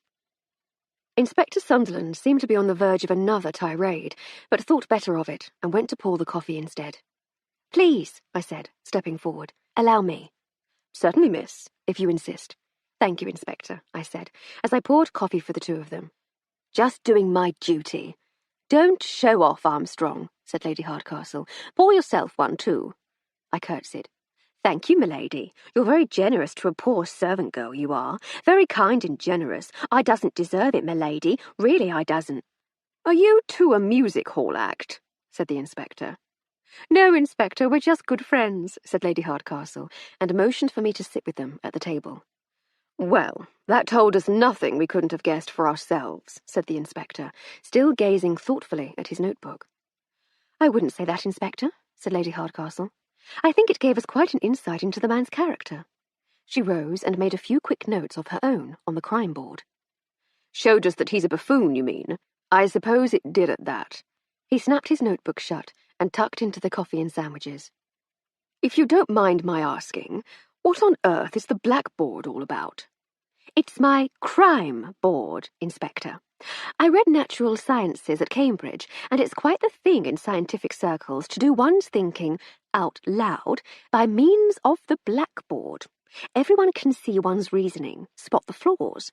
I became rather used to thinking on a blackboard, so I started using one for my criminal investigations." "I didn't think they allowed women at Cambridge," he said. "We're allowed to study, Inspector, and Girton is a simply splendid college. They just refuse to grant us degrees." "I see. And what do you mean by criminal investigations? Have you done this sort of thing before?" "We started just recently. We're sort of, as it were, just taking an interest in the Pickering case." "You're meddling in the Pickering case." "Not meddling as such," she said. "But you're not satisfied with the work of the police force." "That's not it at all, Inspector. It was obvious that you were busy, and we just thought—" "You thought you could do a better job because you write detective novels, and you believe the official police to be a shower of clod-hopping oafs." She laughed. "Well, not clod-hopping oafs exactly, but you must admit you were a little distracted when you spoke to us, and we know for a fact that you didn't get the full story from Joe Arnold at the Dog and Duck." He frowned. "It's none of your business," he said, after a moment's contemplation. "But since you're claiming to be writing murder mysteries of your own, perhaps it would be as well to let you in on a few things, by way of making your work more accurate. No, I haven't completed my investigations. No, I'm not at all certain that Bill Lovell is the murderer, though I'm certain he's up to something, and sweating him in the cells for a couple of days did him no harm. He's been released, then? He's about to be released, yes. His arrest, though, was extremely useful to me for other reasons. My colleagues and I were dealing with a particularly sensitive case in the city, which involved several street urchins being abducted from the streets. We were certain that they were about to be shipped off to Eastern Europe somewhere for who knows what horrible purpose. It was essential that the newspapers didn't get wind of it and blow the gaff on what we were up to. If the villains had been tipped off, all those kiddies would have gone for good. But a nice arrest for murder always keeps the gentlemen of the press amused for a while, and we were able to go about our business unmolested. The gang are banged up, yes, my lady, and Lovell is at liberty once more." "I must say it's all rather cynical," she said. "That's as may be, but it's not quite as inept as you believe now, is it?" "I'll grant you that." "That's the start. Now then, you say you know that we haven't got the full story from Arnold. How do you know that? Have you spoken to him?" "Armstrong did, didn't you, dear?" "I did," I said. "What did you learn?" he asked. I briefly recounted my meeting with Joe and Daisy, complete with my observations about their characters. He chuckled. "I'll have to have a word with this Arthur Tressel character," he said. "I gather the cricket team were here in force last night." "They were," said Lady Hardcastle. "Teddy Seddon, the groom-to-be, plays cricket." "Seddon." Seddon, he said, flicking through his notebook. Oh, my word, I hadn't realised they were those Seddons. You know of them? I've heard of the firm, yes. They're shipping agents, aren't they? Said Lady Hardcastle. Were Seddon and Seddon involved in your child abductions? Is that why you know the name? He looked at her appraisingly for a few moments. I'm not at liberty to comment, he said. I don't wish you to be indiscreet, Inspector, she said. Shall we attack these delicious sandwiches and speak of lighter things for a while? And so we ate together, making small talk. We'd all noticed that the house had seen better days, that there was a faint air of shabbiness about it. The inspector asked about the Farley Stroud's financial position. Inspector, she said, you ought to know better than to ask about an Englishman's money. Call it professional curiosity, he said. I see. Well, they're not exactly impecunious, she said, but there doesn't seem to be a lot of spare cash around for decoration and modernization. We finished the sandwiches and moved on to the biscuits. I say, said the inspector, these are rather nice. Mrs. Sunderland makes a lovely shortbread, but nothing like this. I'm sure Armstrong could get you the recipe, if you like. Tell me, my lady, if you were a policeman's wife, waiting anxiously for him to come home, never knowing what danger he'd got himself into that day, and you'd made some delicious shortbread for him to have with his cup of tea by the fire, how would you feel if he came home and said, "Here you are, my beloved. I thought you made the finest biscuits in all the land, but I have found a far better recipe. Take these inferior things back to the kitchen and make me some of these others, as prepared by a servant in the manor house I've been visiting." You build a convincing argument, Inspector, she said. Armstrong, keep that recipe a secret. Do not divulge it to anyone, most especially not the inspector. Right you are, my lady, I said. You too, said the inspector, sipping his coffee. I got the feeling that he was warming to us, despite himself. Now then, to business. Let us cleanse our investigatory palates by interviewing someone who might actually tell us something. What do you say we talk to someone else from the band? I got the impression that Miss Montgomery wasn't all that close to them. Let's see what one of his fellow musicians has to say. He consulted his notebook. Let's go straight to the top. Roland Richman. He might be able to tell us a little more. He might, said Lady Hardcastle. The inspector nodded. There's another reason for talking to Mr. Richman. He flipped back a few more pages in his notebook. One of the servants says she saw him in the passage outside the library. She can't remember when, and didn't think much of it at the time, because the musicians were supposed to be there, but it does place him near the scene of the crime. Would you like me to fetch him, sir? I said. That would be grand, miss. Thank you. 10. I had found Roland Richman in the ballroom, tinkling away at the piano. Actually, that's not entirely fair. He had been playing a rather beautiful piece, which had turned out to be one of his own compositions. He followed me somewhat reluctantly to the dining room, and after the usual introductions, Inspector Sunderland plunged directly into the questioning. You'll forgive my directness, sir, but I do need to get to the bottom of all this as swiftly as I can.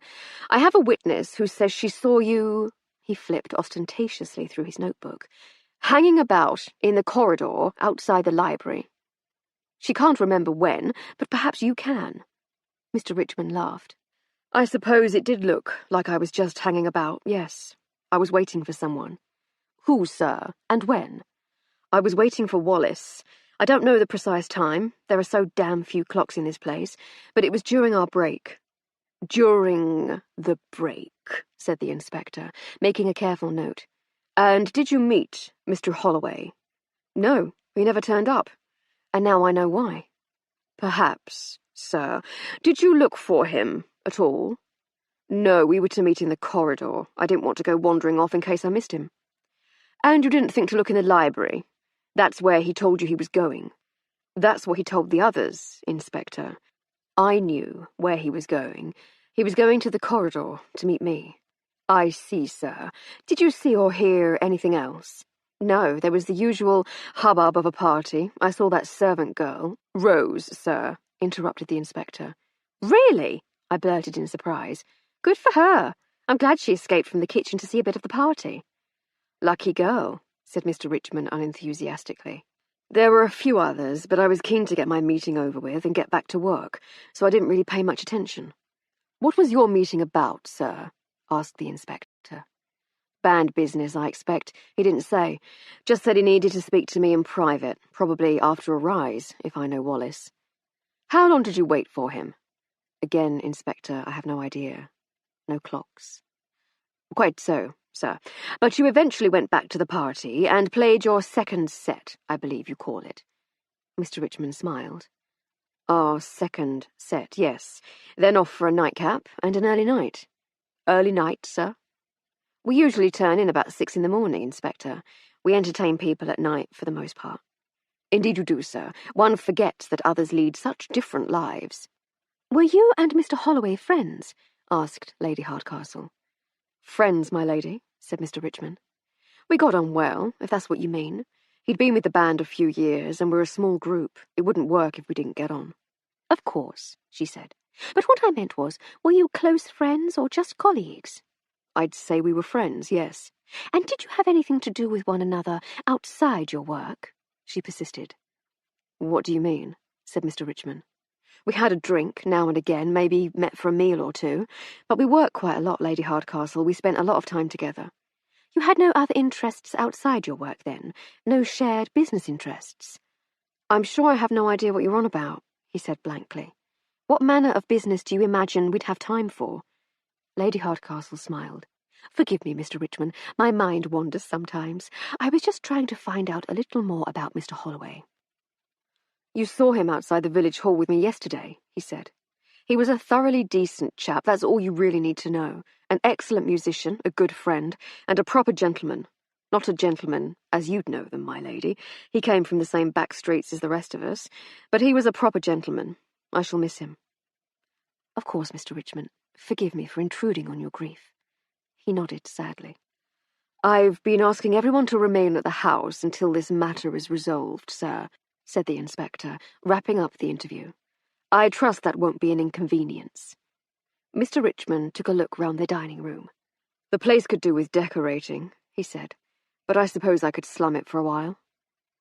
Thank you for your patience, sir. I'll send for you if I think of anything else I need to ask. Mr. Richmond stood. Thank you, Inspector. He left quietly. Do you have something on your mind, my lady? Asked the inspector. Just probing, Inspector. I was trying to find out if he and Holloway were up to anything else. Something illicit, perhaps. Did I spoil things for you? Probably not, my lady, he said. It's not the way I should have chosen to play it, but it was illuminating to see him so rattled when you asked him. Perhaps they were up to something after all. He consulted his notebook. Let me see now. Whom shall we see next? Ah, yes, Mr. Clifford Haddock. Let's see what happens when we get him on the hook. It's certainly the place for it, I said. Can't we just get on with it? Said Lady Hardcastle wearily. I shall summon him at once. I left in a hurry. I found Mr. Haddock with Sir Hector in a corridor towards the rear of the house. He was keenly examining what I thought was a rather revolting clock, which sat atop an ornate Chinese cabinet. Ah, now then, Sir Hector, the dealer was saying, this is a lovely piece. To be honest, I'd only give you a few bob for the cabinet. Reproduction, you see. But this clock is a very handsome piece indeed. 18th century French. I'm sure I could find you a buyer for this one. Yes, indeed. Sir Hector noticed my approach and rolled his eyes at the dealer's continuing prattle. He seized the opportunity to interrupt. Yes, my dear, is there something we can do for you? Sorry to interrupt, Sir Hector, I said deferentially, but Inspector Sunderland would like a word with Mr. Haddock. Good Lord, said Haddock. My turn for the Spanish Inquisition, eh? In the dining room, please, sir, I said. Well, I'd better not keep the old Bill waiting, eh? He said. This way? Yes, sir, I'll take you. He set off in the direction I had come from, and I turned to follow, but Sir Hector grabbed my sleeve. Something fishy about that chap, he said. Oh, I say, fishy. Well done, Hector. You heard what he was saying about my whatnots. Completely the wrong way round. The cabinet's the genuine article, picked it up in Shanghai in '58, and the clock's a cheap imitation made by a chap from Bournemouth. The Memsahib can't abide clocks. Would never let me spend real money on one. Either this Haddock chap hasn't got a clue, or he's trying to cheat a chap, what? I wouldn't rule out either one at this stage, Sir Hector, I said. Fancy yourself as a bit of a detective, too, eh? The Memsahib told me what she's got you two up to. Something like that, sir. That and the fact that he's an oily little tick. He laughed a delighted laugh. Nail on the head, my dear. Oily tick indeed. You better catch him up before he pilfers anything, what? He laughed again and waved me on my way. I hurried along the corridor and caught up with Haddock just as he was passing the dining-room door. "This way, sir," I said, opening the door for him. He doubled back and entered the room. "Ah, Mr. Haddock, I presume," said the inspector as I closed the door behind me.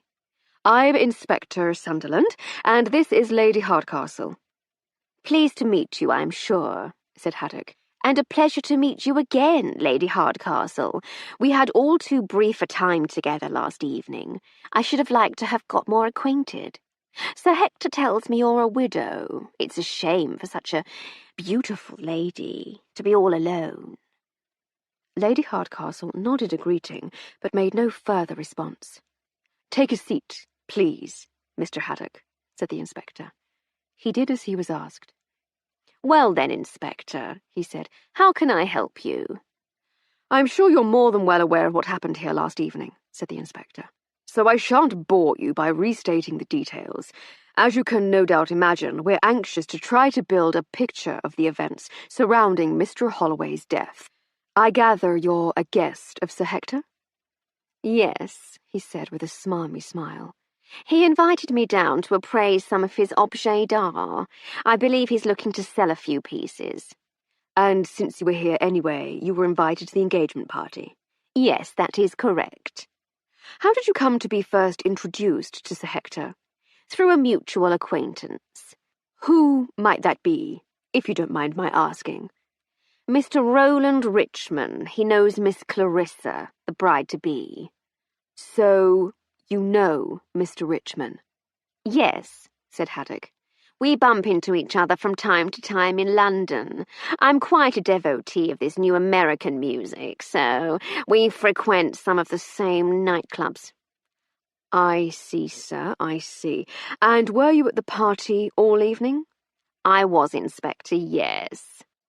"Mr. Holloway was last seen alive when he left the stage during the band's break at around 10 o'clock. Did you see him leave the ballroom?" "Not as such. They finished the Richmond rag, and then they all got down from that little dais they were playing on. I went to have a word with them all to tell them how well they were playing, but he wasn't there. I suppose he must have left the room before I could get to them." "I see, sir. Did you notice anyone else missing?" "It was a crowded party, Inspector. People were coming and going all the time." "So everyone has been saying. Did you come and go at all, sir?" I left the room to—" He looked around the room at Lady Hardcastle and me. "To, you know—" "Use the facilities, sir?" "Just that, Inspector." "During the break?" "Yes. It seemed as good a time as any. It meant I'd not miss anything." "And did you notice anything out of the ordinary while you were wandering about the house?" "I didn't wander, Inspector. I went straight to the, you know, and came straight back." "And you were there the rest of the evening?" "Yes. Sylvia usually starts the second set with 'I can't get enough of you,' and that just gets me hooked for the rest of the night." "I see, sir. And can you remember seeing or hearing anything out of the ordinary at all?" "Not at all, Inspector, no. As I say, it was quite a lively party, and what with the wonderful music and the beautiful ladies," he leered at Lady Hardcastle again, "I was quite distracted." Inspector Sunderland finished making his notes. "Thank you, sir. You've been most helpful. I take it you're staying at the Grange for a few more days?" "I've been invited till the weekend, yes." "Very good, sir. If I need to ask you any further questions, I shall send for you." "Right you are, Inspector. So may I go?" You may indeed, sir. Thank you again for your time. Think nothing of it, said Haddock, and left the room, closing the door behind him. Inspector Sunderland made a few more notes and then looked up. What did you make of that, my lady? He asked. Aside from his being an oily tick, you mean? She said disdainfully. I called him that a few minutes ago, I said with a grin. To his face, miss, said the inspector. No, Inspector, though it shan't be long before I do. I found him with Sir Hector talking about some furniture outside the library. Sir Hector buttonholed me as Haddock set off for the dining room. Apparently, Sir Hector isn't impressed with Haddock's knowledge of antiques and wondered if he's a fraud or a swindler. Probably a little of both would be my guess, said the inspector. I'll be wiring Scotland Yard to see if they have anything on him. And that was when I passed my opinion of Haddock. What was Sir Hector's reaction? He said. He laughed, of course. Yes, I suppose he would. Not the sort of thing he expected a respectable lady's maid to be saying, I shouldn't suppose. I usually get a free pass on that sort of thing, Inspector. I find that as long as one is polite and attentive to one's duties, one can get away with quite a lot, especially with someone as obviously mischievous as Sir Hector. I think he likes a laugh. The inspector smiled. I should imagine he does, miss. Yes. Lady Hardcastle had a pensive look about her as she examined the links forming on the crime board.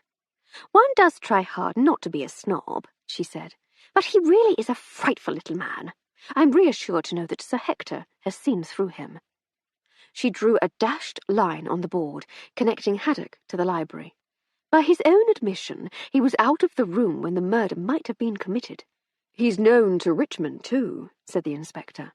That might lead us somewhere. He was lurking about during that time as well. He took a handsome pocket watch from his waistcoat and glanced at it.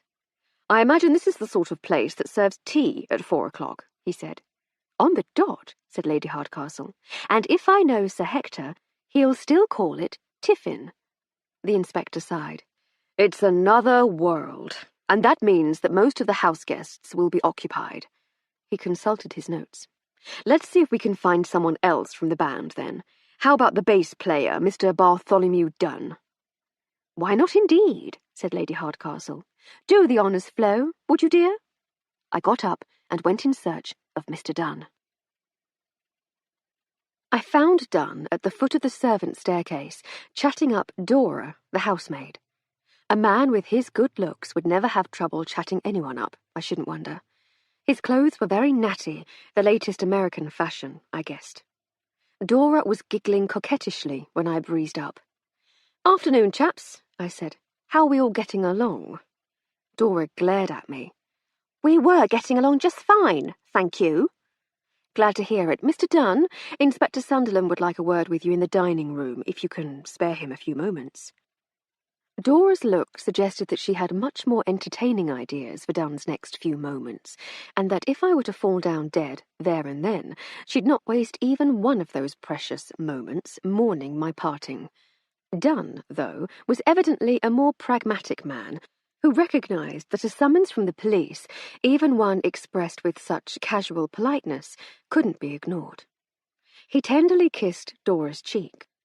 He seemed confident that he would be able to reignite her passions as soon as he'd finished with this Inspector Sunderland. "I'll find you the instant I've finished with him," he whispered. Dora looked at me again, a smug grin replacing the angry glare. "You'd better," she said, and set off upstairs.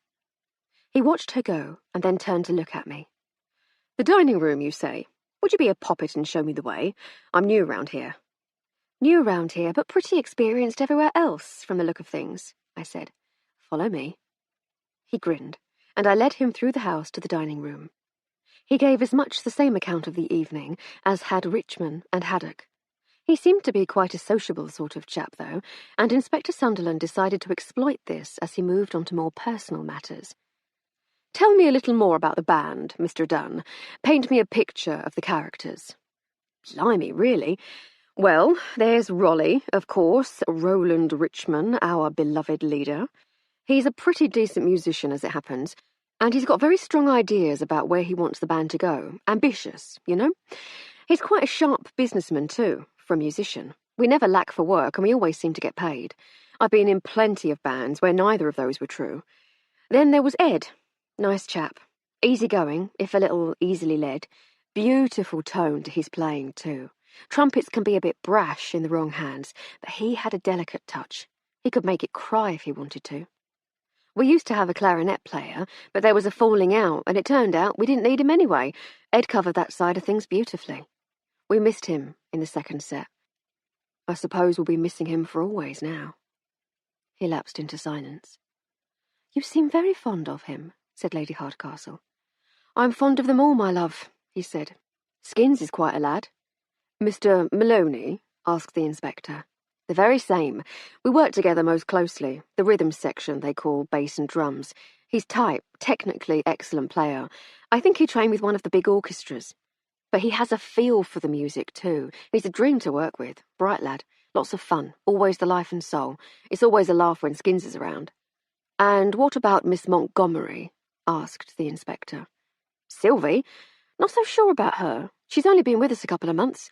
I've not quite worked her out yet. She seems friendly enough, and she sings like an angel, or like an angel in a brothel. Beg pardon, ladies. She has this earthy quality to her voice, like, well, you know, not the sort of pure, trained, precise sound you get from most ladies. She's got a voice like smoked honey served on warm bread by a naked serving wench. Steady on, lad, said the inspector. Ladies present. Pish and fiddlesticks, said Lady Hardcastle. Don't be such a fusspot. I'm just sorry I didn't pay more attention while she was singing. It sounds like quite an experience. It is, my love, it certainly is. But as for her character, I'm not so sure.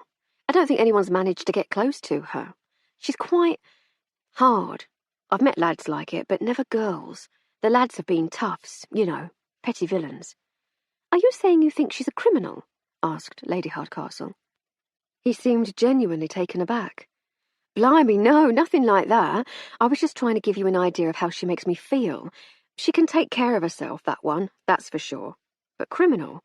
Have you seen her? She is rather beautiful, she said. Exactly. How can someone who looks like that be a criminal? Criminals have a look, don't they? It's science. You can tell. So they say, said the inspector, finally looking up from his notes. Well, sir, that was quite comprehensive. Thank you. Is there anything else you think we ought to know? Anyone else you noticed? Not really.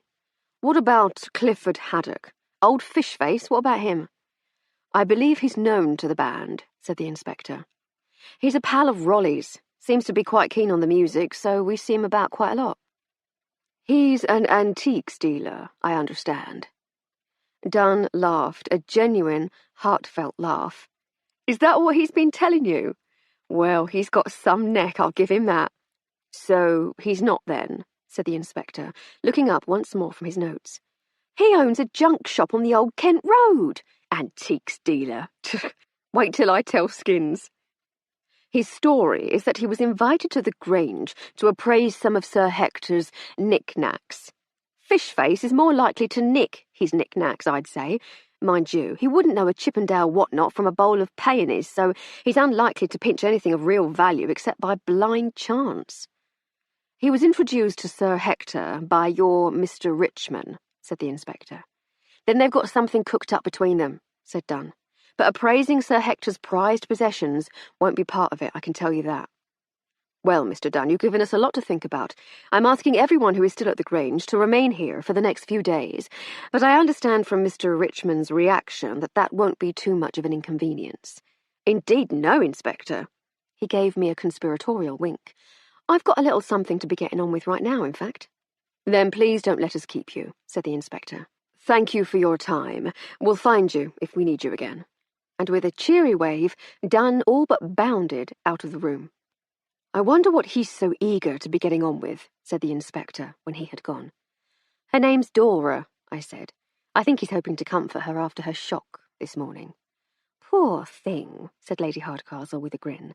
I imagine that experiencing something like that would require a lot of comforting.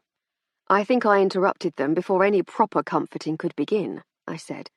But from the look of her, I'd say she was more than ready for a serious comforting. Which would account for his haste, she said. Sometimes comforting cannot wait. The inspector seemed amused. You two have a way about you that I find most refreshing in this rarefied world of ballrooms and tiffin. I'm beginning to think it might not be so bad having you about after all." "Thank you, Inspector," said Lady Hardcastle graciously. "I'm greatly enjoying your company too." She consulted her wristwatch. "I say, it's getting on, isn't it? I really ought to be going, or I might get stuck here for dinner.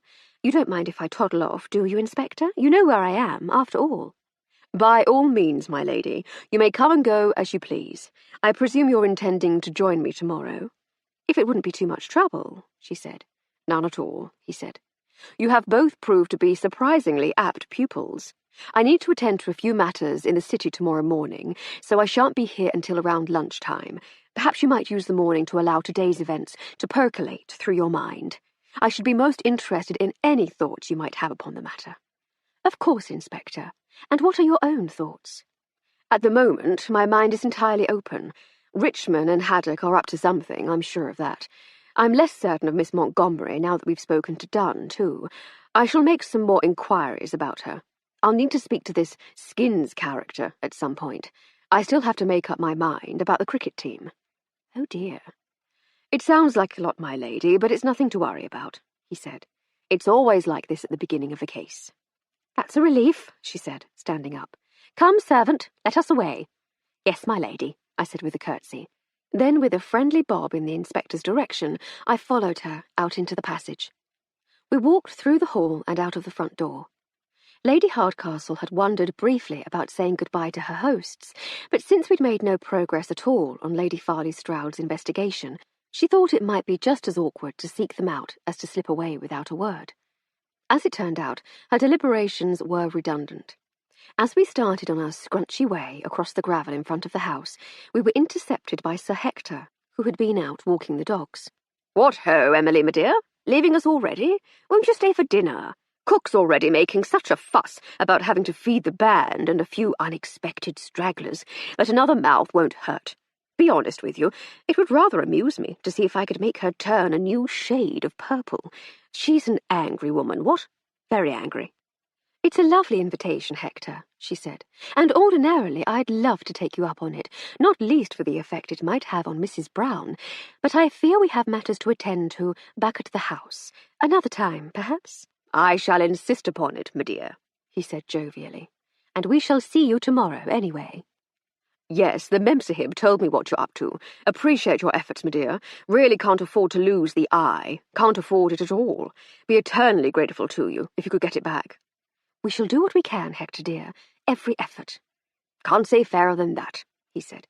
"But listen to me prattling on, my dear. Mustn't hold you up, what?" "Thank you, Hector. We ought to be on our way, and I'm sure we shall bump into you again tomorrow." "Looking forward to it, my dear. Toodaloo for now." And with a cheery wave, he was off across the gravel towards the door.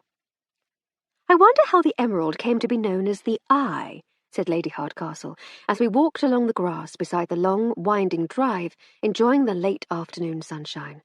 "I must remember to ask Gertie. But what's for dinner?" I reminded her that Miss Jones had got us some pork chops, and that there were still some new potatoes in the larder. As we walked out of the gate and down the hill, she remembered that there was a bottle in the recent delivery from her newly appointed Bristol vintners that would complement such a meal very nicely. "How's that, you chump?" Our walk home took us past the village green, where it appeared that cricket practice was well underway. "How do you know it's not a match?" asked Lady Hardcastle, when I commented on it. "Because there are only 9 men on the pitch, and 3 of them are still in their work boots," I said. "And I recognise them all from the party, so they must all be from the village team. We'll make a detective of you yet." The batsman had clearly grown bored of hitting well-placed balls to give his friend some fielding practice. The next ball pitched perfectly for him, and he laid into it, sending it sailing towards us as we walked along the boundary. Without thinking, I reached up my left hand and plucked the ball from the air as it passed over my head. The players jeered their teammate. I might have simply tossed the ball to the young man who was running towards us, if the fateful words, "by a little girl," hadn't been carried to us by the evening breeze. "Little girl, indeed," I said indignantly. "Well, you are quite tiny, dear," said Lady Hardcastle, laughing at my irritation. "I'll show them what little girls can do." With that, I launched the ball back towards the wicket. It bounced just once before flying directly into the wicket-keeper's gloves. "Nicely done," said Lady Hardcastle. "That'll teach 'em." I earned a smattering of polite applause from the players, one of whom shouted, "Thanks, miss." The young man who had been on his way to collect the ball was still heading in our direction. "I say, who's this coming towards us?" "I should say that was Bill Lovell." "What on earth makes you say that?" she said. "You see our cook Blodwen over on the other side of the green? The attractive dark-haired girl with her is Daisy the barmaid." Their conversation became much more animated once he set off towards us, and there was a good deal of pointing. "I should say that means it's Daisy's chap. She wouldn't make so much fuss if it were just one of the other lads." "I say, you really are getting rather good at this, aren't you?" she said. As the young man approached, she said, "Mr. Lovell, is it?" He seemed surprised to be recognised. "It is. Lady Hardcastle. In the flesh, I believe we saw each other at the Farley Stroud's party, but we weren't introduced. How do you do?" "How do you do, my lady?" he said. "Forgive my blundering over here, but I believe I have you to thank for my release from the cells." "I should love to be able to claim the credit, Mr. Lovell, but I'm afraid I played no part in that." "Oh," he said with slight embarrassment. "Daisy, Miss Spratt, said you was investigating the murder. She and her pal, Blodwen, are convinced you're the brainiest lady they've ever heard of.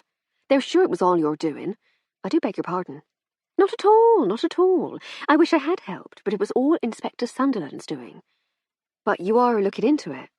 "We are, yes. We've got ourselves a little sidetracked by all the goings-on up at the Grange, but we found poor Mr. Pickering, and I'm really rather eager to find out who was responsible. I'm certain the police will get their man, but it can't hurt to make a few discreet inquiries in the meantime." "You don't reckon it was the same man, do you?" he said. "Armstrong and I did consider that," she said, "though we can't see any way that the two men are linked. Can you?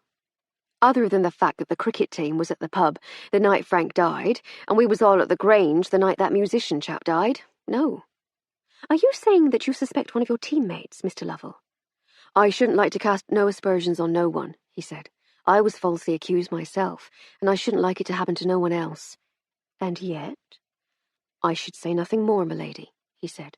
"But I should like to thank you once again for anything you might be doing to help bring justice for Frank. He was a good lad." He turned and trotted across the pitch to his teammates. As he did so, a familiar young man broke away from the group in the middle of the pitch. "We're frightfully popular this evening," said Lady Hardcastle, as Teddy Seddon jogged to meet us. "Good evening, Lady Hardcastle," he panted as he arrived. "Good evening, Mr. Seddon," she replied. "Was that you we saw bowling a moment ago? It looked most surprising. You seemed to bowl just like my late husband did, but the ball went the opposite way." He smiled. "Not many ladies pay much attention to cricket," he said. "It's called a googly. The South Africans used it against us in the Test series last year. I thought I'd give it a try." "What a splendid name. I confess I never paid much attention to the game. I did, however, pay rapt attention to my husband." "Ah, of course," he said, almost as though he was relieved that his preconceptions had been confirmed. "Did you enjoy the party?" she asked. "Did I miss too much fun after I left?" "It was very enjoyable, thank you, and no, you didn't miss much, unless you would have enjoyed our ill-advised game of croquet by candlelight."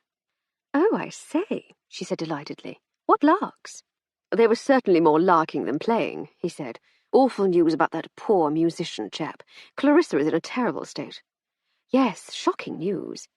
"She says she saw you about the Grange today. Is that where you've just come from?" "Why, yes, it is," she said. "We're just on our way home." "There's an inspector there," she said. "Yes, that's right. I'm sure he'll have it all sorted out in no time. There's nothing for her to worry about. We can keep an eye on her for you, though, if that would put your mind at ease." "You're very kind," he said. "Though I must say I should prefer it if the beast who did it were awaiting his appointment with the hangman." "Inspector Sunderland is an able officer. He'll bring the murderer to book." "I hope so," he said. "Leaving a chap for dead like that, at a girl's engagement party. It's not on at all." An impatient shout from the middle of the pitch reminded young Mr. Seddon that his presence was required elsewhere. He bade us good evening and loped back to his practice. Less than an hour later, we were tucking into our meal, which also included peas, which Mr. Jenkins had kindly given us from the Farley Stroud's kitchen garden. We were also sipping at the newly delivered wine, which did, as promised, complement the simple food perfectly. Between mouthfuls, Lady Hardcastle gestured at the crime board with her knife. "The thought plickens," she said. "It does at that," I agreed. "It doesn't help with the Pickering case, though," she said. "But I think we ought to let the inspector get on with that one. We've not heard much to help find the missing jewel, either." "Maybe, maybe not," she said thoughtfully. "The inspector seems to be focused very much on the friendship between Richmond and Haddock. We know that Haddock is a great deal less reputable than one might hope of a guest at a society engagement. I'd not be in the least bit surprised to find that he's got something to do with the jewellery theft." "He does sound like a right rummun," I said. "He does, but I can't quite see how he fits into the murder, so I'm not sure that the inspector will pay him much more attention. If he's here to case the gaff, or lift a few of the Farley Stroud's more portable knickknacks, he's not going to be fishing through the band's instrument cases. And even if he were, and was caught mid-rummage, why the scuffle? Holloway knew him. There might have been stern words, but no one would have been smacked on the back of the head and left for dead." "It might have been an accident," I suggested. "It might, but there's still no real reason for him to be in there. The gem was in Gertie and Hector's bedroom." "Would he have known that? Something like that is more likely to be on display in a drawing room or library, somewhere it might be admired by guests." "Good point," she said. "Why do we not think the culprit has already done a bunk?" "I've been thinking about that one," she said, now gesticulating with a small potato on the end of her fork. "All the guests were friends and family. I'm rather of the opinion that we can safely rule out the assorted aunts and uncles.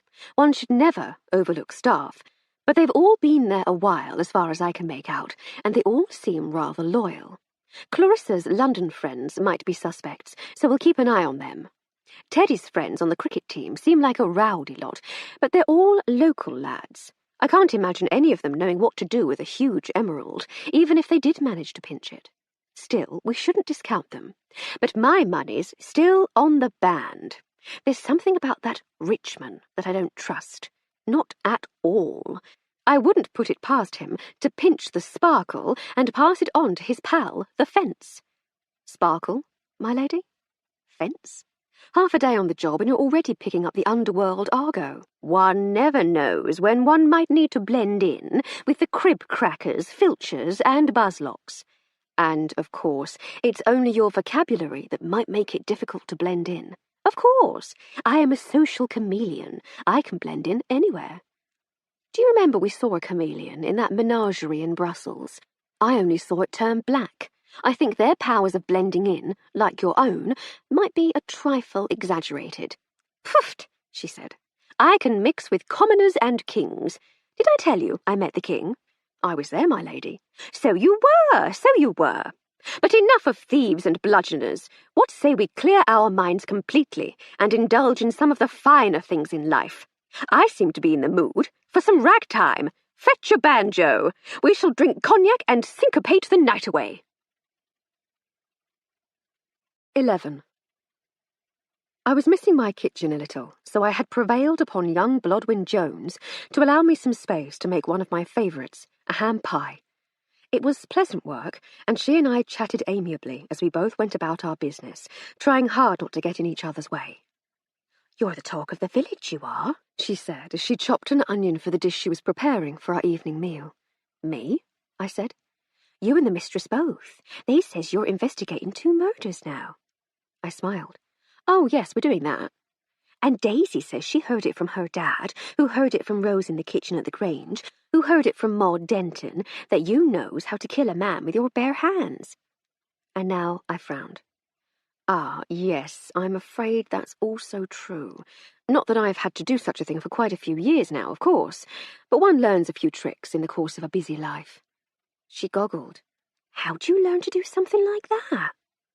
"In the late 90s, Lady Hardcastle and I were stranded, I suppose you might say, in China."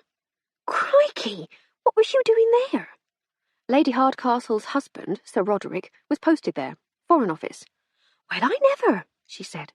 "This is the furthest I've ever been from home right here. China, eh?" It was was all rather a pleasant adventure until Sir Roderick was murdered and we had to flee for our lives. No, she said.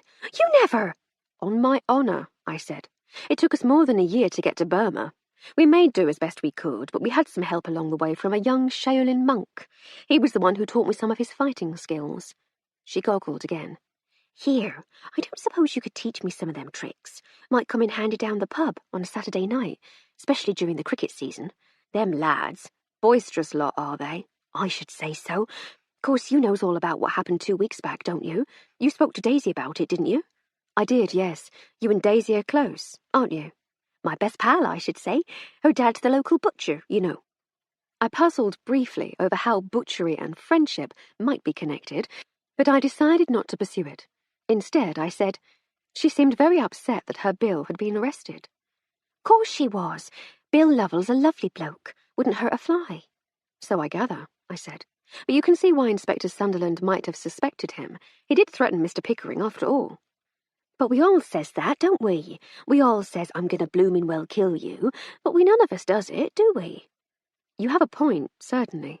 And anyway, it couldn't have been Bill, 'cause he has a, whatchamacallit, sounds like the bloke with the 40 thieves.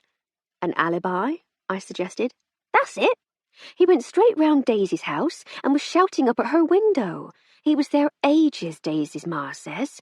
Daisy come back from work, and he tried to speak to her, but her ma tells him to sling his hook. But he never. He stands out there like a lost puppy or something. Daisy reckons her ma was all set to chuck a pail of water over him to make him go away. She reckons it was midnight by the time he gave up and went home. It's good that he can prove where he was, but it might not be enough for the police. We've no idea exactly when Mr. Pickering died. She looked briefly forlorn, but then brightened suddenly. But you can prove it, can't you? You can solve it, you and Lady Hardcastle. Well, Course you can. I keeps telling Daisy how clever you are. Please don't let poor Daisy pin all her hopes on us. We'll do our best, but... She looked so forlorn. Please try. For me and Daisy. What could I say? I squeezed her arm, and we carried on with our cooking. Edna interrupted our early lunch in the garden to tell us that Constable Hancock was at the door. I hurried in to find him still standing on the doorstep. Why, Constable Hancock, I said with a smile. What a pleasant surprise. I trust we find you well. Passing well, miss, he replied, touching the brim of his helmet with his right index finger. I wonder if I might have a word with Lady Hardcastle. She had arrived silently at my shoulder. You may have whole sentences, my dear Constable, she said, as I opened the door wider to allow him in. Do come inside and tell us your news. He took off his helmet and placed it on the hall table. Tea, Constable? She said genially. We were just finishing lunch. Perhaps you'd care to join us in the garden. That would be most agreeable, milady, he said, and Lady Hardcastle led him out to the garden while I nipped to the kitchen to ask Miss Jones to prepare a pot of tea for us all. By the time I arrived back in the garden, the constable had made himself comfortable. I just wanted to keep you up to date with the developments in the Pickering case, he said, seeing as how you've been involved, like. That's very thoughtful of you, Constable, thank you, said Lady Hardcastle. Has anything new turned up? Well, the coroner's court reconvened this morning, milady. The police surgeon's evidence showed that Mr. Pickering had been strangled first with something broad and soft, perhaps a scarf, and that the body had only then been hung up by the rope we found. Based on Dr. Fitzsimmons' measurements, whatever they might be, they put the time of death around midnight. I'm still not quite certain how they knows that. Body temperature and the ambient temperature at the scene, Lady Hardcastle interrupted. The body cools at a known rate once a person is dead, so it's possible to estimate how long ago that was. Then there's rigor mortis, of course, but that doesn't set in for about 12 hours. Since we found him the following morning, that wouldn't have helped. Constable Hancock seemed impressed. The things you know, milady.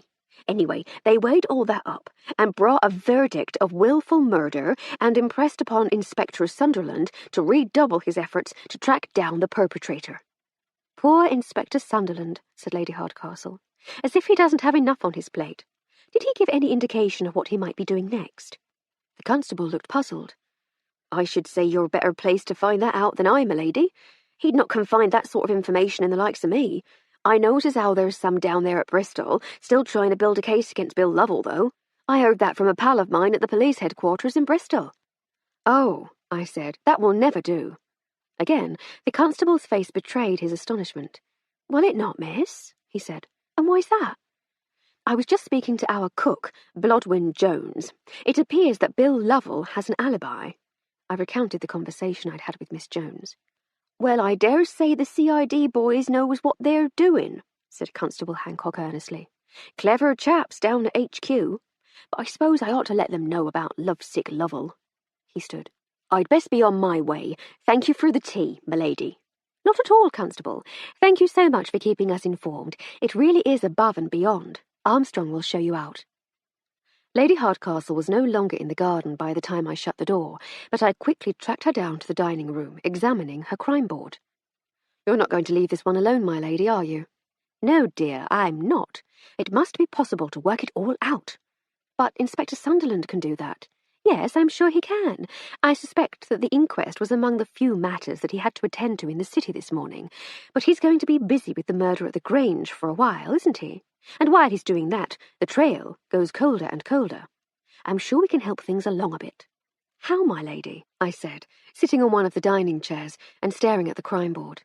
We can draw up the schedule of events for a start. No, that's no good. That's a hopelessly inadequate term. We need something snappier. I know. Timeline. We need to draw a timeline just as we would on a graph and plot the events. I'm sure it would help. I had no real idea whether it would help or not, but as she worked, drawing her line on the blackboard and marking the movements and events we knew of, it did start to make sense. Right then, she said, let's see what we have now. We know that Frank Pickering, Bill Lovell, and Arthur Tressel were all at the Dog and Duck on the night of the murder. Along with the rest of the cricket team, my lady. Indeed. We know little of their actions, though. What we do know is that Pickering had rows with Lovell and Tressel in turn. Lovell said he'd see him hanged, and Tressel said he'd never let him do it, whatever doing it might entail. Old Joe was certain it was about Pickering taking over control of the cricket club, I said. We shall assume he's right for the time being. Pickering left the pub just before 11, followed soon after by Lovell. Tressel stayed until about 1:15, and then he, too, left. He was the last one out, I said. Just so, she said.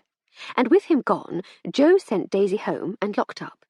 Then Daisy walked home, where she found Lovell waiting to talk to her, I said. He'd been there for a while, so he probably went straight there from the pub. He stayed in the street until midnight, according to Blodwin. Lady Hardcastle wrote quickly. Meanwhile, Arthur Tressel's whereabouts are unknown until he's discovered in the cricket pavilion the next morning, sporting a hangover and in possession of a stolen handcart. It seems that someone ought to speak to Arthur Tressel. At the very least, he's a key witness. He very much is. We ought to get down to the police station. If Constable Hancock is going to telephone the inspector with the new information about Lovell's alibi, he can tell him he ought to speak to Arthur Tressel, too. It took us a few minutes to ready ourselves for the short walk into the village. We arrived at the little cottage that served as our local police station just as Constable Hancock was about to set off on his bicycle. Good day again, ladies, he said. Is there anything I can do for you? Have you spoken to Inspector Sunderland yet? Asked Lady Hardcastle. I left a message with the desk sergeant at the Bridewell, he replied. Seems he was unavailable. May I ask why?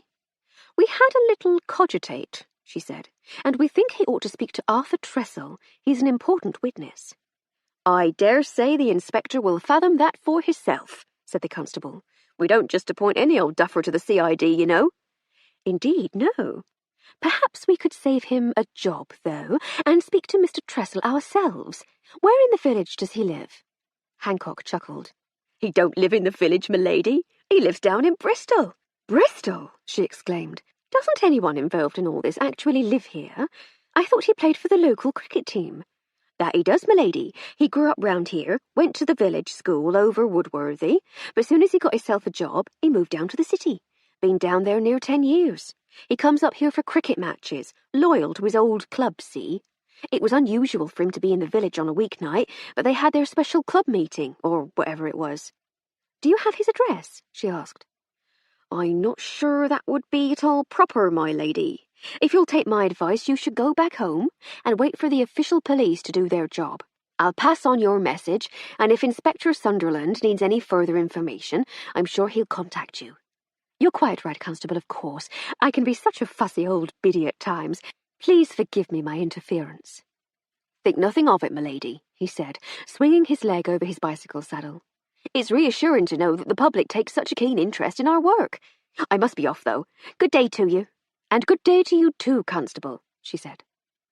We watched him leave, and then she turned to me and said, Let's see if we can't wheedle Tressel's address out of Sergeant Dobson before leading the way inside the police station.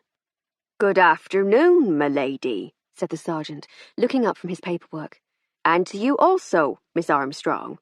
Good afternoon, Sergeant, said Lady Hardcastle. How are you this fine day? Passing well, m'lady. What can I do for you? I was wondering if you could help me, she said. I've had a letter from Arthur Tressel, you see. He's heard that I've been meddling in a few things, and he's asked if I might go and visit him. The trouble is, in his haste, he rather scrawled his address, and I can't quite make it out. Do you have a record of it anywhere? The sergeant grinned. I've seen the notes he writes for the cricket club, m'lady. Fellow ought to be a doctor, the state of his handwriting sometimes. I'll have a look. We should have it somewhere. He disappeared into a back room, while I frowned at Lady Hardcastle. What? She said innocently. I thought you'd be pleased that I hadn't lost the old skills. Before I could say anything, the sergeant returned with a scrap of paper torn from a notebook. Here you are, m'lady, he said with a smile. It's a bit of a jaunt, mind. Other side of the city. Thank you so very much, said Lady Hardcastle. You've saved me from a horrible embarrassment. I shall leave you to your work. Good day to you. Good day, m'lady, he said, returning to his ledger. And to you, Miss Armstrong. We stepped out into the June sunshine. I've absolutely no idea where this is, said Lady Hardcastle, showing me the scrap of paper. We can take a train into town, but I've no idea how we'd proceed from there. What we need is... Oh, I say, what a dunderhead! Come, tiny servant, I have it. Have what, my lady? I said. Where are we going? To the Grange, she said triumphantly. We'll get Gertie to lend us her car. And Bert, of course. Lady Farley Stroud had been only too delighted to oblige Lady Hardcastle, saying that it was the least she could do after all we were doing for her. Within just a few minutes, Bert was waiting for us on the drive with the engine running. Bert knew Bristol well, and we soon reached the terraced street on the outskirts of the city. There were children playing in the street as we drew up outside the address Dobson had given us, and they came rushing over, noisily exclaiming over the gleaming motor car and bombarding poor Bert with a cacophony of questions about it. Fortunately for us, this meant that the lady and her maid in the back were of no interest at all, and we slipped quietly up to the front door of the small house. The door was answered by a small woman of late middle age, wearing a housecoat and headscarf. Yes, she said suspiciously. What do you want? Is Mr. Tressel at home? Asked Lady Hardcastle. What if he is? I'd like to speak with him, if I may. I don't allow my lodgers no lady visitors. This is a respectable house. She made to close the door. Lady Hardcastle took a card from her silver case and handed it to the landlady. Please give him my card and tell him I'd like to speak to him.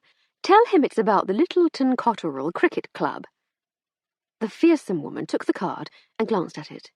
Her manner changed instantly. Oh, come in, your ladyship, she gushed. Cricket club, you say?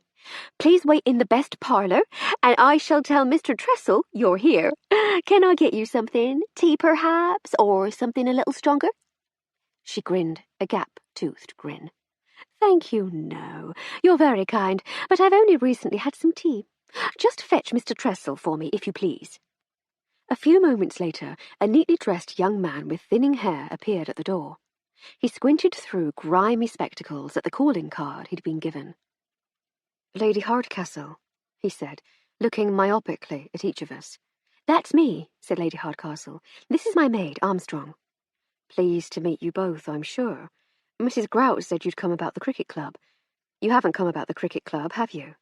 No, Mr. Tressel, I haven't. Shall we sit down? They each sat on one of the two overstuffed armchairs while I stood beside Lady Hardcastle. Is it about, Frank Pickering? He asked. Yes, it is. You know that Bill Lovell was arrested for his murder, she said. He was released, wasn't he? He was, but you knew he didn't do it, didn't you? I didn't think he could have, no. He doesn't have it in him to kill no one. I've seen enough to know that we all have it in us to kill someone, she said. Some people need more of a push than others, that's all. I dare say. You were the last one to leave the pub the night Pickering was murdered, she said. What did you see? Not so much as you might hope, he said. Can you tell us what happened? All we know is that you and Pickering had a fight in the Dog and Duck. It was about him taking over the cricket club, by all accounts. You were heard saying that you'd not let him do it. Who told you he argued about the cricket club? Daisy. I spoke to her, I said. Both she and Joe Arnold were adamant that you'd had a fight. Oh, I didn't say we'd not had a fight, he chuckled mirthlessly. Just not about the club, that's all. About Daisy? Said Lady Hardcastle. Her? Certainly not. Then what on earth was the fight about, Mr. Tressel? Asked Lady Hardcastle. It was a confidential business matter, he said. Business? What business did you and Mr. Pickering have? He looked slightly disbelieving for a second. We worked together, Lady Hardcastle. I'm a clerk at Seddon, Seddon and Seddon. Why, said Lady Hardcastle with some exasperation, did no one think to tell me that before? Armstrong, did you know? No, my lady, I said. Please tell me, she said, when she had collected herself, exactly what happened that evening. We had our meeting at the Dog and Duck, and we all got a little drunk, he began. What was the meeting about? She asked. Arrangements for the club's annual supper dance, he said. Give me strength, she said. I'd been given the impression it was some sort of coup. He laughed. No, nothing like that. With our business concluded, we settled down for a few more convivial drinks. That's when Bill Lovell had a go at Frank. Yes, we heard about that. What next? Then Frank and I has our private discussion. Your argument. Things did get a little bit heated, yes. Then Frank leaves, and we stay to have one more before home time. We leaves the pub in good time, but a couple of the lads gets into some tomfoolery on the green. They stole Mr. Arnold's handcart, interrupted Lady Hardcastle. They did, yes. We ended up larking about at the cricket pavilion, and by the time I looked at my watch, I was too late to get to Chipping Bevington for the last train home, so I kipped down on the dressing-room floor. I've done it before, and I don't doubt I'll have to do it again. And you didn't see Frank at all? Not after he left the pub, no. What was your argument about, Mr. Tressel? She asked. I really must know. If it has anything to do with what happened to him... Look, I can tell you if you think it will help, but when I say it's a confidential business matter, I mean it. It would ruin lives if it got out. We're being bound to plenty of vows of silence at the moment, Mr. Tressel. I'm sure we can manage one more. Only as long as it doesn't hinder the official investigation, mind you. If it's germane, then the truth will have to come out. Until that time comes, I give you my word that I shall keep it in the utmost confidence, if I possibly can. He sighed. Very well. Frank was the senior clerk at Seddon's, and he'd taken it upon himself to review some of our bookkeeping practices. He had it in mind that we could increase profits if we kept better track of our receipts and payments. In his own time, he'd been going through the ledgers, stacks of them. Weeks it had taken him. And then one day, he starts looking anxious and distracted, really in a state about something. So I asks him what's the matter, and he says he can't tell me. It gets worse for a few days, until he finally says he needs to talk to someone, and would I meet him in a pub down by the centre after work. So I meets him there, and we're drinking our beers, and he suddenly says, We're in trouble, Art. And I says, What do you mean trouble? What kind of trouble? And he says, It's Seddon's. I found something in the books. Someone's embezzling. Hundreds. They've covered their tracks, or they think they have, but nothing adds up. The firm's almost bankrupt, Art. And I says, Blimey. Well, what else could I say, really? So I says, Blimey, have you spoken to Mr. Seddon about it? And he says, No, do you think I ought? And I says, Well, you've got to, ain't you? You've got to say something if we're about to go under. Then he just sits there looking like he's been poleaxed. Then he says, You're right, Art. I'll go round his house tonight, drink up, and I can get the next train. And then off he goes. I take it things didn't go well, I said. I spoke to Mr. Langdon recently, and he mentioned an acrimonious evening visit. Mr. Seddon's butler, nice bloke. No, it didn't go well. Next day, me and Frank found somewhere private to talk, and I asked him what had happened. He says, I told Mr. Seddon what I found, and he just looked at me blank, like he didn't know what I was talking about. Then he tells me not to repeat my slanders, or he'd have me in court 'fore I could whistle. How dare I come to his home in the middle of the evening and start questioning how he runs his business, he says. I said I was only trying to help, and he says he can do without my sort of help, thank you very much. Then he tells me to get out, so I got out. Slamming the door as he went, according to Langdon, I said. I shouldn't be surprised if he did. So then I says, well, what's next, Frank? And he says, I've got to go to the police, ain't I? And I says, but if it all gets out, the firm will be ruined, and we'll all be out on our ears. And he says, and what if it gets out, and they find out I knew and didn't say anything? I ain't going to jail to cover up for no embezzlers. He didn't go to the police, though, at least not as far as I'm aware, said Lady Hardcastle. I begged him to sleep on it, said Tressel, and to his credit, he left it a few days. But when we met up at the Dog and Duck that night, he says he's made up his mind, and he's going to the police next day. That was the row. I lost my rag. I can't deny it. I knew if it all came out, I'd lose my job. And who's going to employ a clerk from a firm that collapsed through embezzlement? I told him not to do it. And threatened him, said Lady Hardcastle. If everyone who ever threatened to kill someone actually went through with it, you'd be pretty lonely, I reckon. Most of the people you'd ever known would have been murdered, and the rest hanged for killing them. But then he grabs me by the shoulders and leans in and says all quiet-like, I know who did it. I worked it out.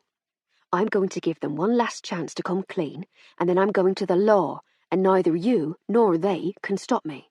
Support me, Art, he says. Back me up. You're my oldest friend there.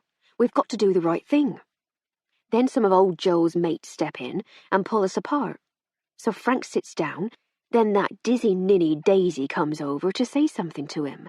He looks at his watch like he's got an appointment, and that's the last I saw of him. Lady Hardcastle was pensive on the drive back to the Grange. Eventually she spoke. It's not Tressel, she said. No, my lady, I said. His story is very convincing. I tend to agree. Convincing, but not frightfully helpful. It gives Teddy Seddon a strong motive, I suggested. He would certainly want to protect his inheritance. He's a member of the cricket club too. It does seem to revolve around them. Was he at the pub that night? Oh, no, I've not heard his name mentioned, I said disappointedly. Given how keen everyone is to talk about the engagement, I should have thought they'd mention him if he were. Unless everyone's protecting him. To what end? Well, the wedding does seem to be the most exciting thing to have happened in the village for some while. What if they all know it was him and have decided to close ranks and protect him? I love a conspiracy as much as the next girl, she said, but I think we can put that one near the bottom of the list for now. You're right, my lady. Still, it would be helpful to know where Teddy Seddon was that evening. Agreed, she said. She resumed her scrutiny of the passing countryside. 12. Ahoy! Called Lady Hardcastle through the open front door of the Grange. Ahoy, I said. Really? What else should one say, dear? She said. Might one ring the bell? Well, I suppose if one is terribly boring, one might ring the bell, but I thought my way would be more fun. It had been an unexpectedly strenuous walk to the Grange. It was a journey of around 2 miles, a distance we should scarcely have noticed had most of those 3,500 yards not been uphill. Still, on a bright June afternoon, with the bees buzzing, the birds chirping, and the sun still shining on the evil and the good, it wasn't so much of a hardship. We were saved from having to ring by the arrival of Sir Hector and his unruly spaniels. "What ho, Emily!" he said from behind us. "Go on in, why don't you? Inspector Doodah is in the dining-room already." "Oh, good afternoon, Hector dear," she said. "Thank you. How's Gertie today?" "Bearing up, you know. Quite a bit more hopeful now that you're involved." "We shall endeavour not to let you both down." Quite so," he said. "Well, must be getting on. These girls need their exercise. Do ring downstairs for coffee, won't you? Late lunch today, if you fancy it. Make yourselves comfortable, what?" "Thank you, Hector. Enjoy your walk, dear." We entered through the hall and then into the dining room. Inspector Sunderland was standing at the crime board, apparently comparing the notes there with the notes in his ever-present notebook. "Ah, good afternoon, Lady Hardcastle," he said genially. "Good afternoon, Miss Armstrong." "And good afternoon to you, Inspector," said Lady Hardcastle. It's a pleasure to have you back with me, I must say. It is? Well, thank you. I'm a little surprised to hear it, but it's pleasing, nonetheless. I confess I was still harbouring concerns that we might be an unwanted imposition. He chuckled. Not one for beating about the bush, are you, my lady? You have my good lady wife to thank. I told her of my frustration at having you sitting with me yesterday, and she told me in no uncertain terms that I should take great care not to behave like— he consulted his notebook theatrically— an insufferable oaf. Lady Hardcastle and I both laughed. I shall do my utmost to remain as un-oafish as possible, he said, with a small bow.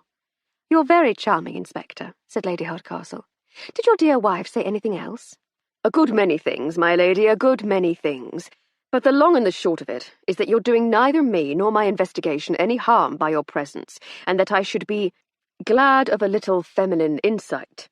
She has strong views on the importance of women in the world. She sounds like just the sort of woman the world needs more of, Inspector. I count myself as very fortunate to know her, he said, with a fond smile. As for feminine insight, I fear that might be something of a myth. I've certainly not heard of any studies on the subject. We can bring you news of the Pickering murder, though. She told him Tressel's story. That's most helpful, my lady. I might have to have words with the sergeant about releasing personal information about witnesses to members of the public, mind you.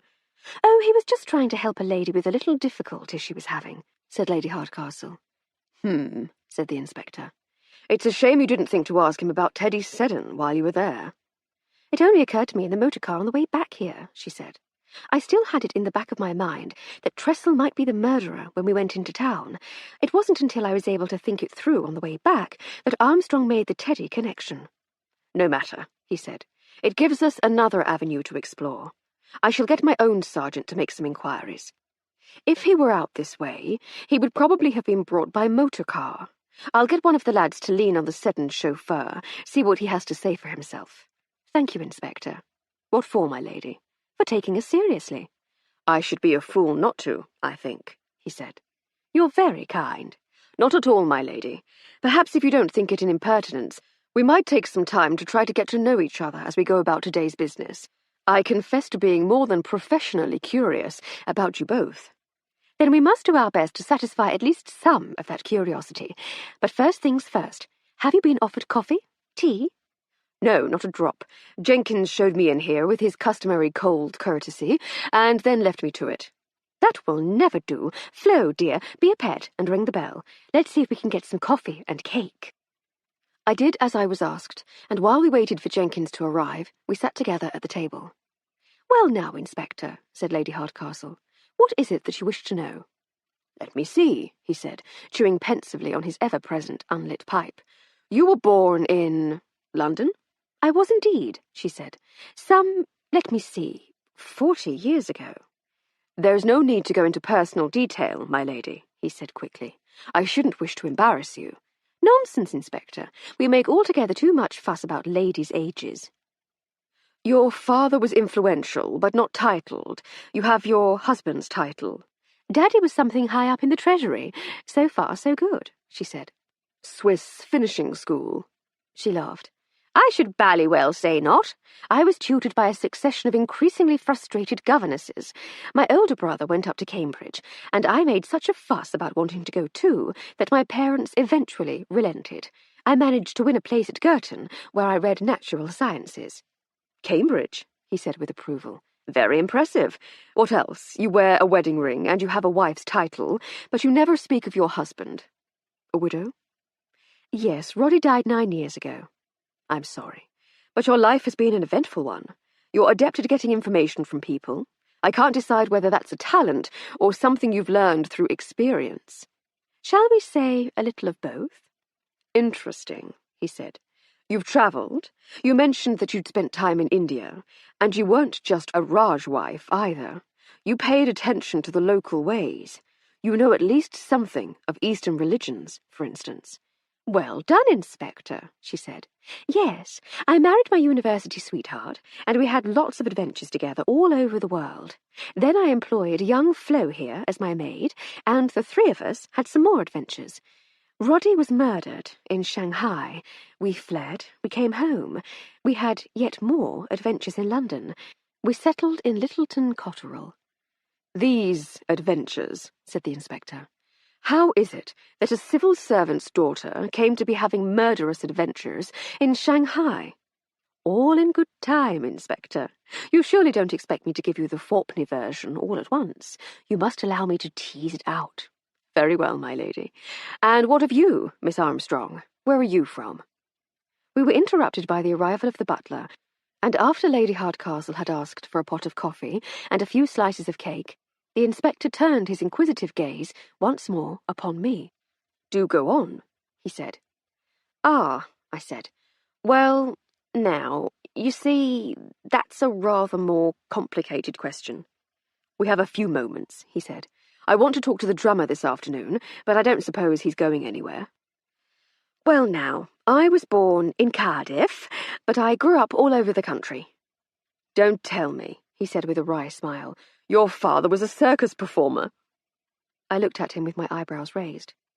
He wasn't, he said. Was he? The great Coltello. He was a knife thrower. So I grew up in the circus. But then when my grandma fell ill, they moved back to Aberdare, where my man was from. He was Italian. No, he was Joe Armstrong from Carlisle. Il Coltello is Italian for knife. The inspector continued to look dubious. It would certainly explain your relaxed attitude to the social niceties, he said. And how did you... There was a knock at the door, and Jenkins entered with the coffee tray. A reprieve from the interrogation, said the inspector. Actually, I think it's time we had a word with Mr. Maloney.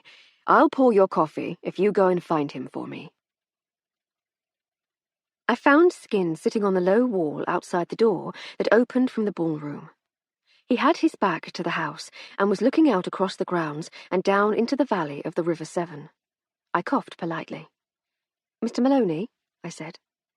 He turned and smiled. "Call me Skinspair, everyone does. What's your name?" "I'm Armstrong, sir," I said. "And that's what your mother calls you, is it?" "As long as she calls me in time for supper, sir, I don't mind. Inspector Sunderland would like to speak to you."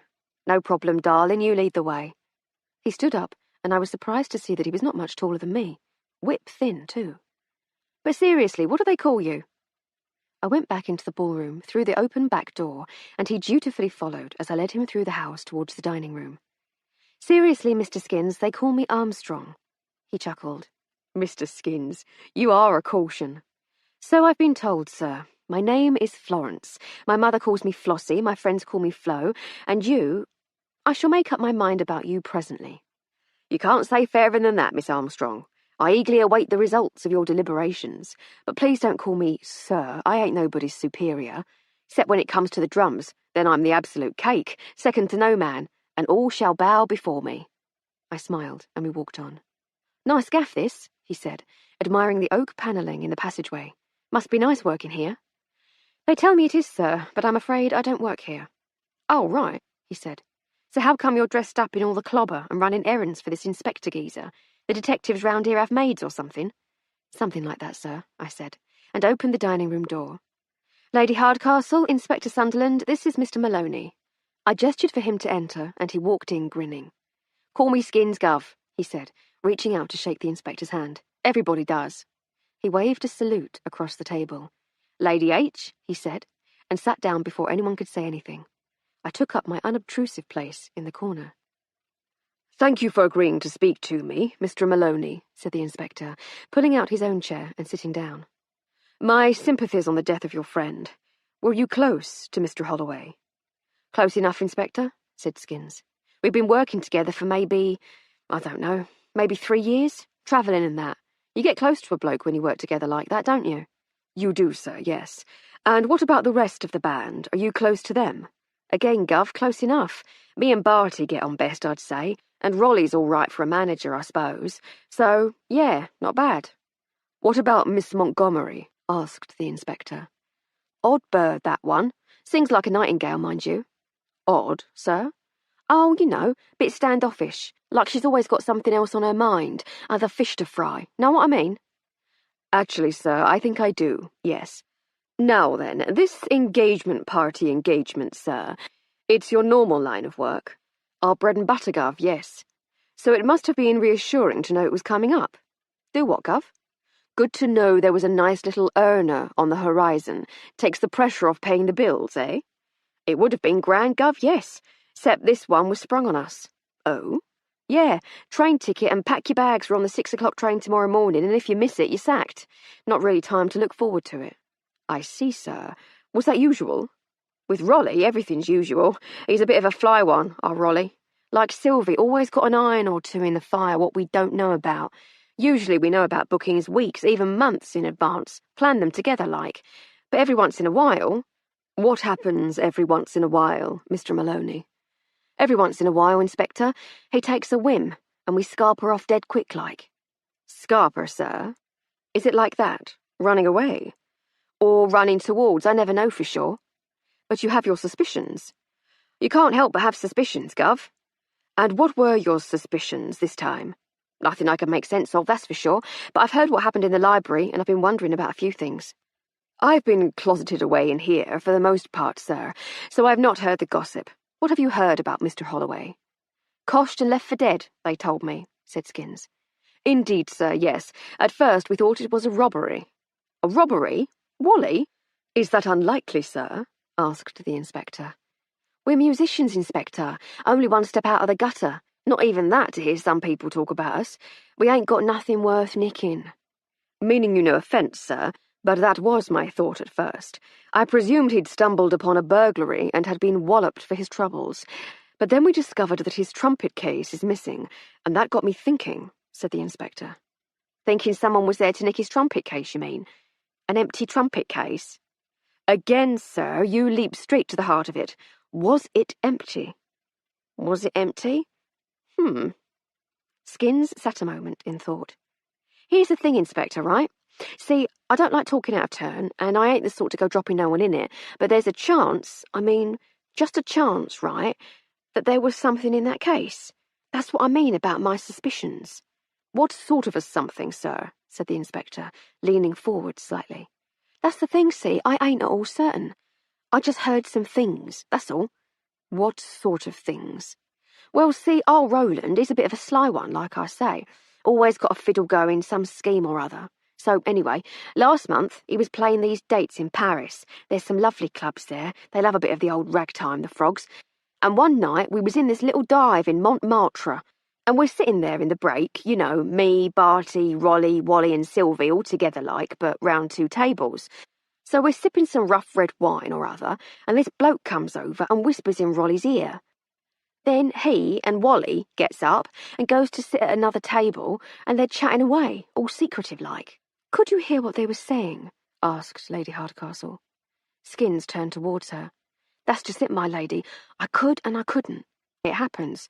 Rolly must have needed someone with a case he could hide something in. It would have to be something small, said Lady Hardcastle. But that doesn't narrow it down much. It could be anything. Quite so, my lady, said the inspector. Did you get any hint as to what it might be, Mr. Maloney? No, nothing. There was more mumbling, and then we was back on for the second set. Did you get a good look at this chap that came up to speak to them? Had you ever seen him before? No, like I said, it was a bit of a dive. Dark, with little puddles of light from candles in old wine bottles, you know the sort of thing. Oh, actually, come to think of it, you most probably don't. But anyway, they ain't the sort of places where you can get a good butcher's at someone if he fancies keeping out of sight. What about his accent? Asked Lady Hardcastle. Could you tell where he was from? He spoke English. The few words I heard seemed normal like he was comfortable with the language, but a couple of words didn't seem to come natural, like it wasn't his own language. Know what I mean? He sounded posh like, but foreign with it. But no idea what sort of foreign? Asked the inspector. Do I look like a language professor, Gov? No, sir, but you have a musician's ear. You hear tones and rhythms that the rest of us might miss. It's second nature to you. And you travel. You must have heard many dozens of accents. Skins sat a while in contemplation. All right, then. So, I don't reckon he was English, nor French. You can tell them, even the ones what's really good at English. He was like... I tell you what, there was some sounds like the Lascar sailors up the East End. Indian? Yeah, but not rough like them, more like he was an educated man. Was there anyone else there, Mr. Skins? I said. Anyone else? You know, anyone that the Indian gentleman might have spoken to, anyone else suspicious, anything that might give us a clue as to what was going on. Oh, I see. No, darling, it was a regular Paris nightclub, mix of people, some rough, some smart, everyone from street toughs to music aficionados to military types and posh ladies and gents out for a bit of adventure. Oh, I said disappointedly. So no one stood out? Not really, pet, no. Just your average Saturday night crowd in Paris. I nodded. Thank you, Mr. Maloney. This is all most helpful, said the inspector, as he made yet more notes. I appreciate that it's inconvenient, but could I prevail upon you not to leave the Grange for a few more days? I might need to talk to you again. Inconvenient, Gov, said Skins with a grin. Free lodgings, free meals and fresh air? You're kidding, right? Well, when you put it like that, sir, I suppose you could treat it as a holiday. Too right, Gov. Anything else I can do for you? Not for now, sir. Thank you very much for your time. My pleasure, Gov. He stood to leave. Lady H, Miss Armstrong. He bowed. Don't forget, I'm still waiting to hear what I can call you. I smiled and bowed in return, and he left the room. What can he call you? Asked Lady Hardcastle, after Skins had closed the door. I've not decided yet, my lady. Is it a difficult decision? No, my lady, but one can't take such things lightly. There's power in a name. There is, she said. Well, Inspector, what do you make of all that? If he's not spinning us a yarn, it seems Mr. Holloway and Mr. Richmond were up to no good. There seems to have been someone else involved who was, he consulted his notes, posh but foreign, who might have been Indian and might have been paying them to smuggle something small into the country. Or it could be a load of old nonsense. But I should say it's worth talking to Mr. Richmond again as soon as we can. At the very least, he might give the lie to Mr. Maloney's tall tales. Would you like me to fetch him, Inspector? I said. But before he could answer, there was a knock at the door. It was Jenkins. Begging your pardon, Inspector, but a telegram has arrived for you. He presented the telegram on a silver tray. Thank you, Jenkins, said the inspector. May I clear the coffee tray, sir? Yes, said the inspector distractedly as he read the telegram. Please do. Very good, sir, said Jenkins, and went unobtrusively about his business. A late luncheon will be served in half an hour on the terrace, sir, my lady. Shall you be joining us? Would you think me very rude, said the inspector, looking up from the telegram, if I asked for a plate of sandwiches in here? I really do have a lot of paperwork to get through, notes and such like. Of course not, sir. I shall have something sent here for you presently. Thank you, Jenkins. And you, my lady? Said Jenkins. Actually, Jenkins, dear, I have 1 or 2 errands to run in the village, said Lady Hardcastle. So if the inspector is busy, I shall be slipping out for a while. I can get out of your way for a while, Inspector. Please don't leave on my account, my lady, he said. But if you need to be elsewhere, please do. Shall we reconvene at 3? That will be splendid. So, no, Jenkins, thank you for the kind offer, but I shall be away for an hour or 2 myself. Very good, my lady. Perhaps coffee when you all return to work. You, Jenkins, are the very model of a modern, something or other, said Lady Hardcastle. Whatever would we do without you? That would be splendid. Thank you. Jenkins left, beaming. What's in the telegram, Inspector? Anything juicy? She said, as Jenkins closed the door. Quite possibly, my lady. Quite possibly very juicy indeed. And? Is that all we get? For now, my lady. I think this afternoon's interviews should prove very nearly conclusive. I say, she said, how exciting. But for now, we must away. Servant, neither shilly nor shally. Let us leave the good officer of the law to his deliberations and hie us to the village. And with that, we were gone. We left the house through the front door and set off for a walk into the village in the warm summer sunshine. The grounds were clean and tidy, but not luxurious, with the same air of faded opulence that clung to the house itself. The whole place was charming, comfortable, and welcoming. The Farley Strouds couldn't afford to maintain the Grange as once they had, and they should probably have sold up and bought a nice little flat in Bristol or Gloucester, but that would have meant giving up the life they knew and loved, not to mention putting at least a dozen servants out of work, so instead they made do. I decided that I very much liked the competent and capable Lady Farley Stroud and her charmingly baffled husband. The village was very much enriched by their presence. I say, is that a red pole over there? Said Lady Hardcastle, as we walked along the grass beside the drive. A what, my lady? That tiny bird. Is it a red pole, do you think? I couldn't say, but that's definitely Lady Farley Stroud over there. She was dressed in her customary tweeds. The giant sun hat, stout gloves, and a pair of secateurs in her hand indicated that she had been gardening.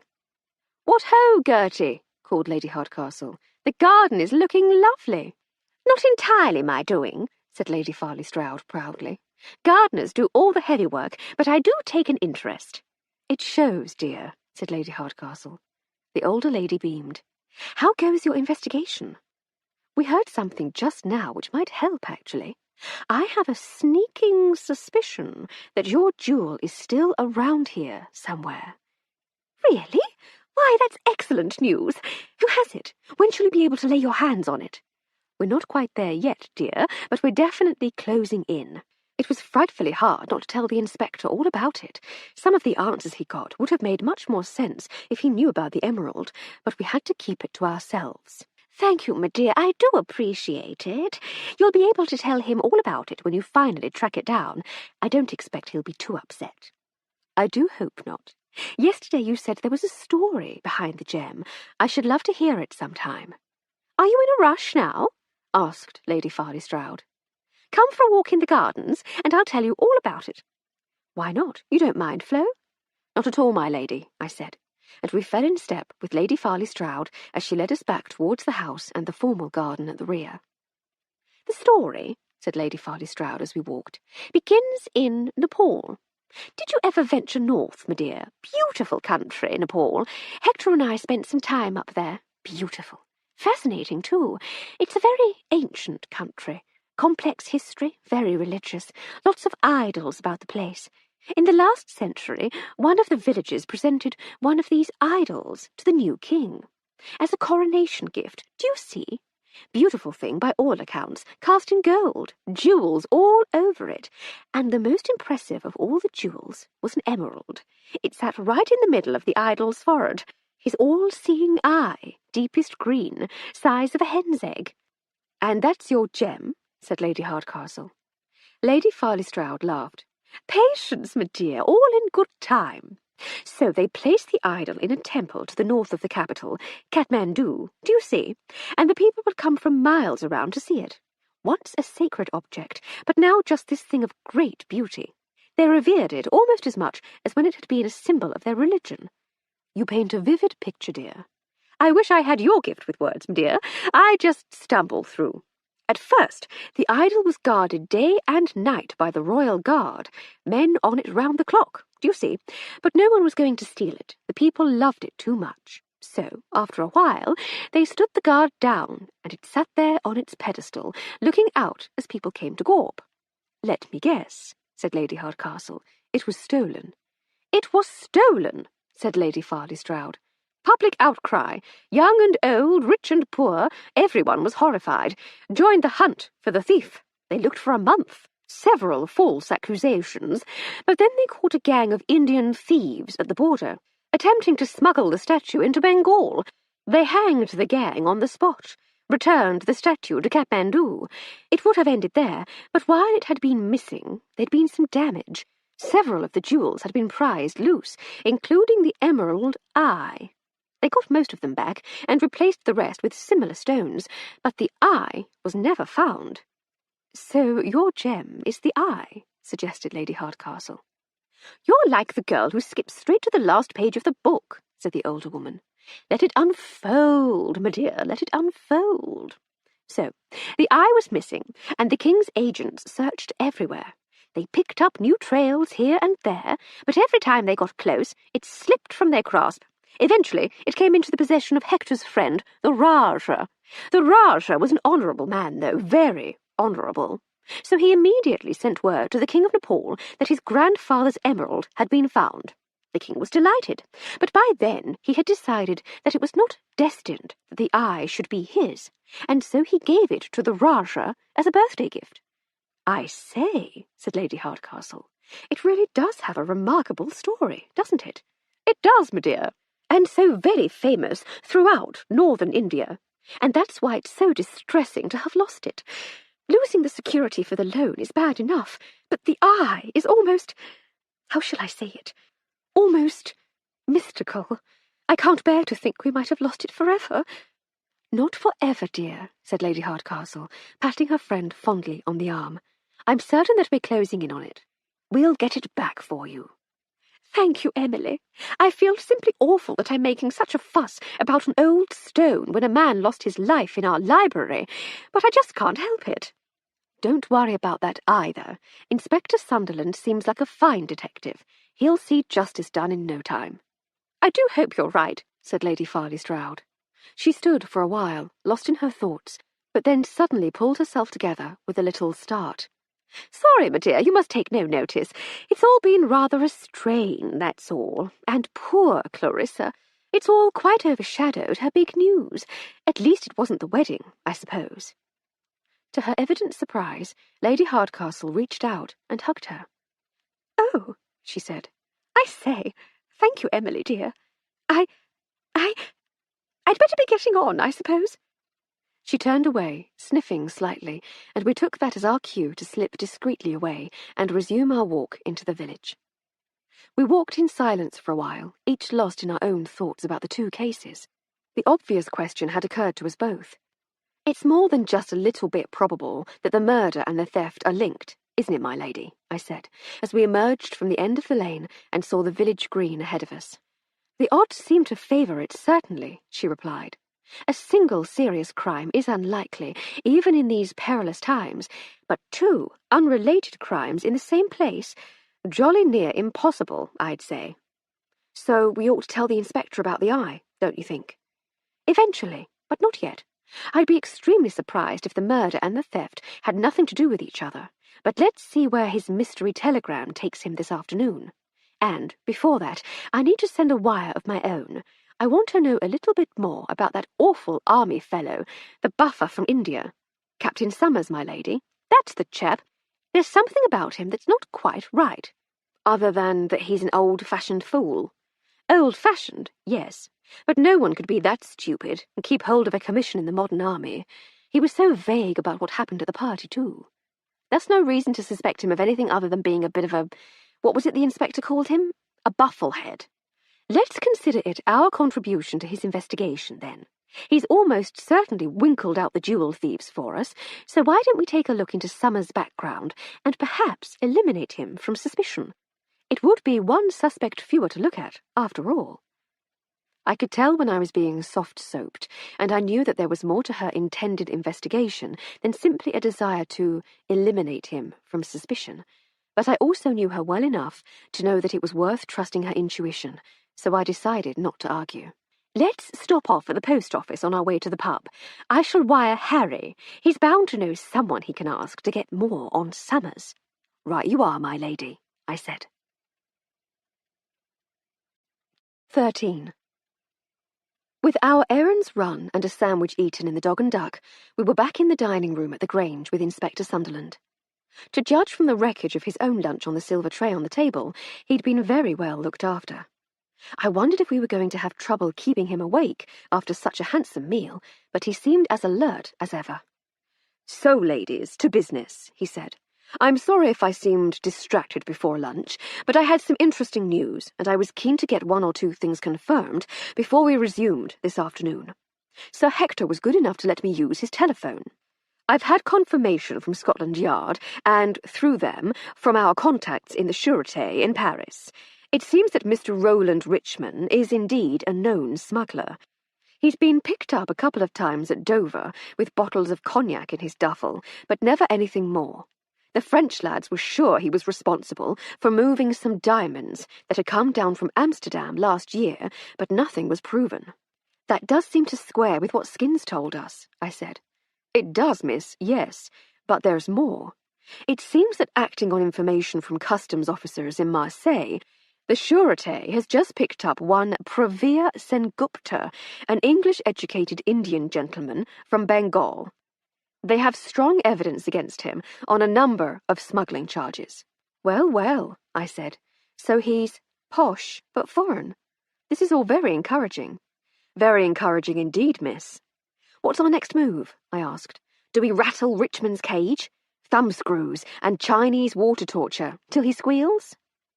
We know a little about smuggling in the West Country. We're famous for it. As a matter of fact, I'm close to cracking a local outfit. Much more efficient than these jokers. I think we'll get more from him if we just sit him down and ask him a few more questions, all calm and polite like. If you insist, I said. But I know a few ways of hurting him that'll leave no marks if you want. He gave me a puzzled frown. I'll bear that in mind, miss. But if you could just fetch him without causing him any damage, that'll do for now. Right-o, sir, I said brightly. I turned to Lady Hardcastle. He's not nearly as much fun as I thought, you know. Once again, Roland Richmond was sitting in the dining room at the Grange, but he didn't look nearly so comfortable and self-assured as he had last time. Well then, he said almost nervously, to what do I owe the pleasure of this second meeting? Has something happened? Do you know who did it? Not quite yet, sir, said the inspector, but a couple of things have come to light which need some clarification. If I can help, Inspector, you know I shall. Thank you, Mr. Richmond. I wonder what you can tell us about Mr. He consulted his notebook. Mr. Pravir Sengupta. Pravir Sengupta, said Richmond thoughtfully. Name rings a bell. Indian gentleman, I take it. Have we performed for him? I vaguely recall playing an engagement at a do in Cheltenham with some ex-Raj types. Was that it? Not quite, sir, no. This particular gentleman has just been arrested in Paris. Have you ever been to Paris? More than once, Inspector, but I don't recall. You see, I've been in communication with my opposite number in the Sûreté in Paris. I've been told that you met Mr. Sengupta in a bar in Montmartre last month. I'd been wondering how he was going to reveal what we knew without dropping skins in it, and without actually lying too. Clever chap, that Inspector Sunderland. Richmond, meanwhile, didn't seem nearly so delighted. Ah, he said at last. Ah, indeed. Shall we start again? What business did you conduct with Mr. Sengupta? It was, some courier work, said Richmond. Delivering messages around Paris? Was the music not paying so well? Not as such, Inspector, no. It was more, to put you out of your misery just a tiny bit, said the Inspector. Perhaps I should tell you that I've also been in contact with my colleagues at Scotland Yard. They, in turn, have close contact with His Majesty's Customs, to whom you are well known on account of your occasional smuggling exploits. Once again, sir, your dealings with Mr. Sengupta. Oh, very well, said Richmond impatiently. Sengupta paid me to move a little something. You brought this little something into England with you? What? No, he wanted us to take it out to him. And what form did this little something take? Asked Lady Hardcastle. Oh, you know, just a little contraband. We don't have it yet, so I'm not certain you have any grounds to be asking. As far as I'm aware, contemplating breaking the law isn't actually a crime in itself. Don't try to be clever, Mr. Richmond, said the inspector. I don't have to try, Inspector. Both Inspector Sunderland and Lady Hardcastle gave him withering looks. You told us before about having arranged a meeting with Mr. Holloway. Was it connected with this smuggling? No. But honestly, Inspector, even if it were, I'd be unlikely to say so now, wouldn't I? Is there anything else I can help you with? The inspector thought for a moment. Not for now, sir, no. But consider your card marked, Mr. Richmond. I shall be watching you. I shall get on with some serious quaking in my boots, just as soon as I've got my quaking boots on. You do that, sir. Smirking, Richmond got up and left. Sometimes I wish we were still allowed to use more medieval methods, said the inspector. Put him on the rack, you mean? Said Lady Hardcastle. That sort of thing, yes. I'm sure Flo's offer still stands if you want him roughed up a bit. He chuckled and turned to me.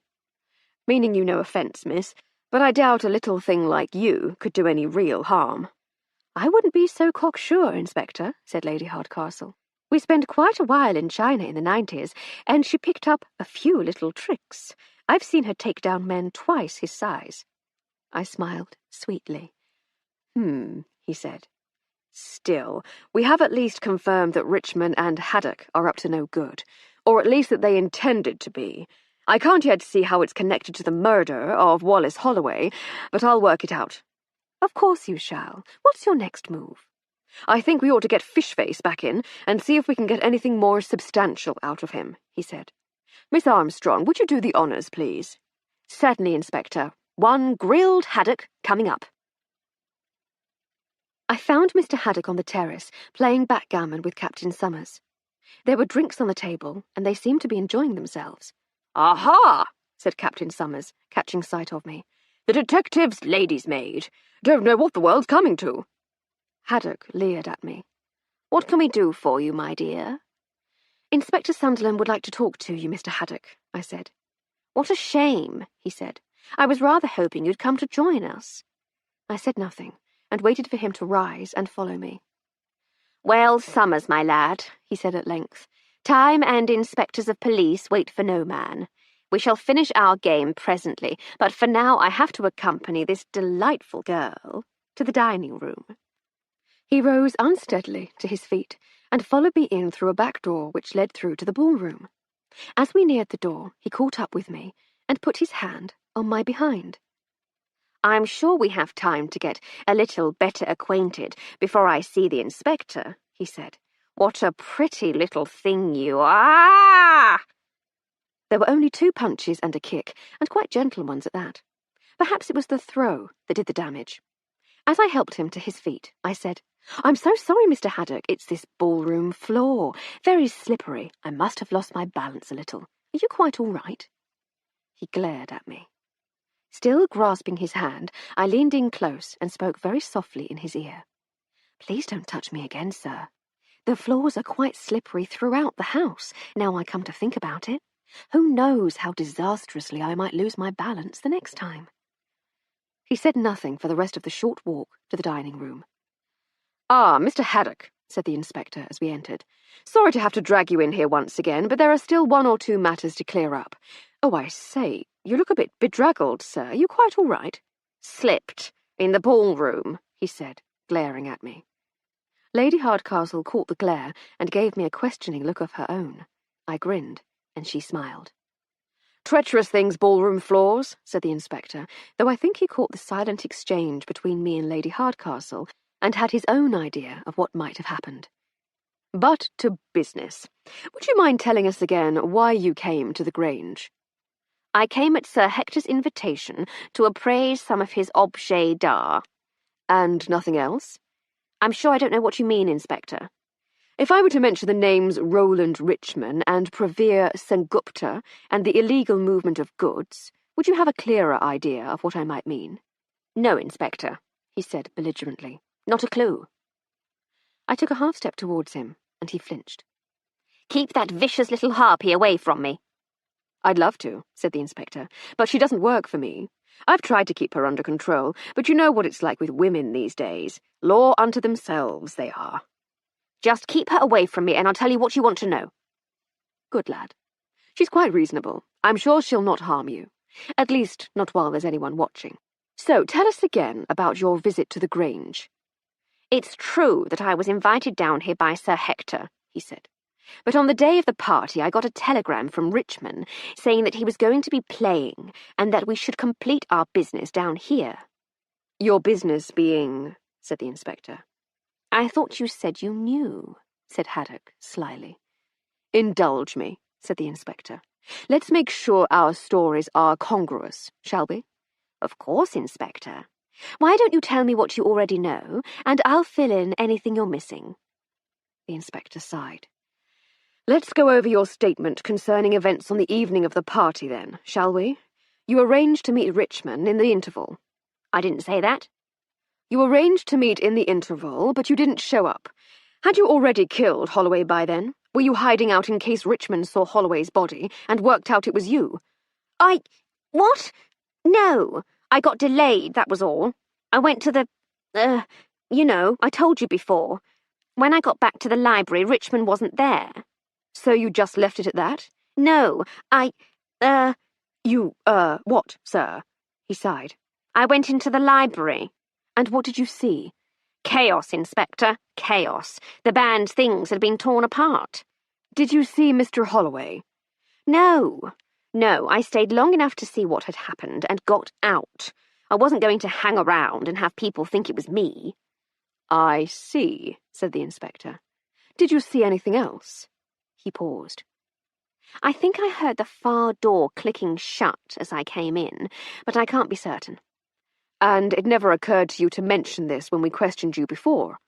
Oh, come on, Inspector. It wouldn't have taken you long to find out my reputation, and then how would it look? I reckoned it would all blow over, and I'd be long gone before you figured out who I am, and then there'd be no awkward questions and no unpleasantness. I see. Well, if what you say is true, then aside from being a lying little toe-rag, I've got nothing to hold you on. But don't leave the Grange until I say you can. On your way, Haddock. Charming, said Haddock. Don't push your luck, sir, said the inspector. I shifted my weight slightly, and he was out of the door like a startled rat. Inspector Sunderland sat in one of the dining-room chairs, chewing contemplatively on his pipe. We're missing something vital, he said. We have a dead body in the library and some smuggling musicians, but I'm jiggered if I can tie the two together, or even if I need to try. I don't mind telling you, ladies, I'm stumped. There was a knock at the door, and once again the respectful face of Jenkins peered round. Lady Hardcastle waved him in. Come on in, Jenkins, she said. What can we do for you? It's more a matter of what I may do for you, my lady, he said, proffering his silver tray. Another telegram has arrived. Good show, she said, and took the telegram from him. Will there be a reply, my lady? She read the message, which seemed rather a long one, and a minute passed before she said, No, Jenkins, there's no reply. This is everything I needed. Very good, my lady, he said. Tea will be served promptly at 4, as always. Sir Hector has been enjoying taking tiffin on the terrace. Will you be joining him? Once more, I rather fear not, Jenkins. But I wonder if you might do us a service and make discreet efforts to ensure that all the house guests are present, including the musicians. Would that be acceptable? I shall do my utmost, my lady. Thank you, Jenkins. Your help is greatly appreciated, as always. Thank you, my lady. Will that be all? More than enough, thank you. Thank you, my lady, he said with a bow, and left. What's in the telegram, my lady? Asked the inspector. Another piece of the puzzle, she said. My brother Harry works in Whitehall. I wired him to see if he knew anyone who might be able to shed any light on one of our witnesses. Oh, yes, he said, sitting up straighter. And who might that be? Captain Summers. He laughed. That fool! What on earth could you learn about him from a brother in Whitehall that you couldn't learn from 2 minutes in his company? He makes our dog look like Aristotle by comparison. Oh, you have a dog? It's my wife's dog, really. A West Highland Terrier. Lovely girl, but a bit small for my preference. I favour a larger dog myself. But she and my wife adore each other, so what's a fellow to do? Charming, she said. But as for Captain Summers, something he said when we spoke to him. He's back from India, and he's desperate to impress a girl. The Colonel's daughter, I think he said. Inspector Sunderland consulted his notebook. Yes, he said. He's hoping to marry in a couple of years, but he hasn't asked her yet. Quite so. Now, I'm going to tell you something, and you must promise not to be too cross. His eyes narrowed. I'm afraid I must also ask you not to report it officially, unless you absolutely have to, she continued. It sounds like the sort of thing you ought to tell me with or without such assurances, he said. I'm sure you must realize that obstructing the police in the course of our inquiries is a serious matter. Of course, Inspector, but hear me out and then decide for yourself whether my requests are unreasonable. Very well, he said. I'm not really writing a detective story, she began. I've no talent for that sort of thing. I think that might be more Armstrong's line, to tell the truth. That much I'd glean for myself, my lady, he said. You've not spoken about your book, nor asked me any questions about police procedure. The old skills are rusty. One must take care to maintain one's cover story. That was sloppy of me. The truth is that I was asked by Lady Farley Stroud to investigate a theft of something rather precious. For reasons I shall explain, she didn't want any official involvement. In order that I might find out more about the events of Saturday evening, without giving any indication that I was sleuthing, we concocted a story which might get me into your interviews. I see, he said. And what was this rather precious something? She told him about the Emerald Eye and its history. The eye was famous throughout Bengal, where Summers is stationed, so he's certain to have heard about it. Now, he mentioned stopping off in Paris on his way here. What if he was in a certain nightclub with his pal and overheard Holloway and Richmond talking to this Sengupta chap about an emerald? Could it be the Emerald Eye? That would impress the Colonel's daughter, surely. So when he's at an engagement party in the house of a family who had been in India and he recognises Richmond and Holloway, might he put two and two together and think they're after the emerald? And what if he goes into the library to see if they've got it? He's interrupted by Holloway while he's ransacking the instrument cases. He clonks him on the head and then makes off with the jewel, leaving poor Holloway for dead. The inspector laughed. That's quite the most fanciful story I've heard for many a year. And what became of the trumpet case? He hid it somewhere. Why? Because, oh, I don't know, but this wire from Harry certainly confirms that Summers is a bounder. We might have to have words about your interference later, but in truth, I appreciate your efforts and your candour, no matter that it's a little late. But I'm duty-bound to say that if we were to arrest everyone who could satisfactorily be described as a bounder, half the government front bench would be sewing mailbags, and the banks in the City of London would be closed for lack of staff. I appreciate that, Inspector, she said calmly. But as you said to Mr. Haddock, indulge me. What harm would it do if we were to search Summers' room while he was at tea? Well, we don't have a search warrant for a start. Nonsense. It's not his house. Hector and Gertie won't mind. Good point, he said. We may as well, then. But if you'll return the favour and indulge me, I think we might search Richmond's and Haddock's rooms as well. Very well, Inspector, she said. The band are billeted in the attic, but I don't know where Haddock is staying. We shall have to explore. It shall be an adventure for us then, my lady. Miss Armstrong, will you keep cave for us, please? I'd rather not have to explain myself to any of them if there's nothing there and they catch us poking about. Of course, sir, I said. I shall lurk at the bottom of the stairs and head them off if they look like coming up. Just the job, he said. If I can't deflect them by guile, I'll just knock them unconscious. They came back downstairs some minutes later with Inspector Sunderland in the lead and Lady Hardcastle a couple of steps above him, holding the largest emerald I've ever seen and pointing at it with her other hand. Her grin was silly and triumphant and vanished immediately when the inspector turned round to see what I was smiling at. It returned as soon as he turned back, and I couldn't help but give a little chuckle. You found it then, I said. Wrapped in a sock and stuffed inside one of his dress shoes, said Lady Hardcastle. The inspector, though clearly pleased, was trying to maintain a more professional air. If I go and fetch him, Summers will realise that the jig is up and might very well bolt. It shouldn't be a problem, but it would be untidy. Miss Armstrong, would you be so kind as to step out onto the terrace and invite the captain to come and have a quiet word with me in the dining room, please? Of course, Inspector, I said. I shall have him with you in a trice. I left them to settle into the dining room and hurried out to the terrace, where I found Captain Summers sitting next to Clarissa Farley-Stroud. The poor girl was trying her very best to look interested as the empty-headed captain finished off some dreary tale of life in the Raj. I saw a look of relief pass across her face as I leant in and whispered in the captain's ear that Inspector Sunderland wished to see him. With apologies to the table, he rose and followed me back into the house, along the corridor and into the dining room, where we found Lady Hardcastle and the inspector seated in their usual places at the large dining table. The inspector looked up from his notebook as we entered and casually gestured towards a chair with his pipe, inviting the captain to sit. "What-ho, Inspector?" he said blithely. "What can I do for you this afternoon? Having any luck with the murder?" "As a matter of fact," said the inspector, "I think we've made some significant progress today, yes." He held out his hand to Lady Hardcastle, who produced the eye from under the table. She placed it in his open palm. Summers turned white.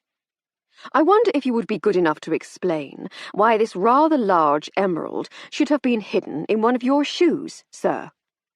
"You've been through my things?" said the captain, with an impressive imitation of righteous indignation. "How dare you, sir? I shall—" Please don't embarrass us both with empty threats, Captain Summers, interrupted the inspector. This emerald, a one might say legendary jewel known as the Emerald Eye, is the rightful possession of Sir Hector and Lady Farley Stroud. It was taken from their bedroom sometime on Saturday evening during a party held here in the house to celebrate the engagement of their daughter. You know about the party because you were there. You know about the jewel because you stole it. It is my belief that the jewel thief is also responsible for the death of Mr. Wallace Holloway, and that's the only part of the case that I'm unable to resolve. It will go better for you at the trial if you come clean now and explain exactly what happened. Captain Summers sat for a moment in stunned contemplation. But he began, before lapsing once more into confused silence. What happened, Summers? Captain Summers, interrupted the captain, still pompously defending his right to be addressed by his rank in spite of his predicament.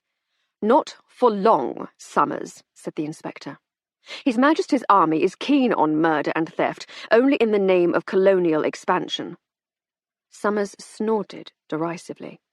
I'm surprised they allow your sort in the police force. My sort? You're one of those socialists, aren't you? Workers' rights and tear down the empire. I hear that blackguard Keir Hardie wants self-rule for India now. Fools and traitors, the lot of you. We seem somehow to have drifted from the matter in hand, said the inspector, nodding towards the emerald. This matter, in fact, right here in my hand. You stole the emerald from the Farley Stroud's bedroom, and then what happened? We know that Holloway and Richmond were after it too. Did Holloway challenge you? There was a scuffle. You struck him on the head and ran off? The captain was slowly calming down, and was starting to think more clearly. I can't deny that I had the emerald.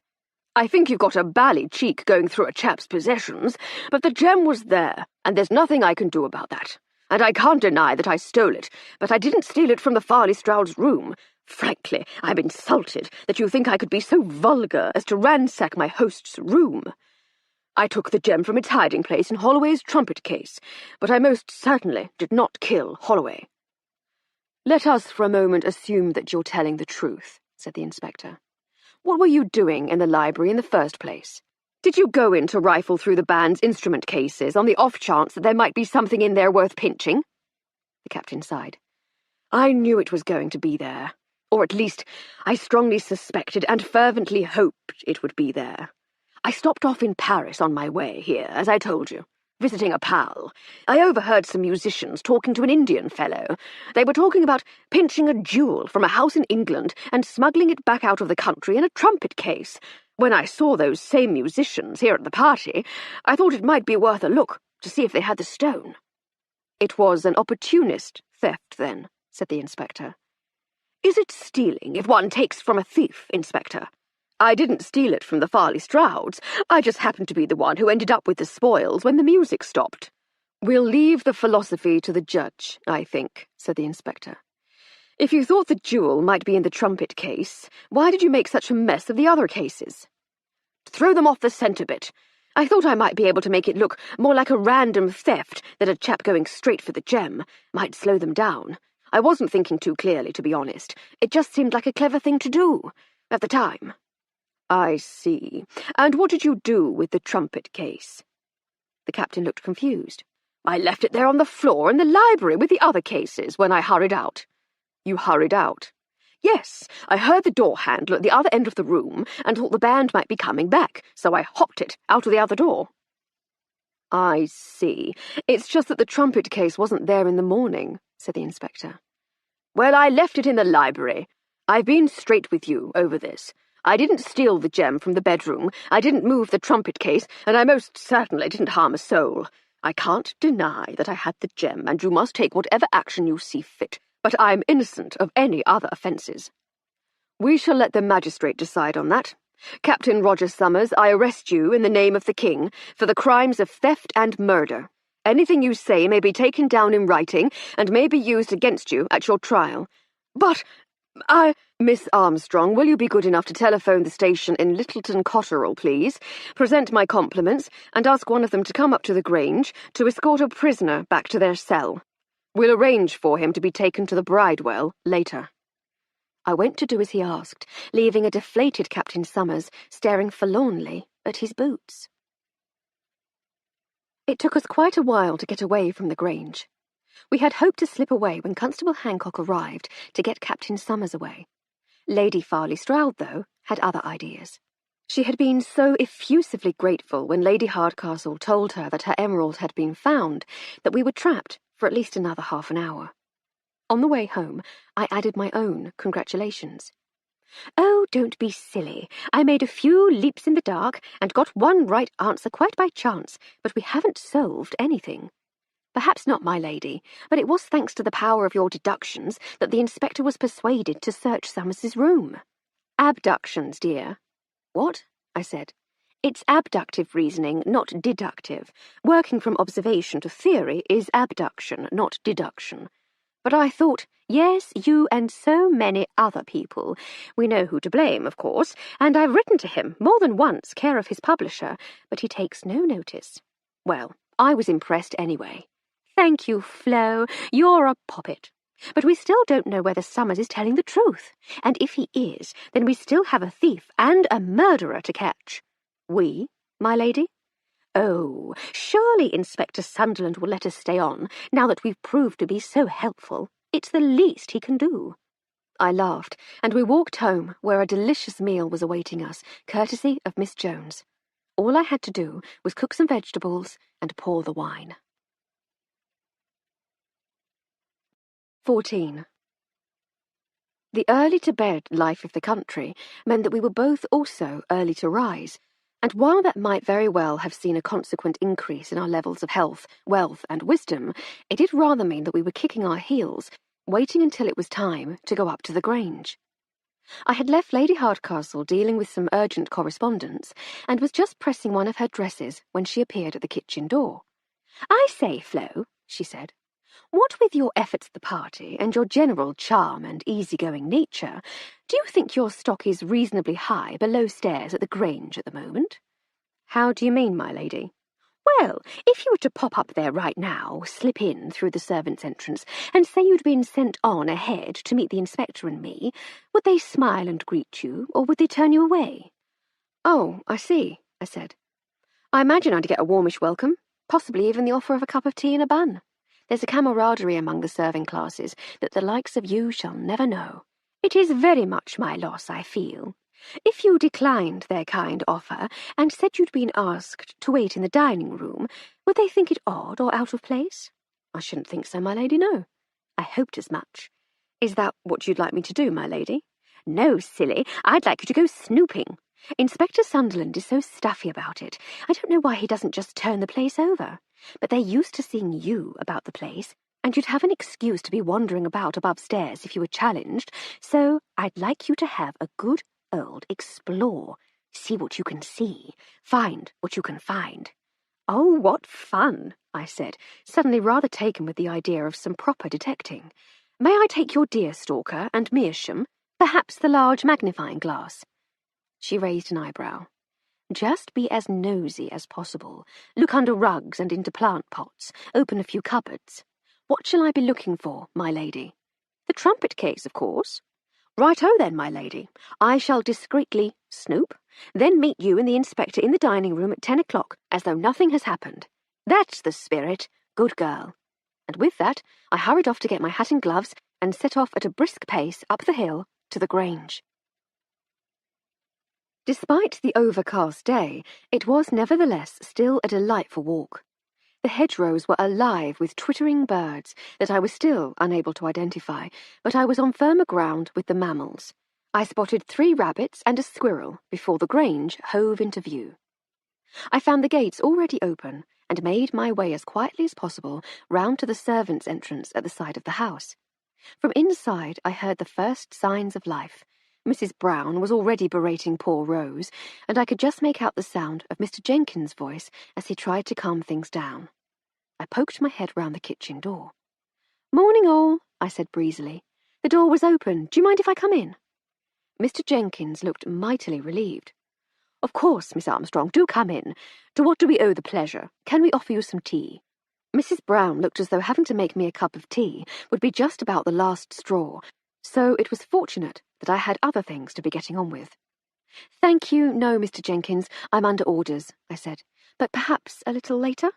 My mistress is due to arrive in a while to continue the investigation with Inspector Sunderland, but she sent me on ahead to make a few things ready in the dining room. Do you mind awfully? I shall try not to get in the way." "Of course, Miss Armstrong. It's never an inconvenience to have you about the place," he said with a smile. "The mistress is delighted with your efforts, you know. She's been singing your praises non-stop since you left yesterday. Is there anything we can do to help? The room has been swept and dusted, but I gave strict instructions that the blackboard should not be touched. I trust that was the right thing." "Absolutely perfect, Mr. Jenkins, thank you. I think I shall be fine, but I shall come and find someone if I require anything further." "Please just ring, Miss Armstrong," he said with a smile. "There's no need for you to come all the way down here." Mrs. Brown glared at us both.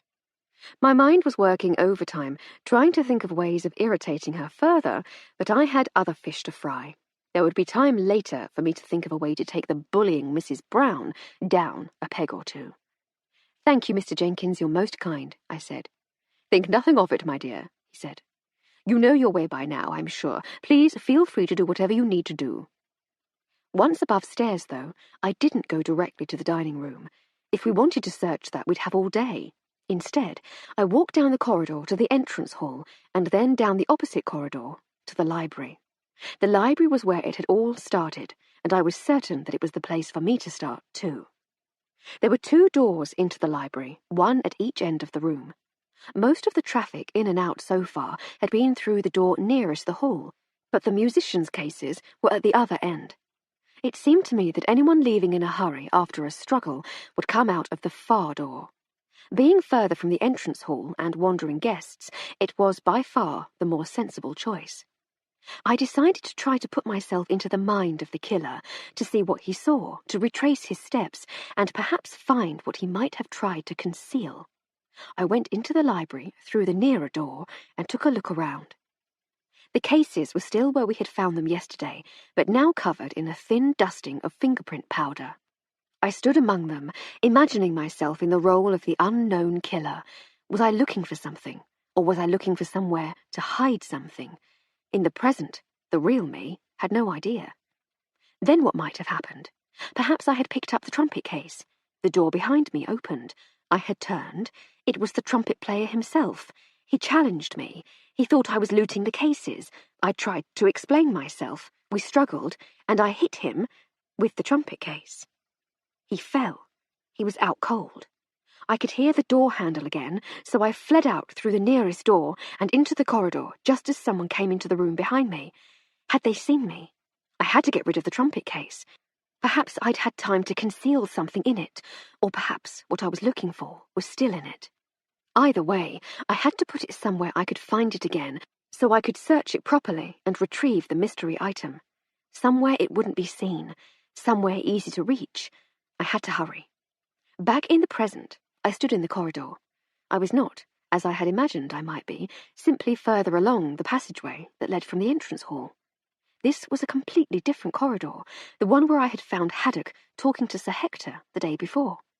The door closed behind me, and I turned to see that it was a concealed door, designed to blend in with the panelling.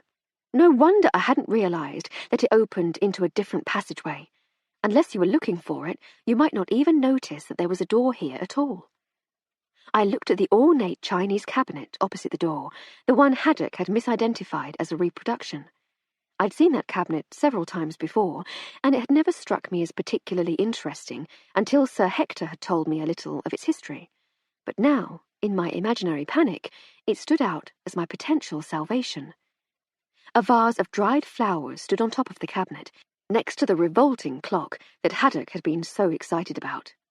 There was a tantalizing gap between the clawed feet beneath, but it was the brass handle on the intricately inlaid doors that caught my attention. I reached out and opened one of the doors. There, inside, was the missing trumpet case. I rushed into the dining room, almost bowling the inspector over in my haste. "Inspector," I blurted, "I'm so sorry. "Calm down, young lady," he said kindly. "What's troubling you?" As succinctly as I could, I told the story of my morning's adventures. "Well, bless my soul," he said. "I shall have to have words with the local uniformed boys. How on earth did they miss that?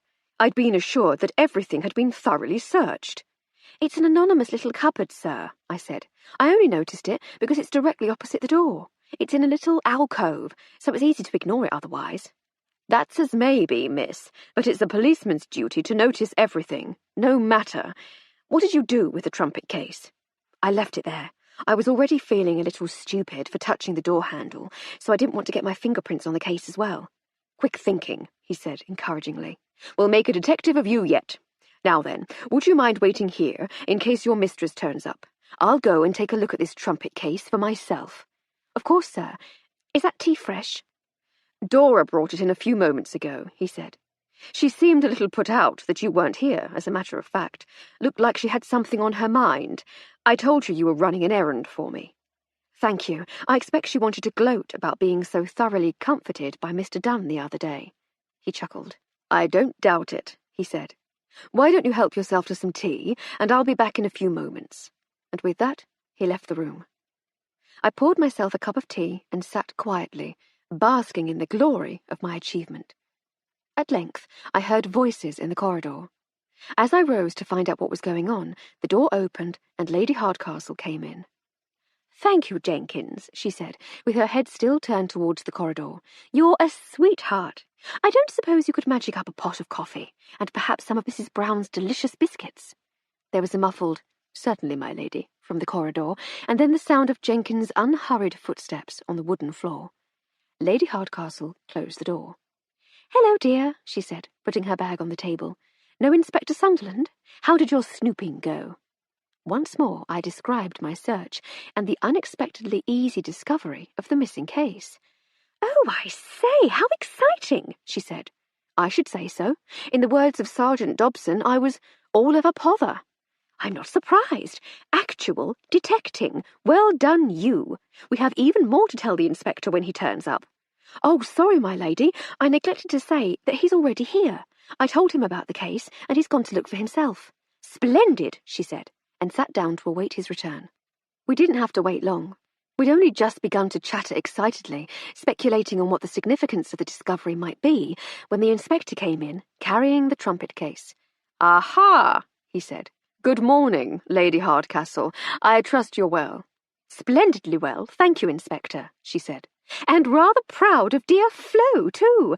What a find!" "Quite a breakthrough, my lady, yes. Well done, Miss Armstrong. This should help things along nicely." "How exciting," I said. "But don't we have to wait for... what did you call him? The fingerprint man?" "We'll send it to Bristol later, but for now, as long as we're careful, we shouldn't do too much harm. As you see, I made certain to put my own gloves on before handling it. There's unlikely to be anything in it. We already have the trumpet itself and the stolen emerald after all, but it's worth having a look." Very carefully, the inspector flipped open the two catches and slowly lifted the lid. The lining was of red velvet, slightly padded to protect the instrument in transit.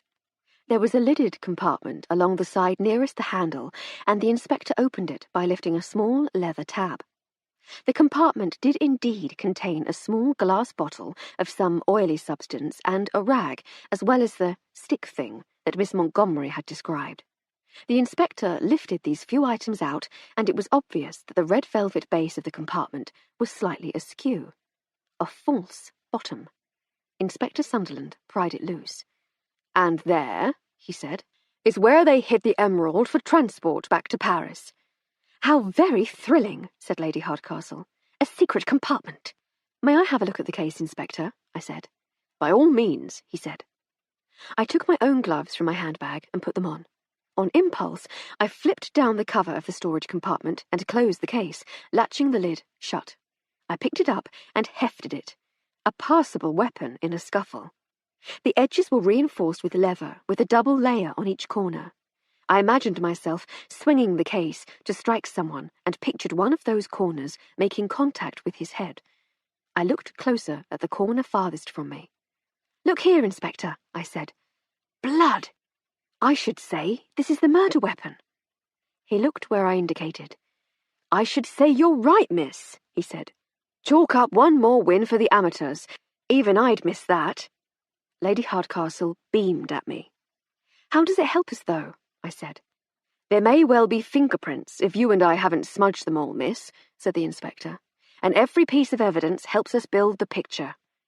I suppose so, I said dubiously. Oh, and then there's this. He produced a telegram from his jacket pocket. I've been waiting for a wire from Scotland Yard in answer to a few inquiries, and this arrived at the station in Bristol this morning. He handed me the telegram. I read in silence for a few moments and then handed the telegram back to the inspector. I say, was all I said. Well, said Lady Hardcastle impatiently, what does it say? It says, my lady, said the inspector, that Sylvia Montgomery is better known to Scotland Yard as Olive Sewell, a notorious sneak thief with a particular fondness for diamonds, and that Clifford Haddock, junk shop owner and oily tick, is currently under investigation for fencing stolen goods, most particularly a diamond necklace owned by the Countess of Tenmouth. The necklace in question was last seen before a party at which Roland Richmond's Ragtime Review provided the musical entertainment. Superintendent Witham is even now on an express train to Bristol and asks that we detain our songbird until he can make his way to the Grange to ask her a few questions of his own. Gracious, I said. Indeed, said the inspector. Sergeant Dobson is already on his way up here to keep an eye on her, but we need to get her in here for another little chat before he arrives. But I'm afraid you shan't be here, Miss Armstrong. Oh? I said disappointedly. Shall I not? Indeed you shall not, miss. While Lady Hardcastle and I apply the thumbscrews in here, you did remember to bring the thumbscrews, my lady? Sadly no, Inspector. Thumbscrews and coches are entirely Flo's province. No matter, we shall improvise. But while we do that, Miss Armstrong, you shall be putting your new-found searching skills to good use in Miss Sewell's room. We should have searched it yesterday, but we all got a bit carried away once we'd located the emerald. I brightened at once. Oh, goody, I said. I shall turn the place over good and proper, Gov. You see if I don't. That's the spirit, he said. I doubt there'll be anything suspicious there, but it's worth a look while we have her safely in here, out of the way. My maid, the bloodhound, said Lady Hardcastle. You flatter me, my lady, I said. You couldn't have given it a few moments more thought and come up with a more attractive dog? Pish and fiddlesticks, she said. You know full well what I meant by it. Pfft, I said eloquently. I think I'd better ring for that Jenkins character to go and find Miss Sewell, said the inspector. But as he reached for the bell, there was a knock at the door, and Jenkins appeared with the coffee. My dear Jenkins, said Lady Hardcastle, what a propitious arrival. Set the coffee down over there, if you please, and then might I ask another favour of you? Of course, my lady, he said. Whatever you need. Would you dispatch one of your minions to Miss Montgomery's room, please, present our compliments, and ask if she would be good enough to join the inspector and me in the dining room? Certainly, my lady. I shall send Dora, if that suits. A run up and downstairs might do her some good. She's been insufferably cheeky and mischievous these past couple of mornings. I don't know what's got into her. There was the briefest of pauses. Lady Hardcastle composed herself before she said, That will be splendid, Jenkins. Thank you so much. He bowed respectfully, showing no sign of being discomfited by the reaction his innocent comment had provoked, and left the room. You'd better get going, dear, said Lady Hardcastle. Lurk somewhere for a few minutes to give them time to get down here, and then slip up to the attic rooms and do your snooping. I left the dining room and headed for the library, reasoning that there would be no one there.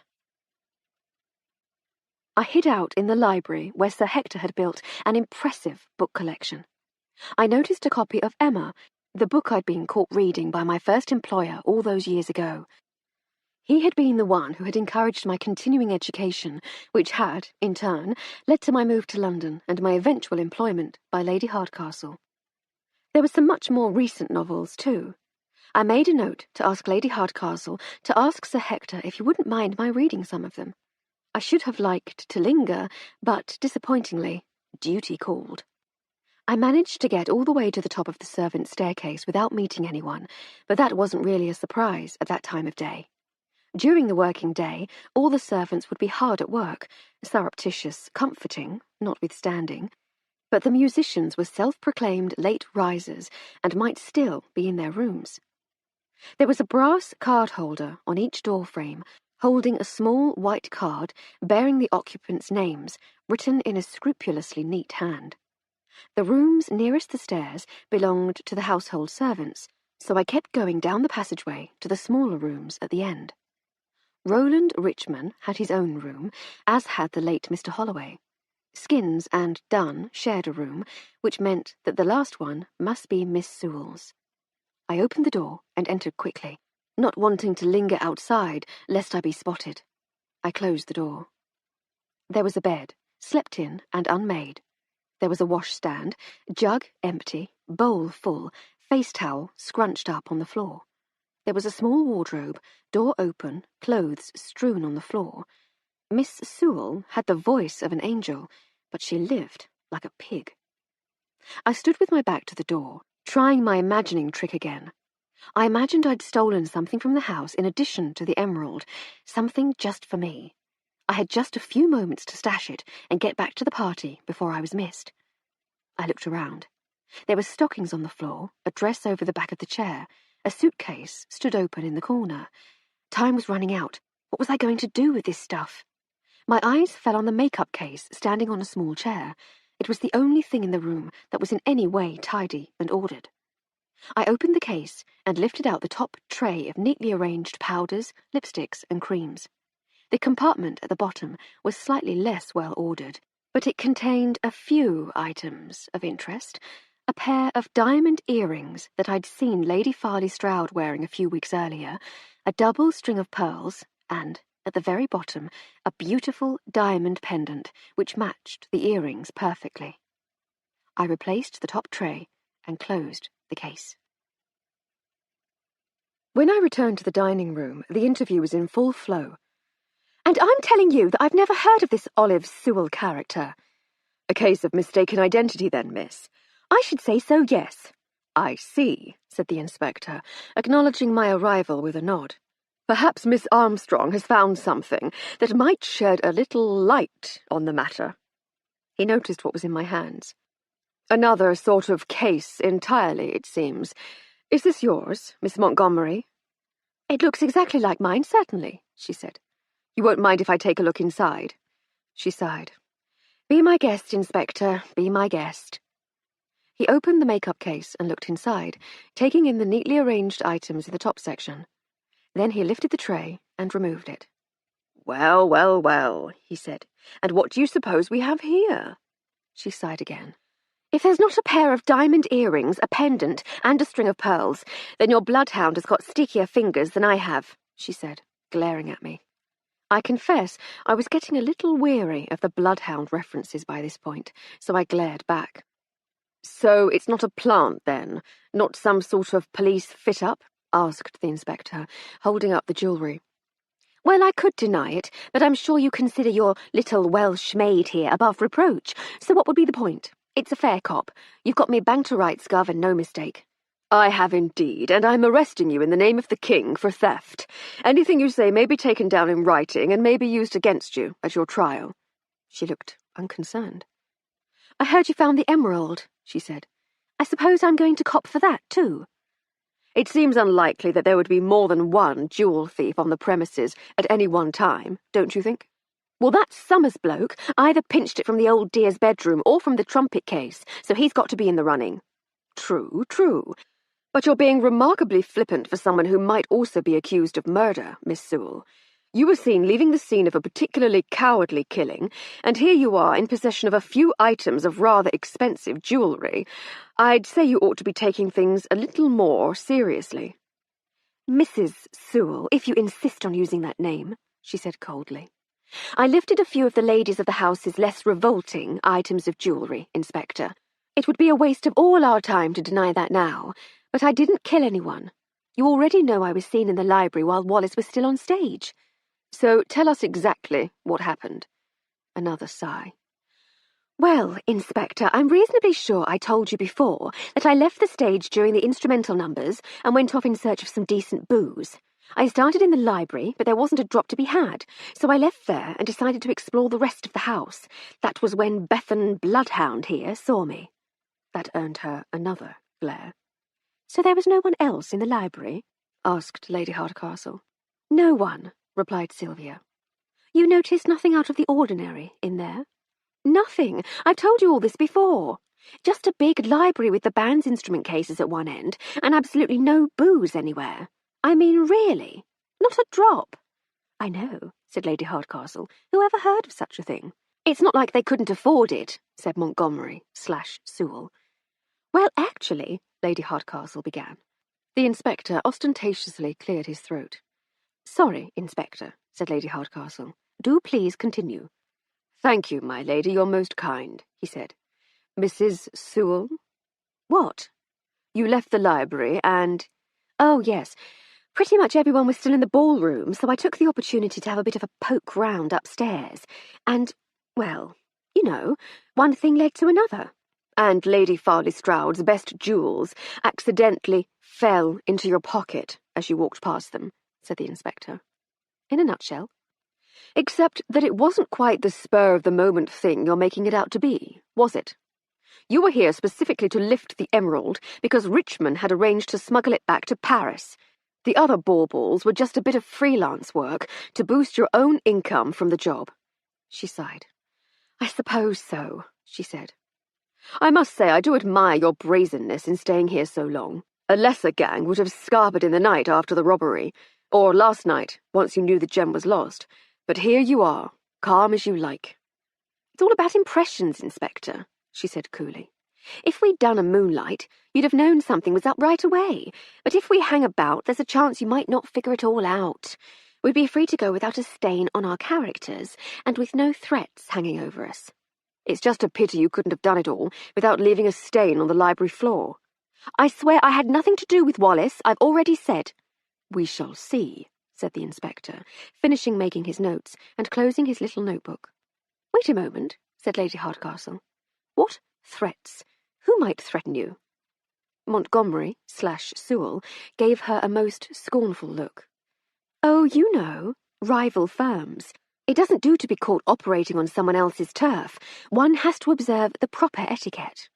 There was a knock at the door, and the redoubtable Sergeant Dobson peered in. You sent for me, sir? Ah, Sergeant, yes. Mrs. Sewell here will be off to the cells soon, but she's expecting a visit from Superintendent Witham of Scotland Yard first. Please keep her secure until he arrives. Right you are, sir, said the sergeant. Handcuffs, sir? No, Sergeant, that shouldn't be necessary. Just take her shoes, and don't let her out of your sight. Very good, sir. I can take her down the cell in the village if you like, sir. The superintendent is coming here. Find a quiet room somewhere and make yourselves comfortable until he arrives. We can arrange less comfortable accommodation later. Right-o, sir. Come along, madam, if you please. Mrs. Sewell rose from the table and followed the sergeant. Just to be sure, Inspector, she said from the doorway. I didn't kill Wallace, and I'd like 5 minutes alone in a room with whoever did. He was a good man and a damn fine trumpeter. She closed the door behind her. Another dead end, said Lady Hardcastle, staring dejectedly at the crime board. Possibly, my lady, said the inspector, although it's also possible to look at it in a more positive light. Every dead end rules out another line of inquiry, so that eventually there'll be only one left. I really don't fancy her for the murder, though. She's a talented sneak thief who prides herself on leaving no traces, the sort where the victims don't even realize they've been robbed until days, weeks, sometimes even months later. I've heard of cases where it's been up to a year before someone notices that a special item of jewellery has gone missing. She's not the sort to go clonking chaps round the back of the head. Too calm and cool, that one. And where do we go from here? Well, I shall probably arrest Richmond and Haddock for being accessories before the fact, and then return to Bristol to consider my next move. But I think we ought to take a closer look at those young chaps from the cricket club first. Will you stay for lunch? I'm sure Gertie won't mind feeding us all. If you can swing it, that would be most welcome, my lady. I shall leave it to Flo. Apparently she shares a bond of comradeship with the lower orders, which the likes of you and I, Inspector, shall never know. I'm flattered to be counted as the likes of you, my lady, but I think I'm more like the likes of them, if truth be told. Pish and fiddlesticks, she said. You're a gentleman through and through. 15. I had a quiet word with Mr. Jenkins. He, in turn, managed to persuade Mrs. Brown to prepare a light lunch for us, a deliciously summery cold collation with a fresh salad from the kitchen garden. You'll have to forgive my curiosity, said the inspector. I'm afraid policemen tend to become very inquisitive about all things. But do you always eat together? Whenever we can, said Lady Hardcastle. I must say that I find it very strange, and yet oddly refreshing. It feels both wrong and right at the same time. As long as we're not making you too uncomfortable, Inspector. Far from it, he said with a smile, though I would wager I'm in the minority there. To some extent, but I sense a change in the air. The labour movement is gaining supporters, after all. I'm not at all certain I should like to be overthrown by the proletariat in the way that Herr Marx suggested, but a little mutual respect between all classes would work wonders. I'll drink to that. We tucked into our meal. It must be frightfully out of the ordinary for you to be out here so much, Inspector, said Lady Hardcastle.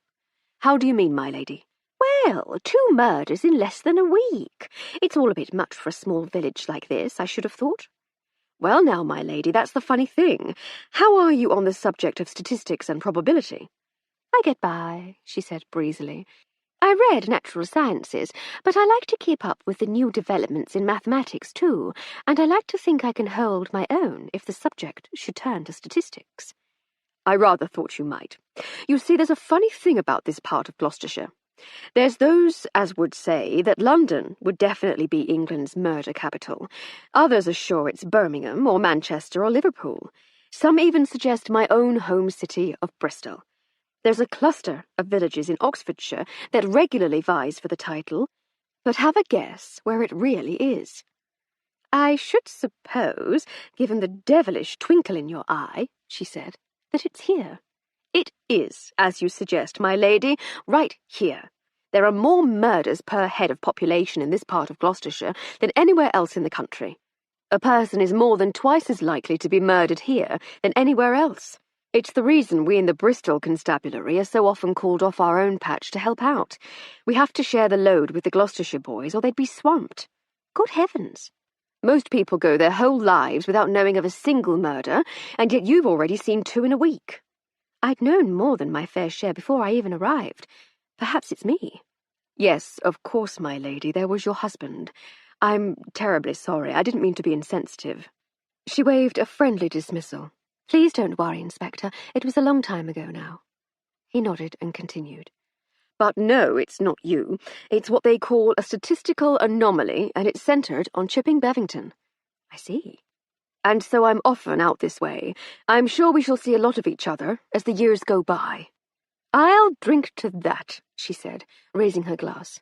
Oh, I say, I've just made a toast to the continuation of murder and mayhem. I'm so terribly sorry. No amount of toasting will change the facts, my lady. Don't worry. But you can do something for me, if you will. Anything, Inspector. Name it. The next time you feel compelled to get involved in a case, to start meddling and interfering and generally making a nuisance of yourself, please don't spin any yarns about writing detective stories.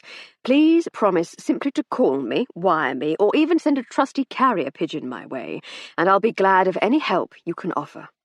Right-o, Inspector, she said. I promise. That's agreed, then. And for my part, I promise not to send burly constables to your home when you'd probably rather be resting in bed, nursing a hangover. It was a rather nasty one. I hoped it might be. I was beginning to warm to this Inspector Sunderland. Do you really think any of the Emerald folk killed Holloway? I asked, once the meal was ended. Not the band, certainly, said the inspector. As far as I can make out, they're all very fond of each other. If one of them had killed Holloway, accidentally or not, that person would be a great deal more distressed than any of them appears to be. They're all saddened by the loss of their friend, but no one is showing any of the signs one might expect from someone who had killed that friend. Summers, on the other hand, He's a peculiar one, that's for sure. We have only his word for it that his only offence was to take the emerald. If only we could work out the exact sequence of events, said Lady Hardcastle. That would help, surely. It would be of immeasurable assistance, he said. But almost everyone has mentioned the dearth of clocks here at the Grange. I've been quite unable to pin anyone down to an actual time for anything. It's Lady Farley Stroud's doing, I said. Sir Hector said she has a phobia of clocks. Chronometrophobia, said Lady Hardcastle. It's quite rare. Inspector Sunderland and I just looked at her. What? She said. I shook my head. And with all the music and dancing, no one has much of a memory for anything at all, I added. Of course, said Lady Hardcastle. What an absolute cod's head I've been. Excuse me for a moment, won't you? I shan't be long. And with that, she upped and went, leaving the inspector and me looking at each other with amused bewilderment. What do you think she's up to? Asked the inspector. Blowed if I know, I said.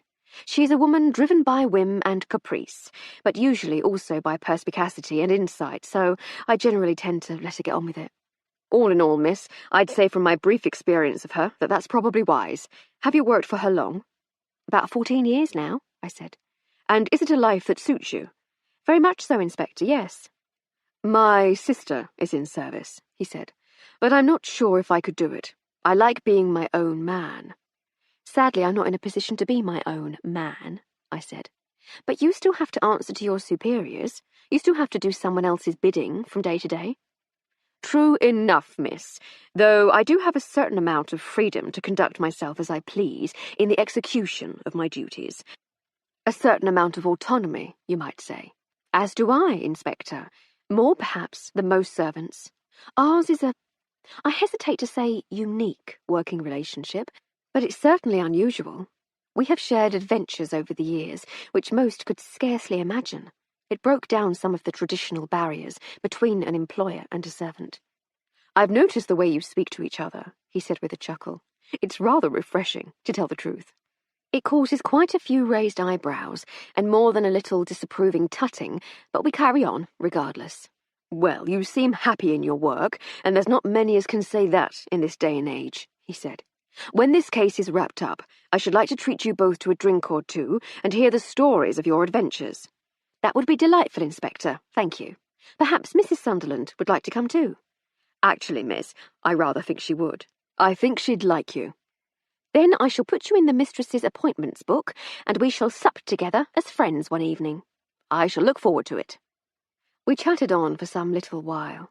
The inspector was just beginning to tell me a little about his own family when Lady Hardcastle returned, clutching a slightly crumpled sheet of paper. I expect you're wondering, she said with evident glee, why I've asked you all here. We looked at her, mutely. Oh, come along, she said. I've always wanted to say that. Isn't that what they say in the detective stories? Usually when the mystery is solved, my lady, I said. Oh, well, I don't suppose we shall be around at that moment, so this moment shall have to do. You have fresh information? Asked the inspector. I do indeed, she said, brandishing the paper. We've been lamenting the absence of clocks and the fact that we have no idea about the timing of events, haven't we? It suddenly struck me just now that there was one person in particular that we hadn't yet spoken to. I wondered if that person might have been paying a great deal more attention to who was at her party and where they were during the evening. I spoke to young Clarissa. It seems that she does, indeed, have a very clear recollection of the events of the evening. She seemed a bit vague when I spoke to her on Sunday morning, said the inspector. I couldn't see that she had anything particularly helpful to add. Oh, she's one of those fortunate creatures whose heads will never be troubled by the arrival of anything so inconvenient as a structured, logical, or even original thought. Nevertheless, she's a charmingly social girl.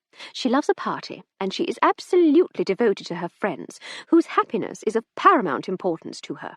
She knows exactly how things played out, and it doesn't look well for Captain Summers. Would you give me a hand to turn this blackboard round? She said, indicating her temporary crime board. The inspector stood and manfully turned the easel round, revealing a blank surface upon which Lady Hardcastle immediately began sketching a plan of the ground floor of the Grange. When she was done, she pinned the piece of rumpled paper in the top corner of the board and turned back to us with a smile. "There we are," she said. "That's the ground floor of the house, and that piece of paper was recovered from the stage. It's a running order, or set list, as I believe the musicians call it. Clarissa had kept it as a souvenir of the evening." "Ah, I see what you're getting at," said the inspector. "What a clever idea." I wasn't yet certain what the idea was, but I chose to keep my befuddlement to myself. "Now, Clarissa, mindful of her mother's phobia, doesn't wear a wristwatch. It also happens that she thinks them rather vulgar," said Lady Hardcastle, looking at her own watch. "But she has a marvellous memory for tunes, and between us we managed to piece the events together using the songs to mark the passing of time." Aha, I thought. Actually, that was rather clever. Lady Hardcastle continued. "Now, the early part of the evening proceeded much as it might at any other party. People arrived, drinks were served, guests mingled, circulated, chatted, and congratulated the happy couple. And the band played. They were all on stage together until they reached this song," she said, tapping the set list. "This is Standing Room Only, and is an instrumental number, which meant that the singer, Olive Sewell, wasn't required. She left the stage and, by her own testimony, went off to the library." She drew a little circle in the library with the letters O.S. in it. "Sewell spent a few minutes in the library and then left, whereupon she met Flo in the corridor." I nodded. "They parted company, and Sewell returned to the ballroom." She rubbed out the O.S. circle in the library and redrew it in the ballroom. "Flo continued with her errand in the servants' section of the house, and when she returned, she thought she caught a glimpse of someone else going into the library. She couldn't be certain, though, and had no idea who it might have been. She couldn't even be sure if there had been someone there at all. During the next song," she tapped the set list again, "The Richmond Rag, Clarissa noticed Captain Summers leave the ballroom. We don't know where he went, but from his own account of events, we know that he ransacked the instrument cases at some point during the evening. He claims that Holloway wasn't there when he did, so it seems probable that he went to the library. He might well have been the person that Flo saw going in there." "It goes some way to corroborating his story, certainly," said Inspector Sunderland. "When the Richmond Rag ends, the band take their well-earned break, and Wallace Holloway goes off to the library, ostensibly to retrieve a bottle of scotch that he had hidden among his things, but actually to check that the emerald was safely stowed in his trumpet case.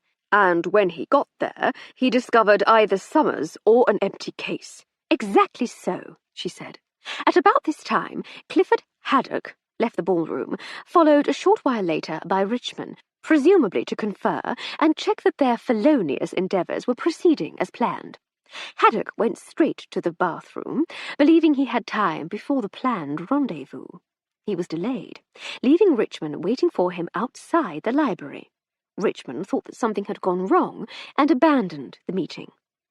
She drew a series of lines on the plan, indicating Haddock going upstairs in search of the bathroom, Richmond waiting outside the library, Richmond returning to the ballroom, and Haddock coming back downstairs.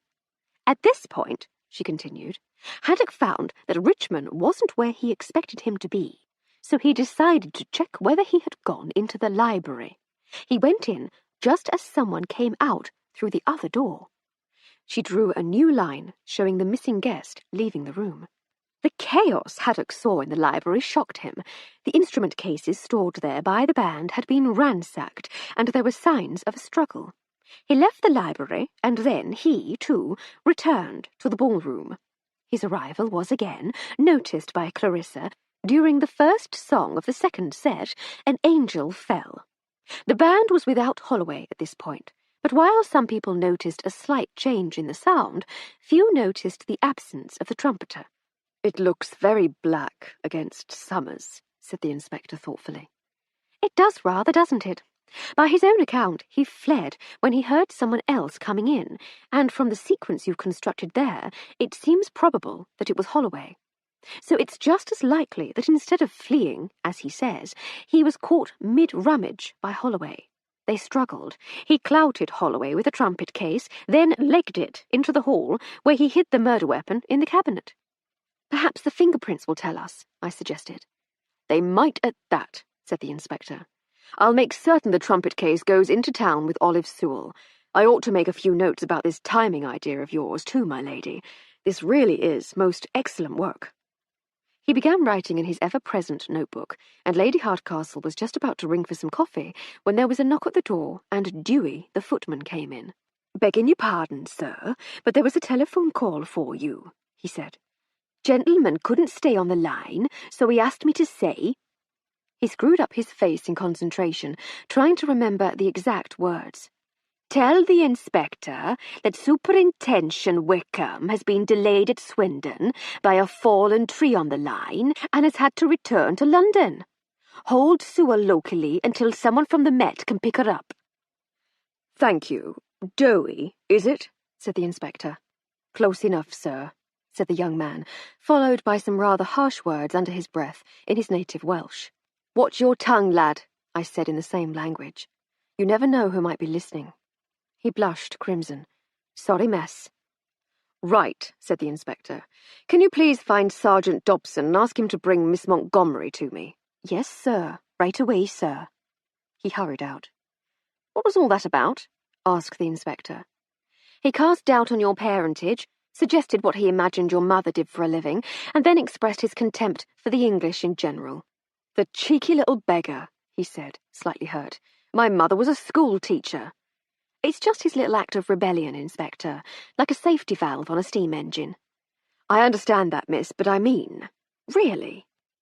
A few minutes later there was yet another knock at the door, and a very flustered Sergeant Dobson peered in.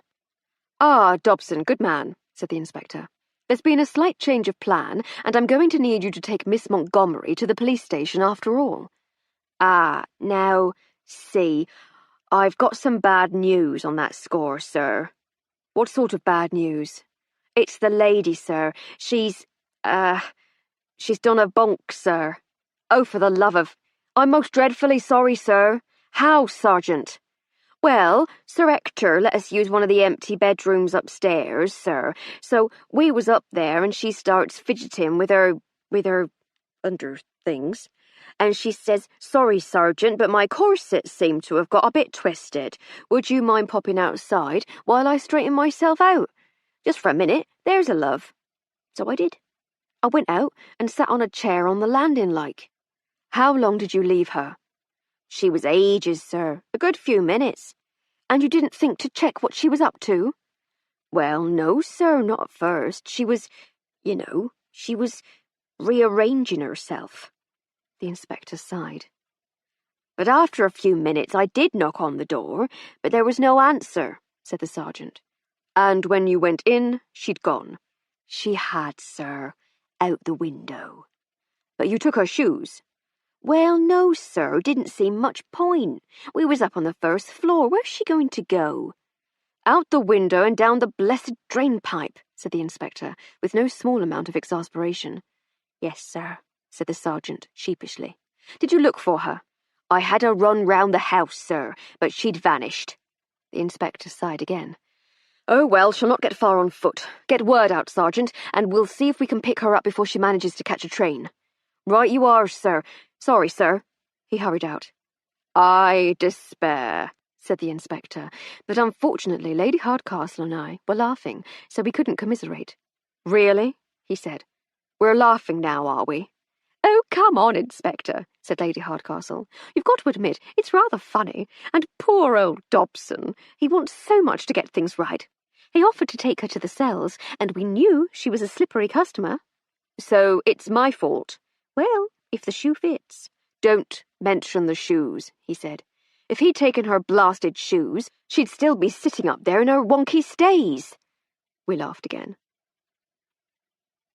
We were still gently chiding poor Inspector Sunderland when Lady Farley Stroud popped her head round the door. "Ah, splendid," she said. "You're still here. Clarissa is going back to London this afternoon, so I thought we might have a little farewell drink in the drawing-room." "Thank you, Gertie," said Lady Hardcastle. "That would be lovely." "Miss Armstrong and Inspector Sunderland, too," said Lady Farley Stroud unexpectedly. He and I exchanged puzzled looks. "You were all involved in recovering the Emerald Eye, and I think you all deserve a drink." "Thank you, my lady," said the inspector.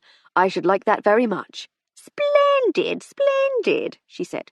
"Well, come along." We went along. Sir Hector was in the drawing-room, looking out of the window. Miss Clarissa was there too, and to my surprise I saw that she was in the company of Skins, Maloney, and Barty Dunn, the only 2 members of the band not to be implicated in the jewel theft. "Clarissa tells me you're fond of brandy," said Lady Farley Stroud. "As a matter of fact, I am," said Lady Hardcastle. "I couldn't do without my brandy, my dear," said Lady Farley Stroud conspiratorially. "I keep some hidden away in here, where Hector can't find it." She opened her large sewing box and rummaged around, eventually producing a bottle of very fine cognac, which she proceeded to pour into 4 glasses.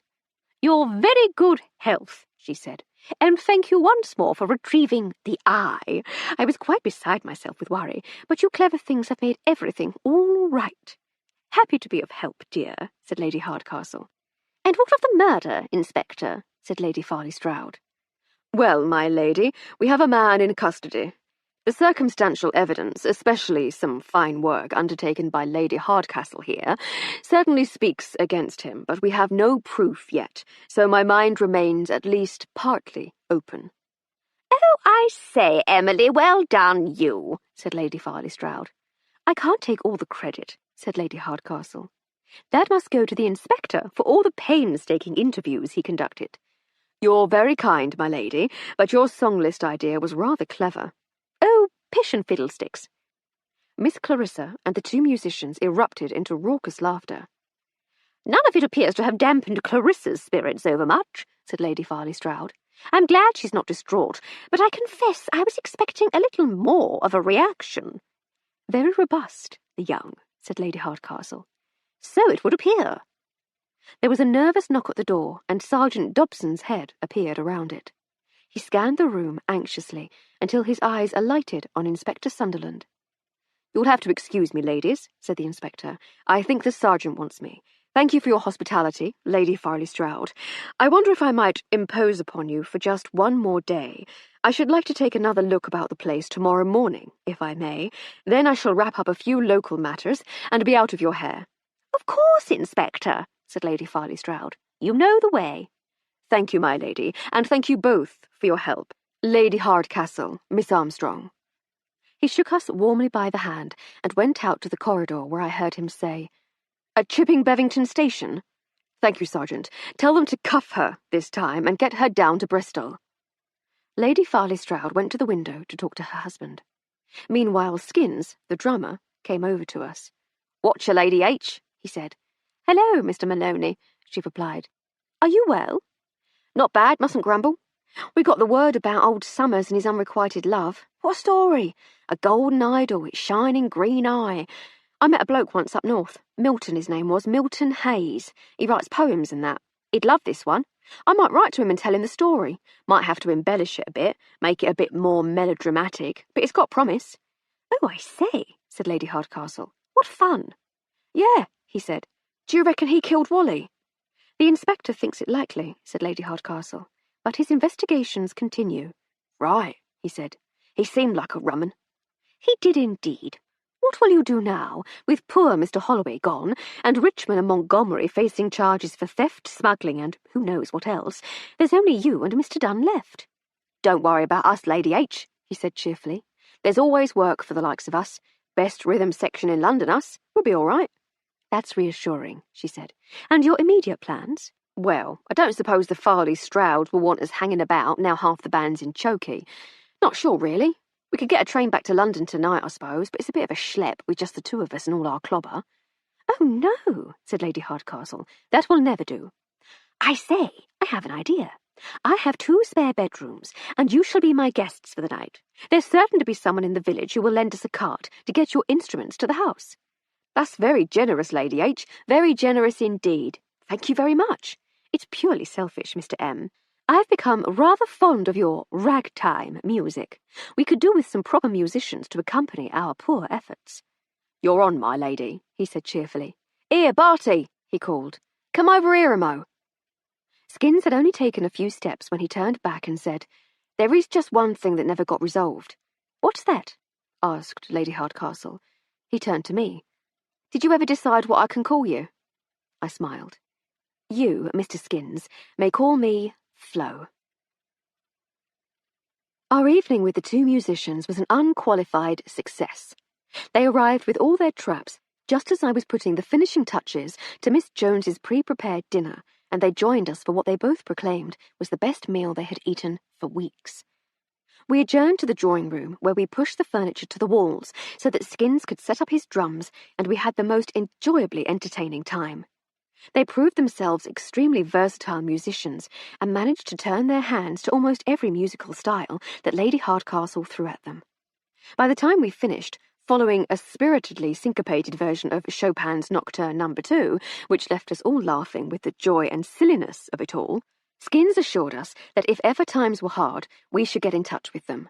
He knew a few clubs, he said, that would love a bit of that. We were up until the small hours. I couldn't recall a time since we'd returned from India when we'd laughed quite as much. Theft and murder notwithstanding, life in the country could sometimes be really rather splendid. 16. The next morning, we managed to secure a four-wheeler to take the boys and their instruments to the station at Chipping Bevington.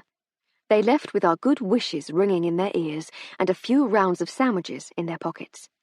"Well, Flo," said Lady Hardcastle once they had gone, "what say we toddle up to the Grange this morning?" "What for, my lady?" "The inspector said he'd be there. I wondered if he might have had news of Teddy Seddon's alibi in the Pickering case." "Or lack thereof," I said. "Just so. We've come so far, we should see it through if we can." "Very well, my lady. I shall fetch your hat." When we arrived at the Grange, there was no sign of Inspector Sunderland. Lady Farley Stroud was in a buoyant mood, though, and invited Lady Hardcastle to join her for coffee on the terrace.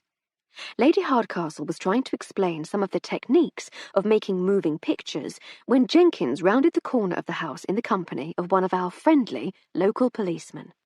"Sergeant Dobson, to see you, my lady," said Jenkins with a bow. "Good morning, my ladies," said the sergeant.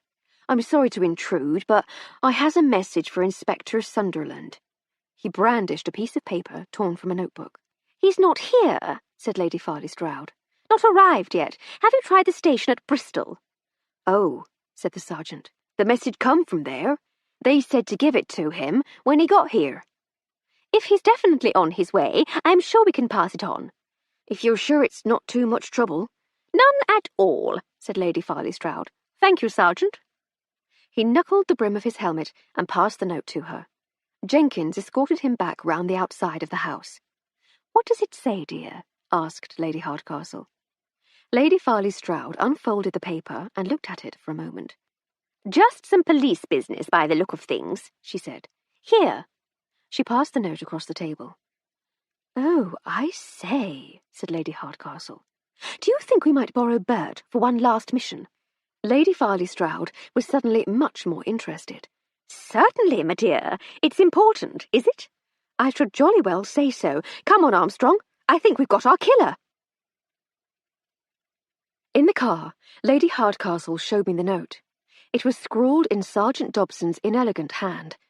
Sergeant Hawthorne spoke to Dan, Seddon's chauffeur. Teddy at home on Tuesday the 9th. Drove Ida Seddon to Littleton Cotterell. "Ida Seddon," I said. "It was Ida." "It all fits, dear," said Lady Hardcastle. "She's a grubby little woman on the make. She'd do anything to protect her wealth. She must have decided to get rid of Pickering." "Why are we not waiting for the inspector?" I asked. "We're just helping out a little," she said.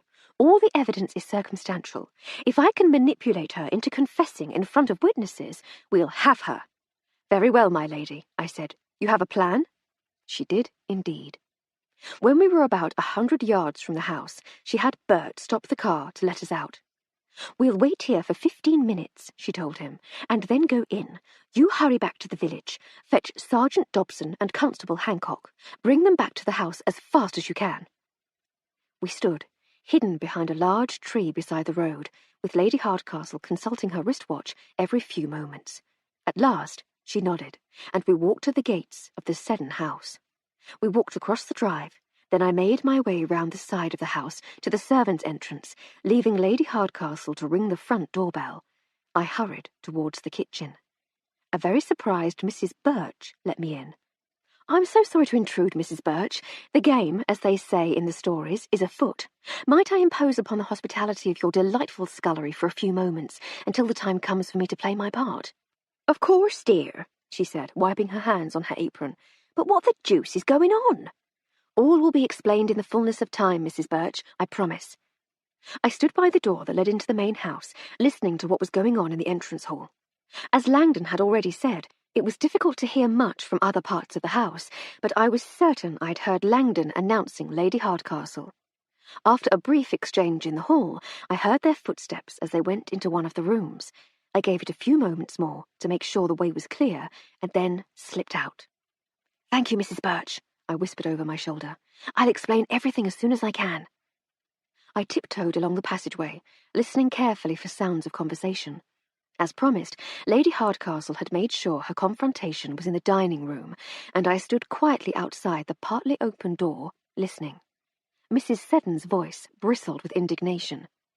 "Mean by bursting in here unannounced?" "I didn't think it could wait," said Lady Hardcastle coldly.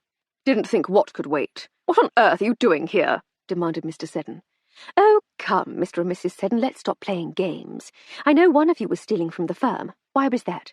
To try to keep up with Ida's vulgar taste in clothes? I know Frank Pickering knew too. I know he confronted you. I know you lured him to a meeting late last Tuesday night. I know you got Daniel to drive you to Littleton Cotterell, Mrs. Seddon. You strangled Pickering with your scarf. You carried his body to Combe Woods on a handcart you found near the cricket pavilion. I know," I missed what else she knew, because I was somewhat distracted by the distinctive click of a revolver being cocked and the all-too-familiar feel of its barrel being thrust into my ribs. Even through the sensation-deadening embrace of my corset, I'd never forget that feeling. "I think you'd better join your mistress," hissed Teddy Seddon. "Don't you?" He jabbed the revolver into my ribs again, propelling me through the door and into the dining room. "Look what I found in the hall, Mummy," he said. "Lady Muck's lackey doing a bit of snooping." He waved the gun to indicate that I should join Lady Hardcastle by the dining table. "Oh, Teddy," said Mr. Seddon despairingly. "Good boy, Teddy," said Mrs. Seddon. "Here, let me have that."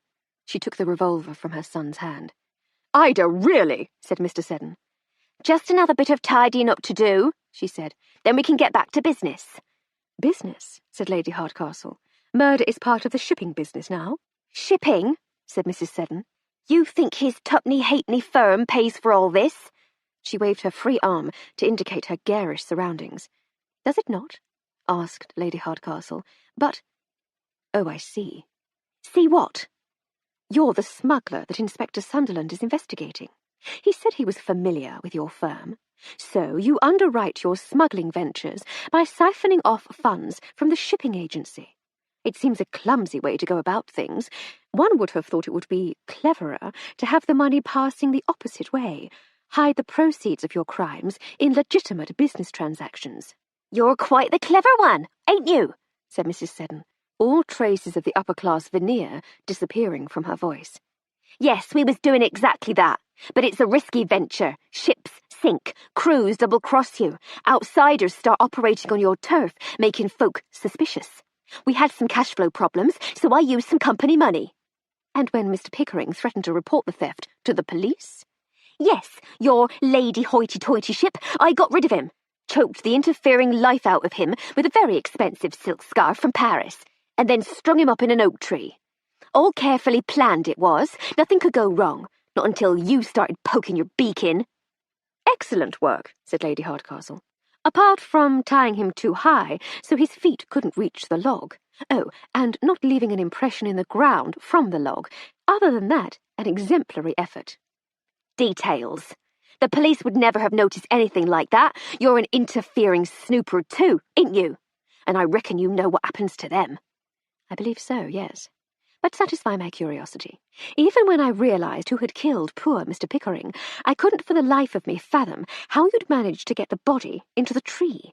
Even from the handcart, it was quite a feat." Mrs. Seddon looked up at the memorabilia on the wall. Lady Hardcastle followed her gaze. "Of course," she said at last. "The block and tackle. That display isn't asymmetrical by design. It's because there's a piece missing. We should have noticed that, Armstrong." "I noticed, my lady," I said, shifting my weight slightly and balancing on the balls of my feet. "I thought that's why you wanted your meeting to be in here." "Did you indeed? Well done, well done. And so it was. And what happened to the block, Mrs. Seddon, and the scarf? Why couldn't we find those?" "In the coal hole till things had quietened down. But I'll have 2 bodies to dispose of after tonight, so I'll probably get rid of them then." "You're a very clever and meticulous woman, Mrs. Seddon. I congratulate you on the thoroughness of your planning. Isn't she good, Armstrong?" "Very accomplished, my lady," I said. "Oh, good Lord," said Lady Hardcastle suddenly. "Outsiders operating on your turf. You knew about Haddock and Richmond, didn't you? Did you kill Holloway too?" "No harm in telling you, I don't suppose. Can't call a corpse to court as a witness. Yes, I killed him too. I recognised Fishface. You get to know people in my line of work. I reckon they was up to something. Instrument cases is a good place to hide things. We've used that a couple of times ourselves. Very good. So I had a look to see if they'd pinched anything. That Holloway bloke caught me, so I clumped him one." "And left him for dead," said Lady Hardcastle. "They knows the rules. You don't go round nicking stuff on someone else's turf. Serves him right." She was interrupted by the creaking of a floorboard outside the door. The listeners at the door realised that they'd been tumbled and began to make their hasty way inside. Mrs. Seddon turned towards them, levelling her revolver. She fired at Sergeant Dobson, but at the instant she pulled the trigger, my right foot connected with her wrist with a satisfyingly loud crack of breaking bone that could be heard even over the report of the gun.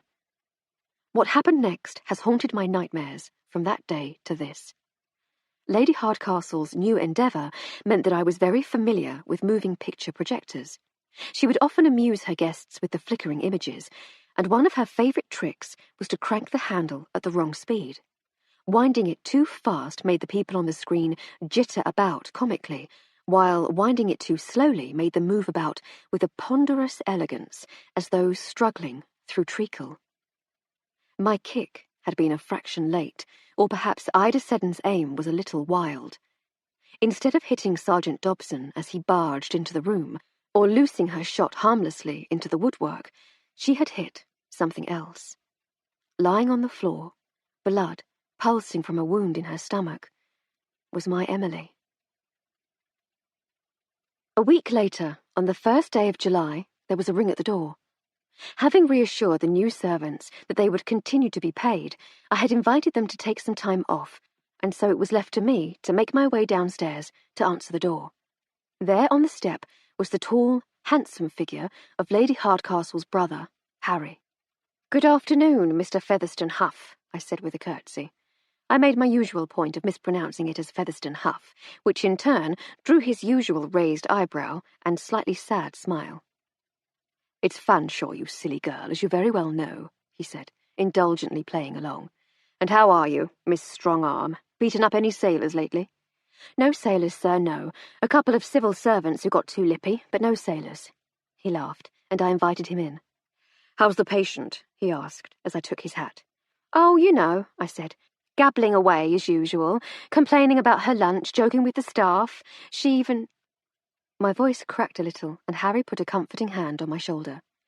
"I know, Flo. I know." "The stupid old biddy," I said with a sniff. "Just careless and rude she is, standing in the way of a bullet, and then not even having the decency to wake up and tell us she's all right." "She will," said Harry. "The doctors say it can sometimes take a few days for the body to recover from a shock like that." "She'd better," I said. "I don't know what I'd do without her." He smiled. "I'm sure I've never met a servant quite like you." "I'm one of a kind." "That you are. I've never really had a chance to thank you for taking care of my little sister, you know." "It's just my job, sir." "Harry," he said. "After all that you've done for her, I think you really can call me Harry." "I'll try, sir, but it doesn't come naturally." No, I've noticed that. But I mean it. If it weren't for you, I think Emily would have gone batty years ago." "Or strangled herself with her corsets," I said, struggling to make light again. He chuckled. "All that, certainly. Not the most practical girl, my sister. But over the years you've kept body and soul together, and I really don't know what she'd do without you. She might never have been shot if I'd not been there. Nonsense, he said sternly. You're not to talk like that, do you hear? I've seen the police reports as well as the medical reports. There's every chance that you saved her life. A fraction in any direction, and that shot could have killed her. As it was, it just left her in a coma from which she has yet to wake up. But alive. She's alive, and she's a fighter. She'll be right as ninepence in no time, thanks to you. As I say, I don't know what she'd do without you. Thank you, sir. You're very kind. Would you like to come up?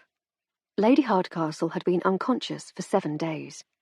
While Dobson had placed the Seddons under arrest, Constable Hancock and I carried Lady Hardcastle to Bert and the waiting car. We hurriedly explained what had happened, and Bert drove at near reckless speed towards Dr. Fitzsimmons' house in the village. She was in his surgery for 5 hours as the doctor worked to remove the bullet and tried to repair the internal damage. He had been an army surgeon in his youth, and it had taken all his considerable skill, but he eventually stemmed the bleeding and stitched her back together. After 2 days, he judged it safe to move her back to her own bed, but he paid regular visits to check on her progress. Inspector Sunderland had visited too. Her predicament clearly upset him, and he had chided her for not letting him deal with it.